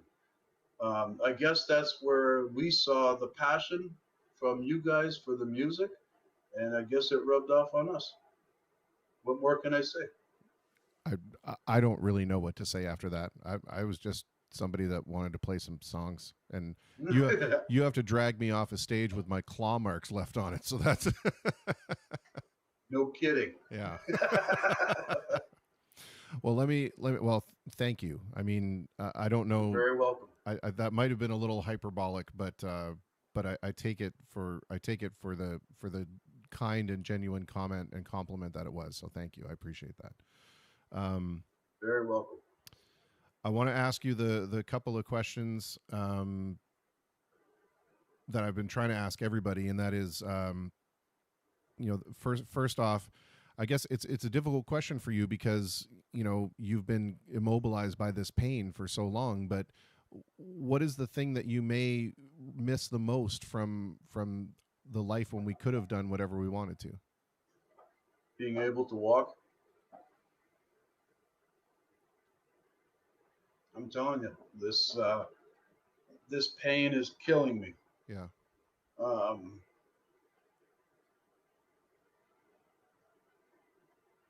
I'm getting emotional. It's okay. I can't take it. I cannot take it. My family is so supportive of me right now. I'm not going to say us, but at this point, I'm going to say me. If it wasn't for my family, my daughters, Elizabeth, my daughter-in-law, Trish, Stephanie, Nick, my 3 grandsons, Lucas, Kristen, oh my God, and Liam. I'm telling you right now, I wouldn't be able to get through this. My wife, she's been a rock. I want my life back. And I need people to understand that the ones that are sitting there saying, this is BS. Yeah. This COVID-19. Well, it might be BS to them, but it's preventing me from having my surgery. And I need to have this surgery so that I can function. Yeah. Period. Done. Well, I'm gonna skip the follow-up question because no, go ahead. No, maybe I will because maybe there is, and maybe it will help somebody who happens to be, because certainly you can't be the only one that's suffering because surgeries everywhere are being placed on hold. So, has there been something that during this forced period of internment in our own homes, for lack of a better term, has there been something that, to your surprise, has brought you peace or joy or comfort, even amid the pain?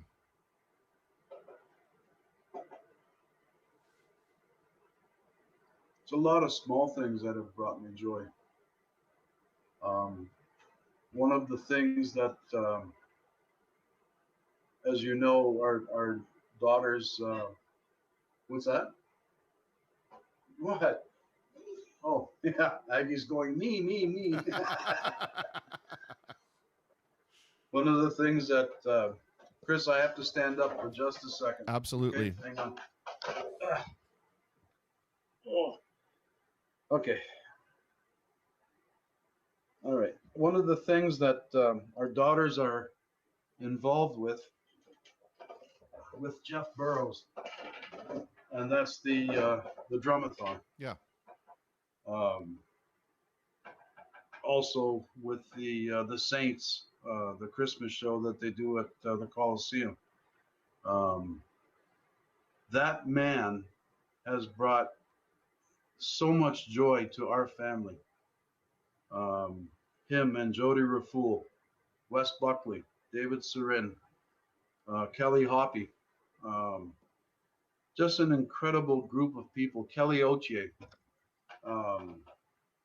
Every time we think of them, it just puts a smile on our face. And I know it doesn't sound like much, but if you knew what kind of an impact they had on our girls, you would understand. Yeah.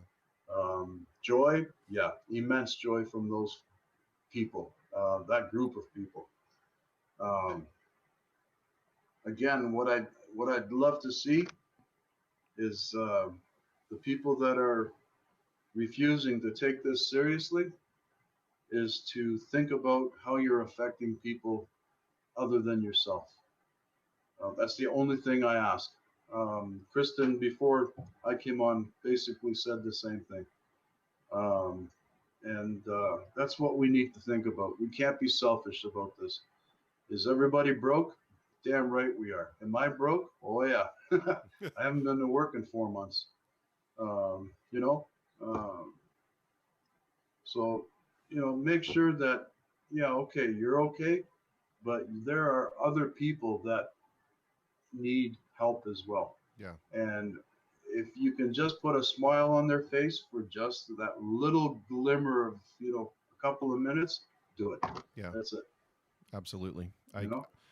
I can't think of putting it any better. I really, really want to thank you for making yourself available for this. I know it was not comfortable, and you were one of the first people that I wanted to talk to, and I was really hesitant to reach out because I know you, and you would have said, "Yep, let's do it," even if you were in, you know, incalculable agony as you probably are right now. So, Yeah.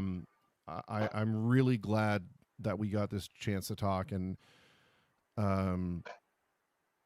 you don't need to look any further than the comments that people have been putting up while this has been going on to see the amount of positive ways that you have impacted, you and Aggie both have impacted people's lives over the years. And you know, just when you need a minute to have for things to be a little more joyful, take a moment and go through some of those comments, because it'll warm your heart, and rightly so. And I will do that. And one thing I can't wait for is for you guys to play again and to do another Pink Floyd show, us and them. Yeah. The show that you did, I know you're your worst critic, okay? But you have no idea how incredible that show was at the Walkerville Theater. Oh, that's nice to hear. It was beyond what I expected, beyond, believe me. And I can't wait to hear you guys play again. I can't wait to hear J Sharp Major play again. And I can't wait for my girls to play. Who by the way, they're playing along the same day with you at the half marathon. Yeah, I can't wait. Yeah, May 23rd, I think it is. I believe that is the date. Yep. Yeah. So if everybody could tune in on that and watch Christopher and watch the Twisted Sisters and everybody else that, you know, is going to be playing. Jeff Burrows will be playing his drums. And I can't wait. Yeah. Honest to God. The last thing I want to say here is that, you know, we have this one fellow, Kevin Reno from Twitch, and this sums you up to a T, Bill. He says, "I've never met Bill, but just by the conversation, he sounds like a great guy." And I've said it before in the program that you can judge a lot about a person's character just by the way that other people talk about them. And I've never had anybody say anything apart from what a wonderful example of humanity both you and Aggie are. And thank you for the comments, and thank you for your comment, Christopher. It was an absolute joy and a pleasure to be on this program with you. I could talk all night with you. Unfortunately, my leg is screaming. Go get the chainsaw. Absolutely, yeah, absolutely. We're gonna cut it here for sure. I have to. Yep. Thank you again, Bill. Please get some rest. You're very welcome. In whatever way you can try to get some comfort. Okay. Hugs and kisses, boy. All the way around. And the very same to you and yours. Thank you. Take care. All right. Take care. Bye-bye.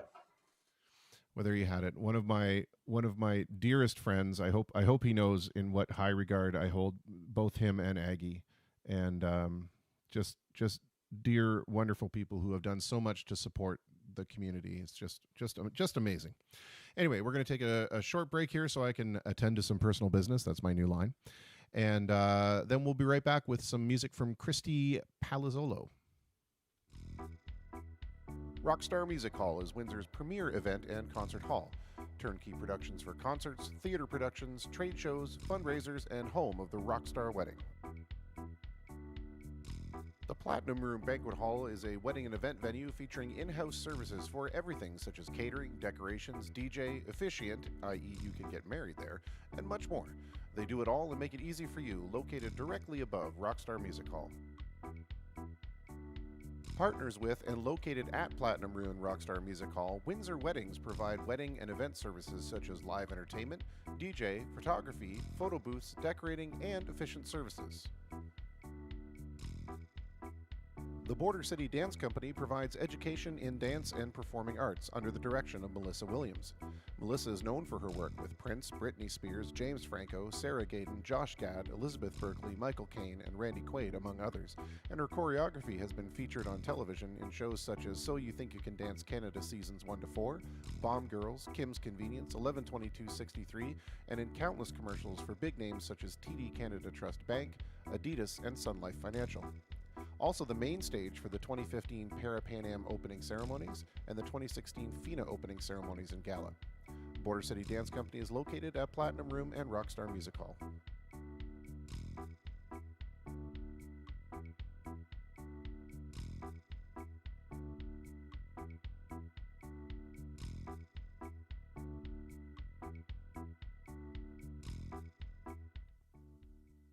All right, well, one of the folks that we talked to yesterday, Pete Palazzolo, he sent over some stuff of his own that we have played.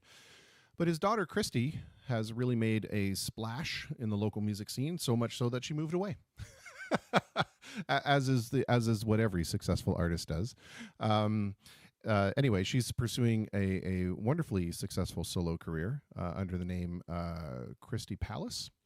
And she was kind enough to send over something to play as well. So let's hear that. The name of the song is Light It Up.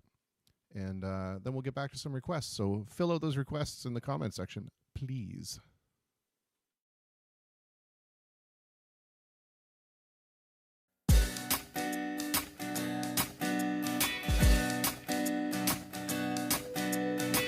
I used to be just a face in the crowd, content with shutting up and being back around.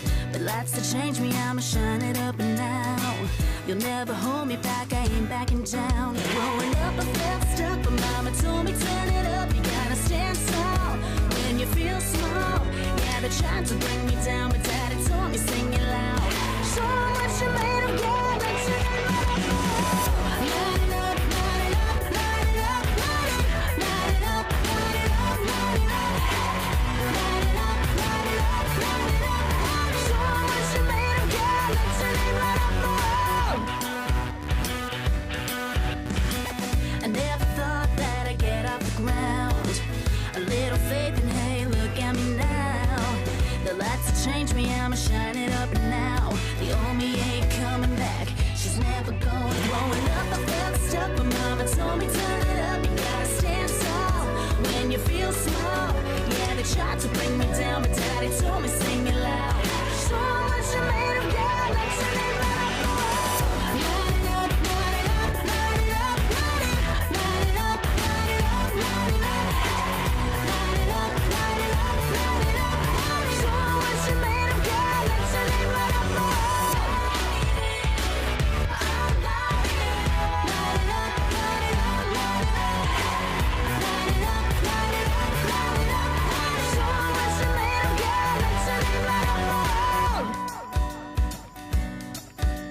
Show 'em what you made of, girl. Show 'em what you made of, girl. Show 'em what you made of, girl. Show 'em what you made of. Show 'em what you made of, girl. Show 'em what you made of, girl. Show 'em what you made of, girl. Show 'em what you made of, girl. Show 'em what you made of. Growing up I felt stuck, but mama told me turn it up. Yeah, they told me that I can't, but daddy told me now's your chance. Show 'em what you made of, girl, let's sing it right up. Light it up, light it up, light it up, light it up, light it up, light it up, light it up, light it up, light it up, light it up. Show 'em what you made of, girl, let's sing it right up. Light it up, light it up, light it up.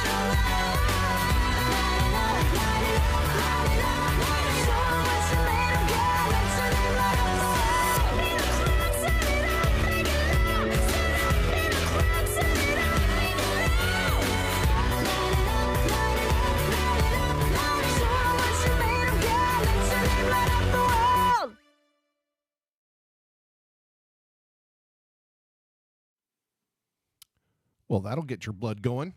What a great tune. That was upbeat. Had a good beat. I could dance to it. I give it a 35, Dick. Comment from our Twitch section here. What a great night of conversations, as they all have been. Well, thank you.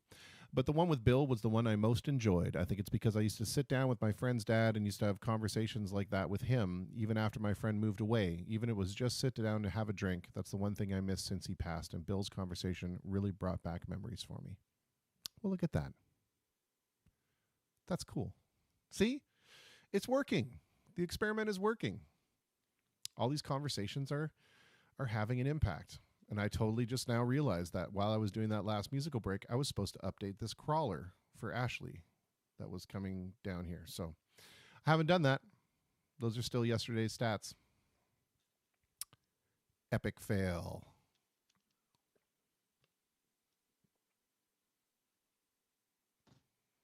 Thank you, Aggie. Posts in some information there on the half marathon, the drum half marathon. Post a link for the camera. I will. They are sold out. These ones are sold out, but somebody that I am working or helping out bought some different cameras that are not sold out. So I'll send you that link as well. And I did get to see them, his use of them, and they were fantastic. Well, Ashley, be a pain. God, you know me by now. Nothing's going to get done unless somebody's being a pain in my rear. Come on. There's no need to be delicate about anything here. All right. Well, we got about 20 minutes left in the program. These conversations just keep getting longer and longer and longer because they're just getting better and better and better and better. New Age Girl. I don't know that tune. Like literally, I've never even heard the title before. So sorry about that. Can't do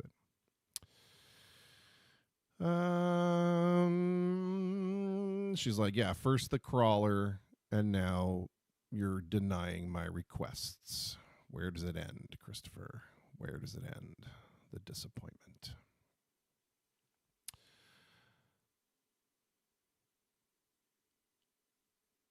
I will play this tune because it contains the word booger.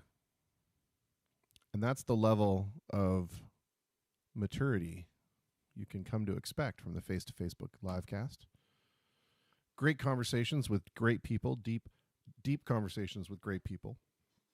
And Christopher likes to play songs that have the word booger in them. I provide the level down here to bring everybody down.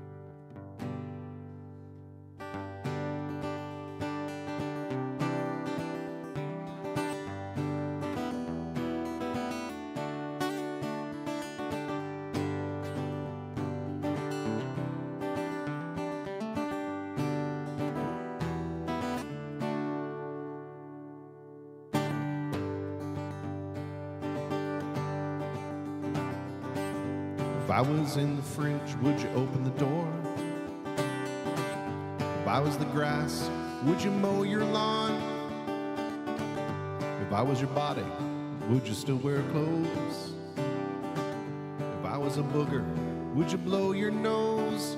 Where would you keep it? Would you eat it? I'm just trying to give myself a reason for being around. If I was the front porch swing, would you let me hang? If I was the dance floor, would you shake your thing? If I was a rubber check, would you let me bounce up and down inside your bank account? And would you trust me not to break you? I'm just trying really hard to make you notice me being around. If I was a haircut, would you wear a hat? If I was a maid, could I clean your flat? If I was a carpet, would you wipe your feet? In time to save me fun mud off the street. And if you like me, if you love me, why don't you get it on your knees and scrub me? 'Cause I'm a little grubby, just being around. Oh, and if you like me, if you love me, why don't you get down on your knees and scrub me? I'm a little grubby, just being around.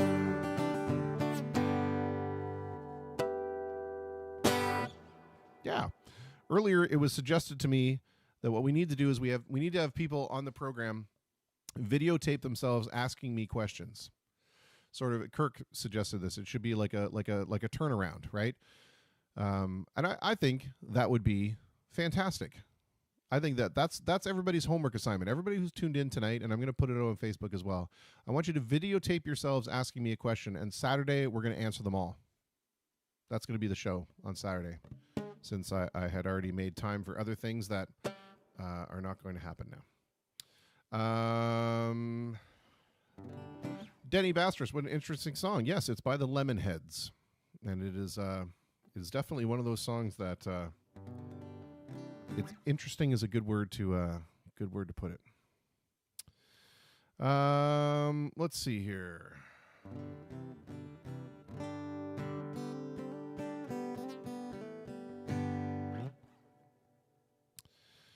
One of these days, I'm going to learn how to play the guitar, and it's going to sound so good. All right.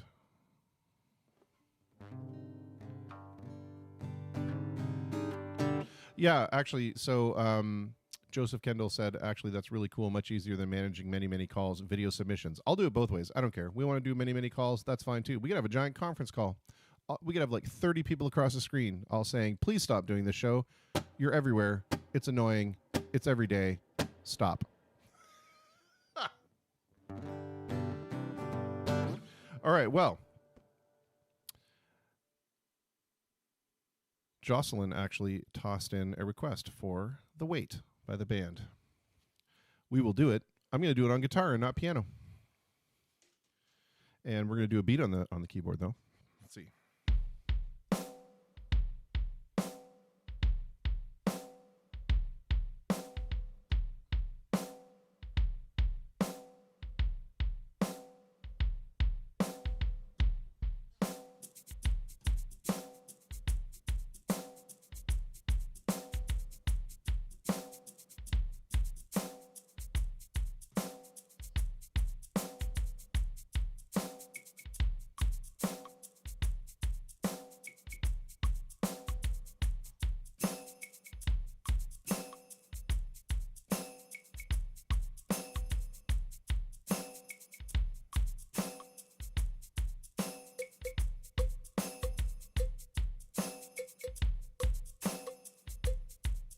Little cowbell for Sean Fathers if he happens to be listening.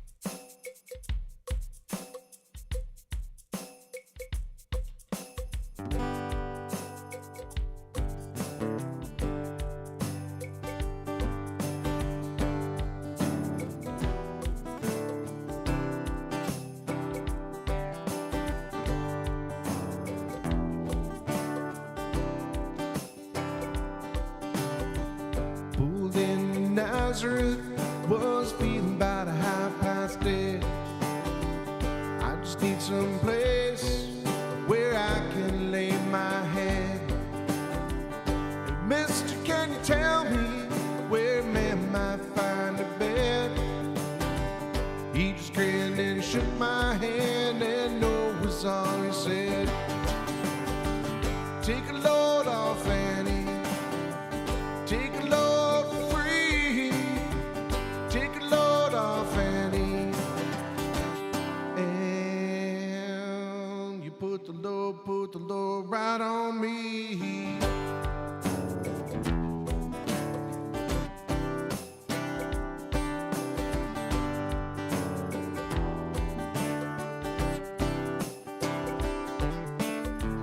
Picked up my bag, I went looking for a place to hide. When I saw Carmen and the devil walking side by side, I said, hey Carmen, come on, let's go downtown. She just said, well, I got to go, but my friend here can stick around. Take a load off, Annie. Take a load for free. Take a load off, Annie. And you put the load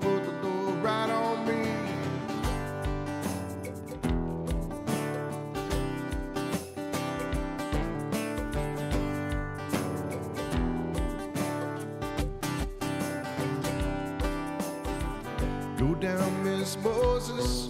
There's nothing that you can say. It's just old Luke and Luke's waiting on the judgment day. Well, Luke, my friend, what about young Annie Lee? You said, do me a favor, son, won't you stay and keep Annie Lee company?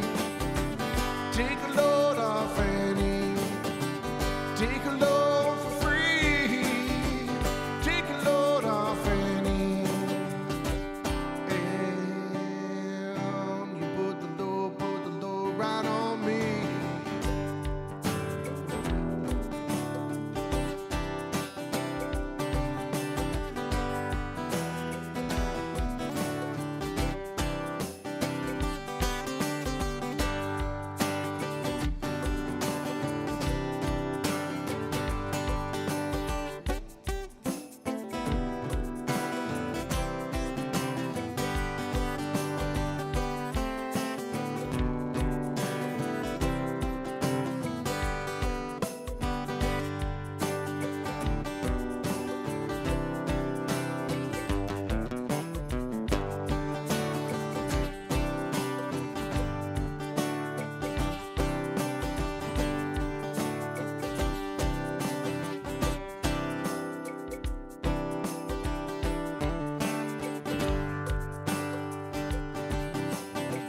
Crazy just to follow me, and it caught me in the fall.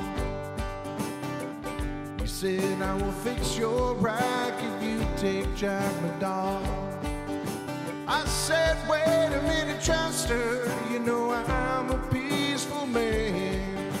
He said, that's okay, boy, but won't you feed him when you can? Take a load off Annie, take a load.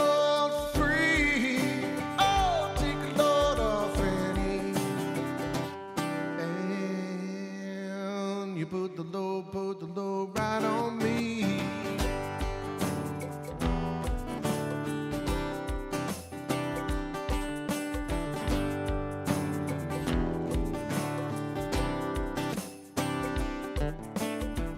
Go get your cannonball now to take me down the line. My bag is sinking though, and I do believe it's time. Oh, to get back to Miss Fanny, you know she's the only one who sent me here with her. Regards for everyone. Take a load off Annie, take a load for free, take a load off Annie, and you put the load right on me.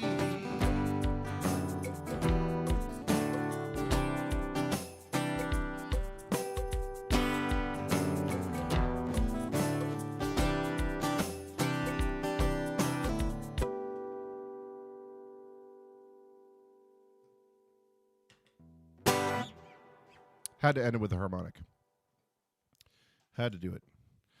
Again, one of these days, I'm going to learn how to properly play that thing. It's going to blow everybody's minds. But mostly mine.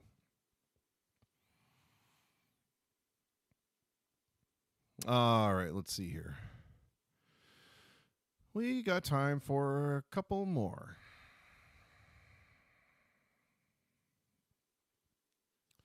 Oh, thanks. I enjoyed playing it.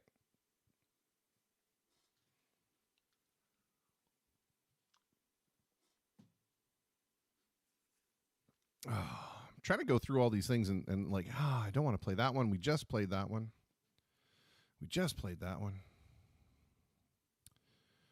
You know, you're starting to become maybe a little bit of a nuisance when you're going through this song list. You're like, oh, I can't play that. We just played that. I should really learn some new songs. If only somebody had sent me like 40 new songs to learn. Song roulette. I know, right? I should have like a big roulette wheel over here that we could like, or over there. And when we're not using it for the side by side person over there, we could spin the roulette wheel and it would tell me what I have to play. That would be cool. Okay, I'll work on that. I'll work on some kind of you must play this song wheel. That could have some unexpected consequences. All right, let's see. I requested it in a past stream, but I think it was missed in the stream. I'm glad you requested it. Oh, well, thank you. I'm glad you enjoyed it. There's an online one. Yeah, but I have to upload my whole song list. Okay. Ashley, you're on that production assistant. That's your task. Get the song roulette thing working. And then we'll make everybody go spin it. I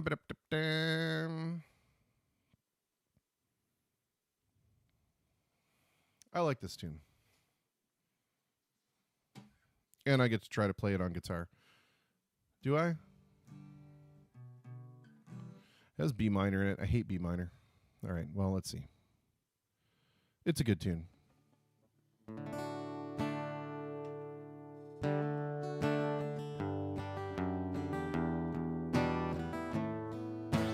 In my mind, I'm gone to Carolina.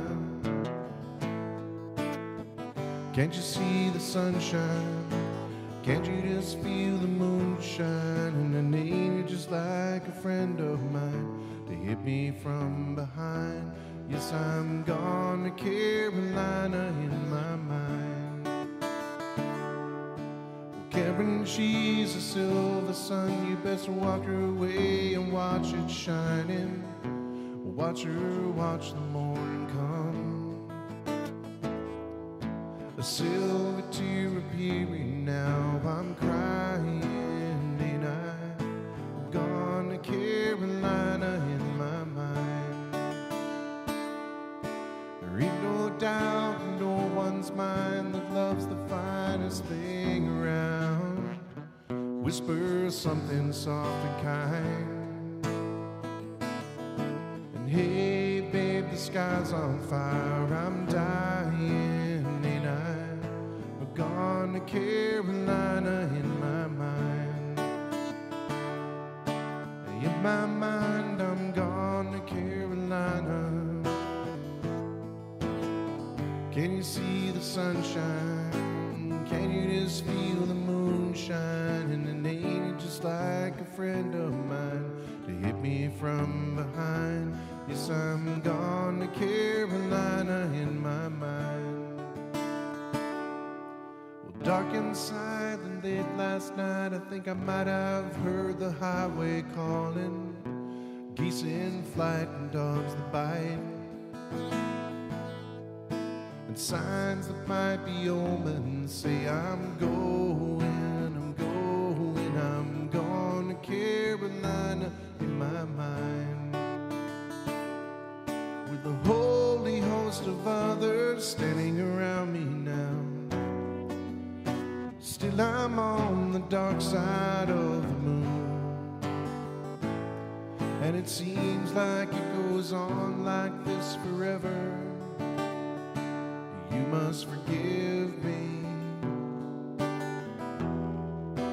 if I'm up and gone for Carolina in my mind. In my mind, I'm gone to Carolina.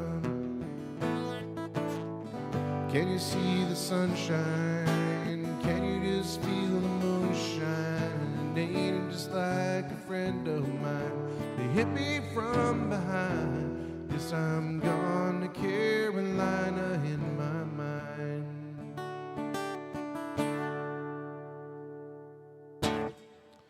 All right. Oh, Aggie, that's so nice of you. I will accept proudly that personal record for keeping Aggie up this late for the first time since isolation set in. Yes. Great success. All right, we got one more tune we're going to do by request. Ashley wants to hear Tiny Dancer. I don't even need the words for that. We're good.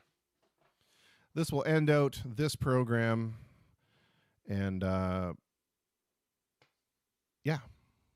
What great conversations. They just keep getting longer and longer and longer. It's so nice. Just shows you people are engaged. It's great.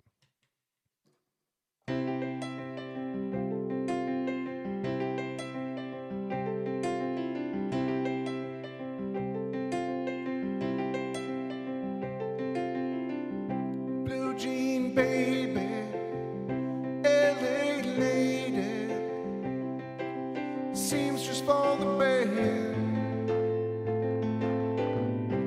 pretty eye, the pirate smile,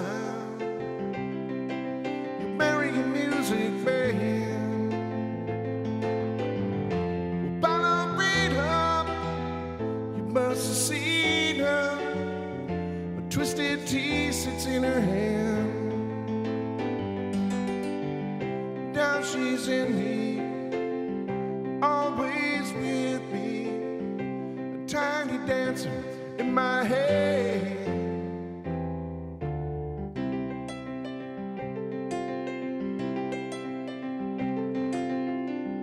Jesus freaks out in the street, handing tickets out for God.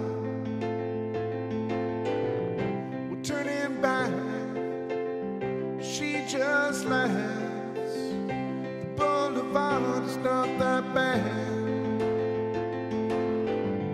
Piano man, he makes his stand in their auditorium.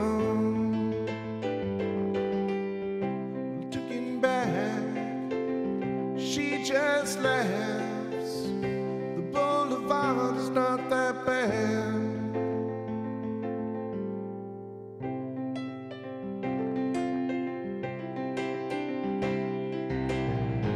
Oh, I feel so real, lying here with no one near, and it's only you. And you can't hear me when I say softly, slowly, hold me closer, tiny dancer. Count the headlights on the highway. Lay me down in sheets of linen. We had a busy day today.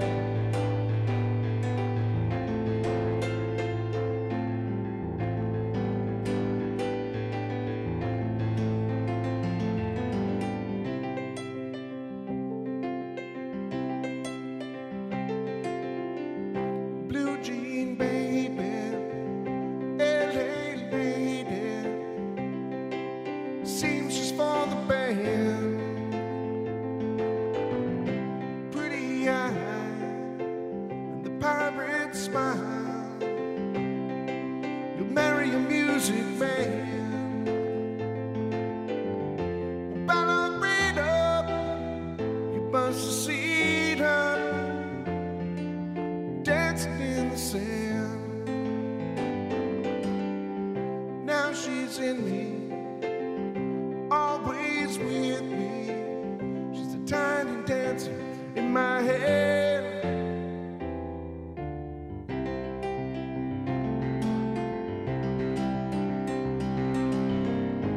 But oh, I feel so real, lying here with no one near, it's only you. And you can't hear me when I say softly, slowly, oh, hold me closer, tiny dancer. Count the headlights on the highway. Lay me down in sheets of linen. You had a busy day today. Hold me closer, tiny dancer. Count the headlights on the highway. Lay me down in sheets of linen.